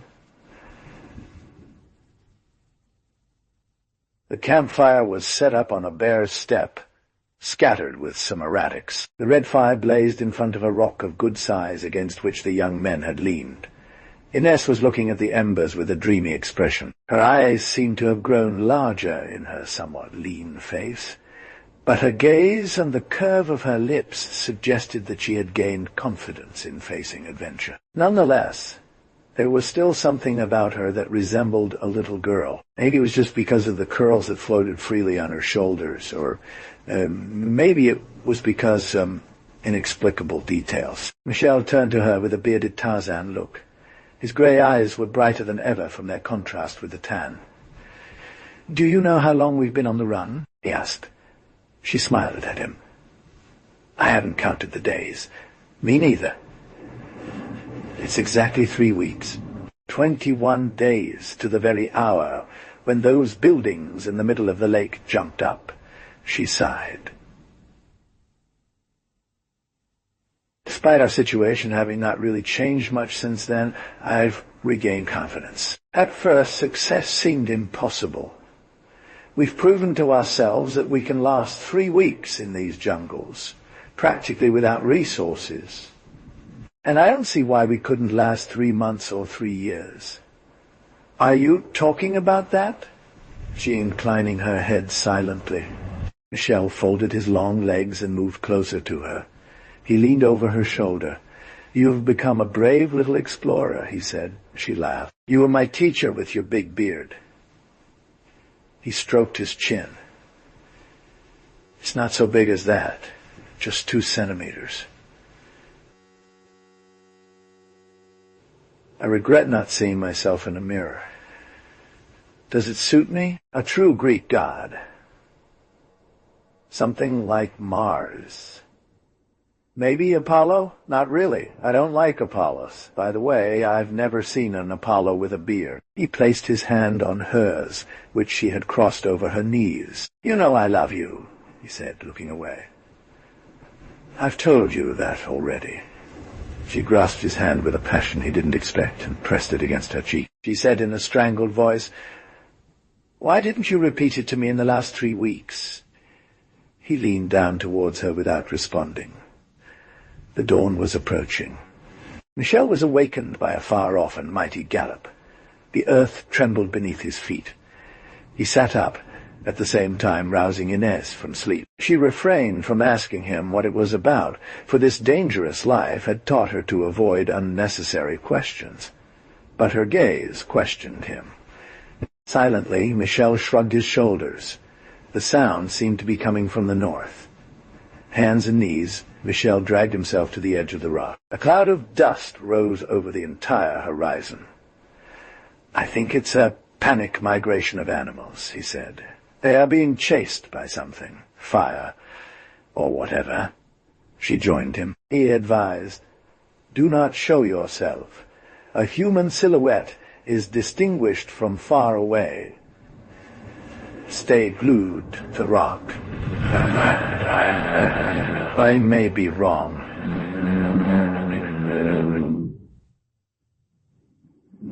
"It could be any. In any case, any escape would be a mistake on our part. This rock forms an effective barrier." In the distance, dust was rising increasingly high. Soon we made out a crowd of darker silhouettes. The whole steppe turned black and seemed to undulate toward them. Michel soon recognized herds of ponies, these horses of emerald, with long necks and short legs. The thunder of their gallop became so loud that it was impossible for the young people to hear each other. The animals dashed in uneven pods, guided by old males recognizable by their gray manes. They came very close, and Michel pushed Inns out of the way, behind the rock. They were seen passing as a storm. Their wave was reformatted at about 20 meters after dividing in front of the large rock. They saw thousands of them pass by for several minutes. In the midst of them, a few bald goats were jumping with their single horn on their forehead, and their atrophied 6 pair of legs flapping them on their back. The noise lost some intensity. The vast herd was breaking up into smaller, scattered groups of stragglers. Dust was obscuring the rising day. Chewing on large particles as the throat cut, Michel took a chance with one eye. He saw the more heavily charged animals arriving. These were the heavy masses of pachyderms whose names he didn't know, their heads buried in their boobied backs and long trailing tails. The noise became infernal again, cut by cries from ill-tuned saxophones. One could see the powerful backs, clutched by strange riders. Tiny species of monkeys that rolled on the ground and were trampled after 2 or 3 jumps. Then it was a confusing mix, a melee, a sampling of all the fauna of the country. Peculiar animals with an extremely thin profile, resembling walking skeletons. Others, more gathered, seemed covered with plates of tin, caparisoned in strange articulated armor that clanked on their backs with a giant sound of castanets. They saw pass incredible hybrids of giraffes and rhinos, springing kangaroos with eagle heads, undulating scorpions, and 50-meter-long worms that looked like carnival monsters. Winged gorillas galloped across the quaking turtle carpet, their legs flailing at high speed as they cried out in human voices. Finally there were the slow, stilted strides of the acacias, these beings that stood 3 meters tall, half vegetable, half bird, and wore leaves as plumage. They were blowing crisp notes as they unfurled trembling tongues of fire from their noisemakers, and trampled all over a tiny people of lizards with fiery heads, jumping rats, necrophagic beetles, multicolored and venomous snakes. From time to time, a big beast would fall struck by the bite of a smaller neighbor. The thunderous noise had gradually transformed into a vast murmur, pierced by the squeaking of insects or the shrill squawking of startled birds. The dust swirled only a few inches above the ground. This motley crowd circled around the rock that shielded the young people. Small, unsettling creatures slithered up to their feet and stayed no closer. Michel dragged Inns and helped her climb into the crevices of the rock. From their perch, they would occasionally burn away this infestation of vermin by firing at the ground. A little higher up, pulling their bags behind them, they found a kind of natural trough and made themselves comfortable as best they could. But at a distant, intense buzzing began to grow. Michel grabbed Inez's shoulders.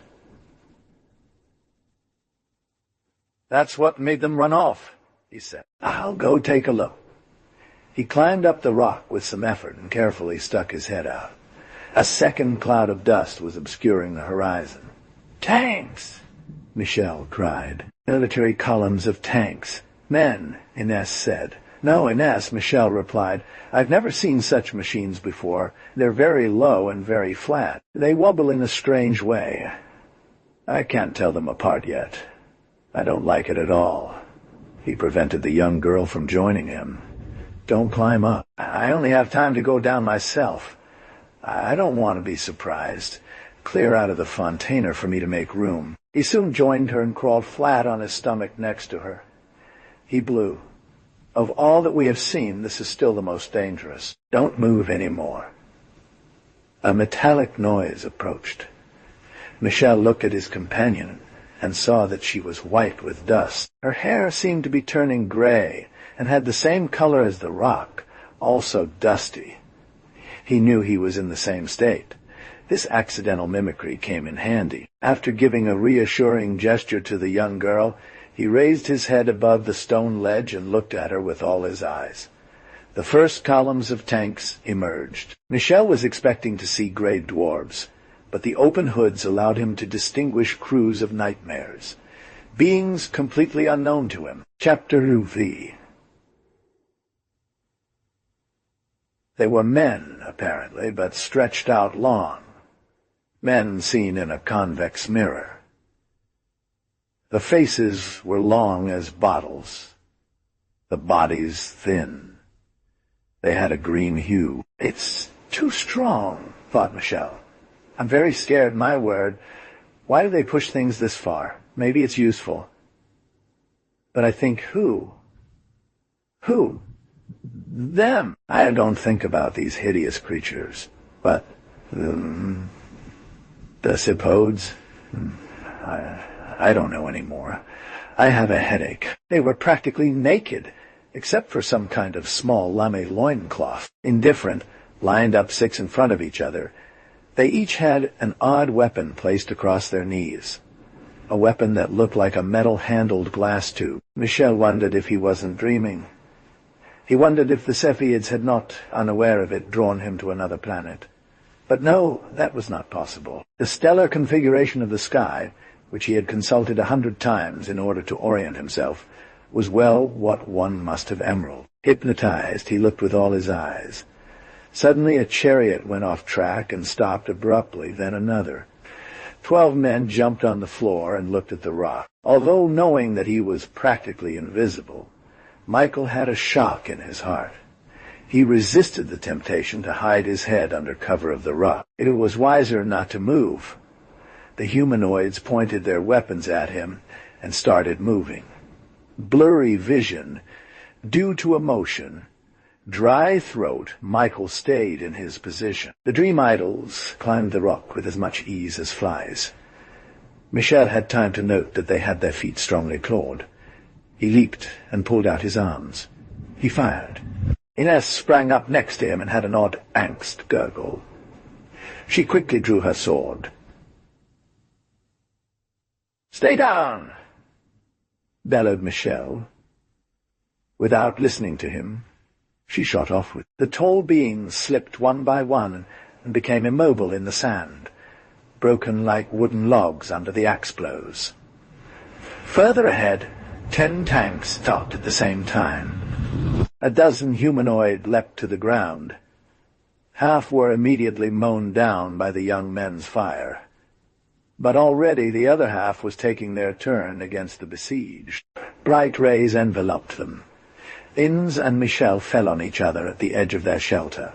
Powerless, immobilized, Michel remained conscious. This situation reminded him of another impotence, surely more irreversible, when he was nothing but a brain in a jar. At present he felt no pain, apart from the moral kind, for he felt a woman's arm lying limp on his neck.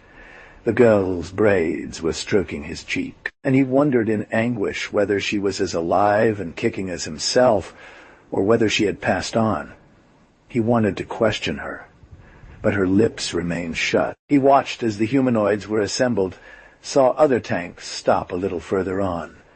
This way he knew that he had kept the mobility of his eyes, and he would have given a fortune to be able to look at the eyes of Ines. The dry, cold hand of a humanoid fell on his shoulder and dragged him violently forward, just as he thought he could feel the regular pulse of Ines running down his spine. He rolled at the bottom of the rocks, bleeding, but still without any feeling of pain.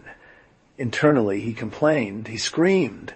He would have wanted to be sure of Ines' life. It had only been a matter of a few seconds. He raged against his enemies. For now, he remained prostrate on the sandy ground. He felt the contact of small pebbles against his cheek. A little further on, by lifting his eyes slightly, he saw the metallic wheel and part of the caterpillar track of a tank as well. Humanoid legs passed several times in front of his nose. Something suddenly fell over not far away, about a meter from his face. Ines. But all he could see of her thrown-back body was a bent knee and an outstretched arm, palm up toward the sky. Face down on the ground, her face was hidden by her hair. He fretted.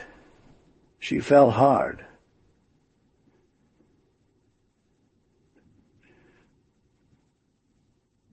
What if broken something? What if she broke her nose when she hit the floor flat on her face? And what if blood started flowing, forming a dangerous mud around her closed mouth, inert? She'd suffocate.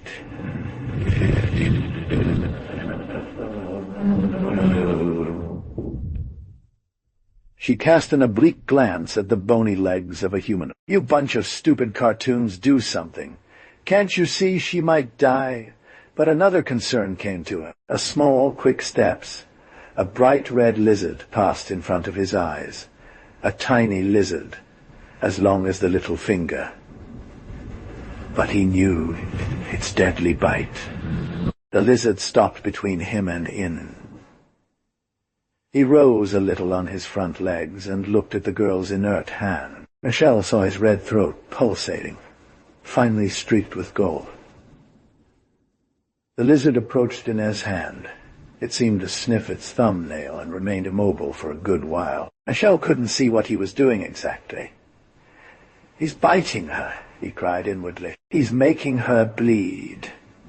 He felt a brutal relief, almost like pain when the beast moved enough to notice that she had done nothing. The little beast placed one of its clawed feet in the palm of Inez's hand, and then another. She was looking for warmth.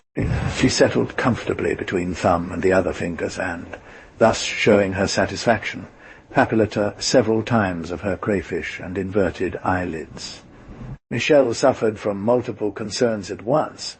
The immobility of Inez seemed to be a guarantee of security as to the lizard.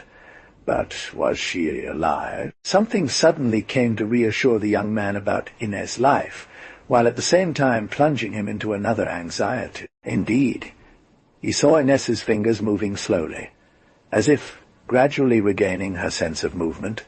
She was trying to restore circulation in her forearm. Maybe she was uncomfortable with the contact of the lizard. As he moved his thumb, it caressed the spine of the little rep. For the moment, it seemed to be indifferent, but as the fingers moved faster and faster, the bite seemed inevitable. Wanted to shout a warning. He could emit a weak moan. His lips were moving. The paralyzing effect of the rays was also fading in his case, but her cry only managed to awkwardly draw attention to himself. A foot turned him violently over on his back. He saw a humanoid lean down upon him. He felt himself lifted up, patted down, tied up. He was dragged toward a metallic trolley and hurled to the floor of the vehicle. Shortly after, Inez's body fell next to hers, also bundled up in the same manner. He realized that he could speak normally just as he cried out, "How are you feeling, my little girl?" To his great relief, she smiled at him. Her nose wasn't broken. She had only a long claw on her cheek and a lump on her forehead. She said, "I'm fine, apart from..." She grimaced and went on. "Something's burning my hand. It's terrible. It's heating up to the elbow." He tried to keep a blank face, managed to sit down barely, and looked at Inez's hands bound behind her back. One of them was red as far as the wrist, like wrapped in a scarlet false. Silk glove. At the base of the thumb there were 2 dark dots. Michelle felt faint. He was going to fall backwards. He spoke in a calm voice, just quick enough to carry the acceptance of the young girl without scaring her too much. "You've been bitten on the thumb by some kind of vermin. Your hand is swollen. It can be serious, Inez. I need to bleed you. Do you believe it? If you could see the state of your hand, you wouldn't hesitate." "Well, go ahead." He succeeded in taking a different position, supporting his torso on Inez's legs and grabbing the part already bitten by the lizard between his incisors. He gave a sharp jerk. The hands recoiled, and the young girl let out a cry. Michelle spat to one side the small piece of skin. Blood was flowing. He aspirated with all his strength, with kissing sounds. He thought that, not knowing that they, the humanoids, had tied Inez's hand very tightly soon after the bite, and, all things considered, luck had played a good hand. After his third powerful sucking, a kick sent him rolling to one side. The humanoids were climbing into their car. They took their places on the benches, 6 on each side, with impassive faces, while the driver climbed into a personal seat. The carriage jolted forward and laboriously wobbled over the rugged steppe terrain. Michel felt a terrible rage surge within him. He made an extraordinary effort, and felt the ropes snap like threads around him. The enemy had to have been very badly mistaken about human strength. Michel grabbed a pair of skeletal legs and lifted them into the air. A humanoid did a backflip over the ridge. His weapon fell on the bench. The young man picked it up and dealt a terrible blow to the head of the nearest monster. He believed he saw the weapon shatter like glass, but it held firm. That was the head of the humanoid that flew into pieces. A scuffle followed. Disrupted by the tightness of the enclosed field, the humanoids could not use their weapons and got tangled up with each other. Doping himself with anger, Michel broke them one after the other and threw them overboard. The chariot made a jolt. The driver turned around to receive a powerful blow from the staff that decapitated him properly. Michel lowered himself towards Inez and broke her bonds without mercy. She moaned. Both of them were released, rolling on the floor as the vehicle swerved wildly in a cloud of dust. There was a loud crash. The vehicle had hit another one and overturned it. In a cloud of white dust, Michel saw the tanks from the crashed vehicle turn in midair without firing. He jumped into the cockpit, grabbed the wheel, and managed to do a quarter turn. He charged through the back end on another tank and sent it tumbling like the first one. He knocked down another one, shoved it aside, and succeeded in passing. Inez appeared at his side. "Our weapons," she cried. He took a look. Their pistols were stowed in their bags hanging on the door. "How's your hand? Are you all right?"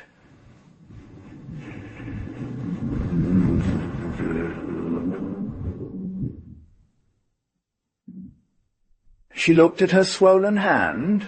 "Keep sucking on the wound," he said. "Very dangerous. Don't let the poison spread up your arm."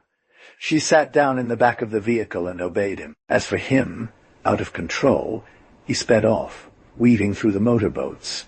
He wouldn't have known how to stop his engine.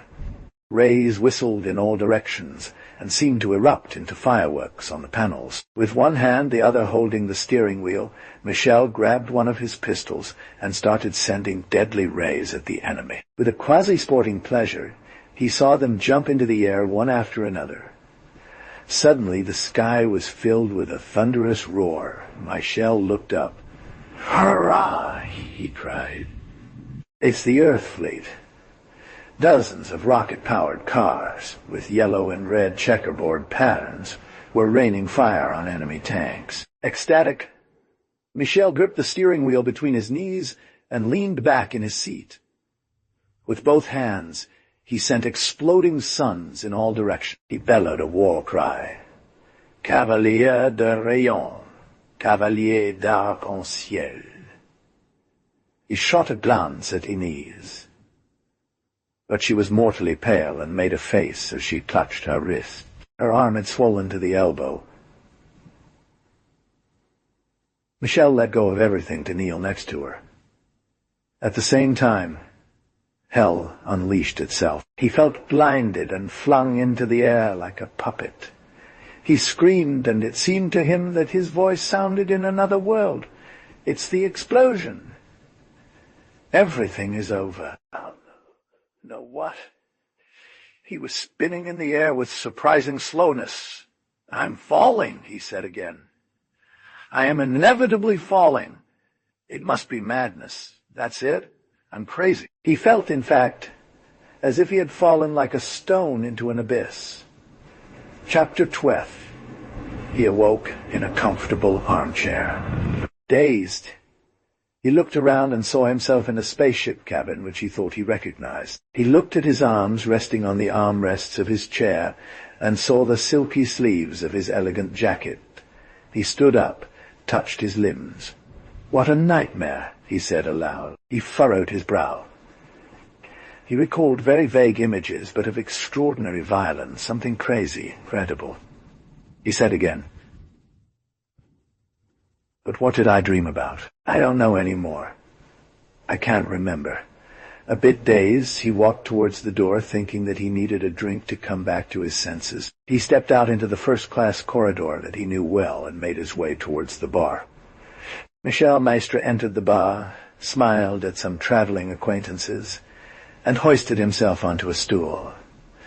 Suddenly, the floor seemed to shake, oh, very little, and everyone for a second had a sensation of falling in their insides. At the same time, voices died away.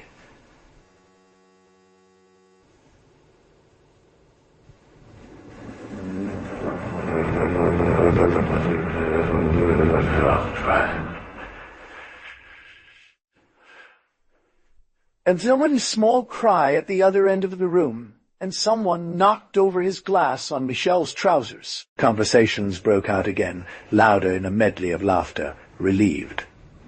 Michelle held a fragile hand in his own, that of the young girl who had dropped her glass to grip the bar.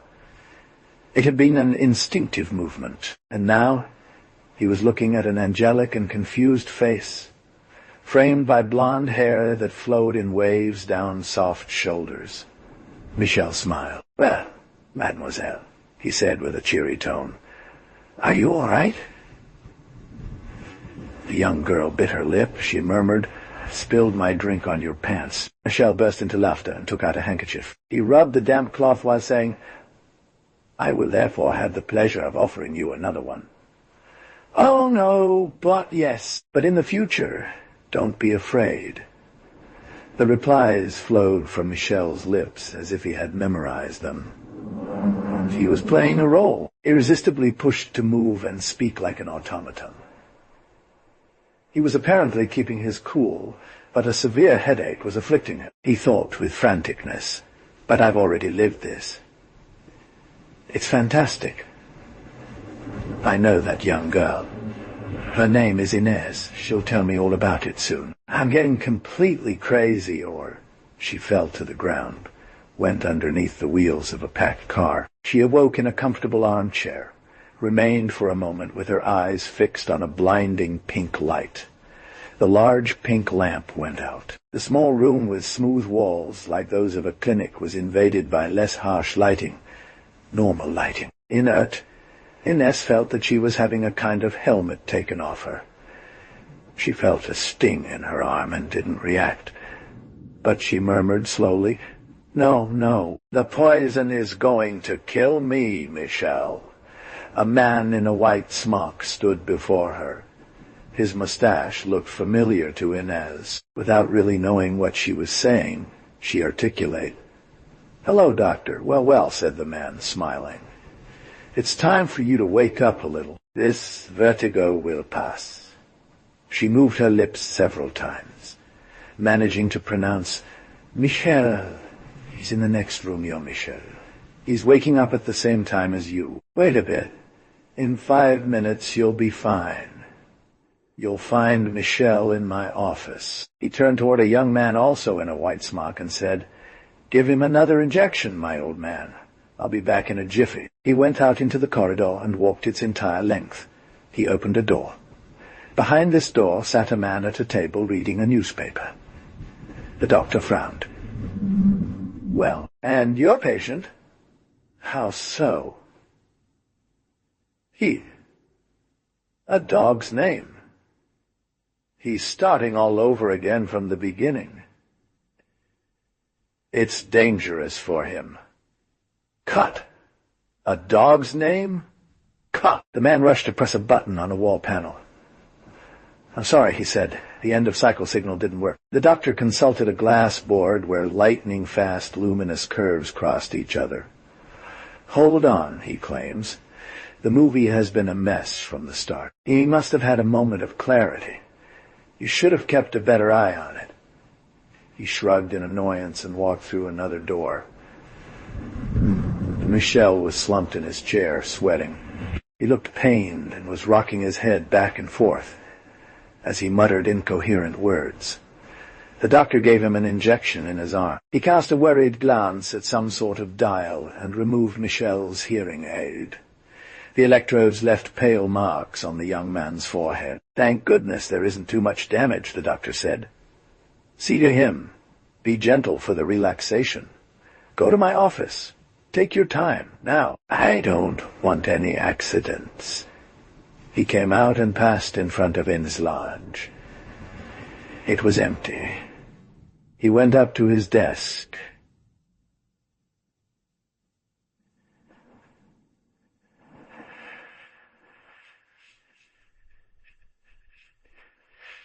The young man in white blouse lit her a cigarette.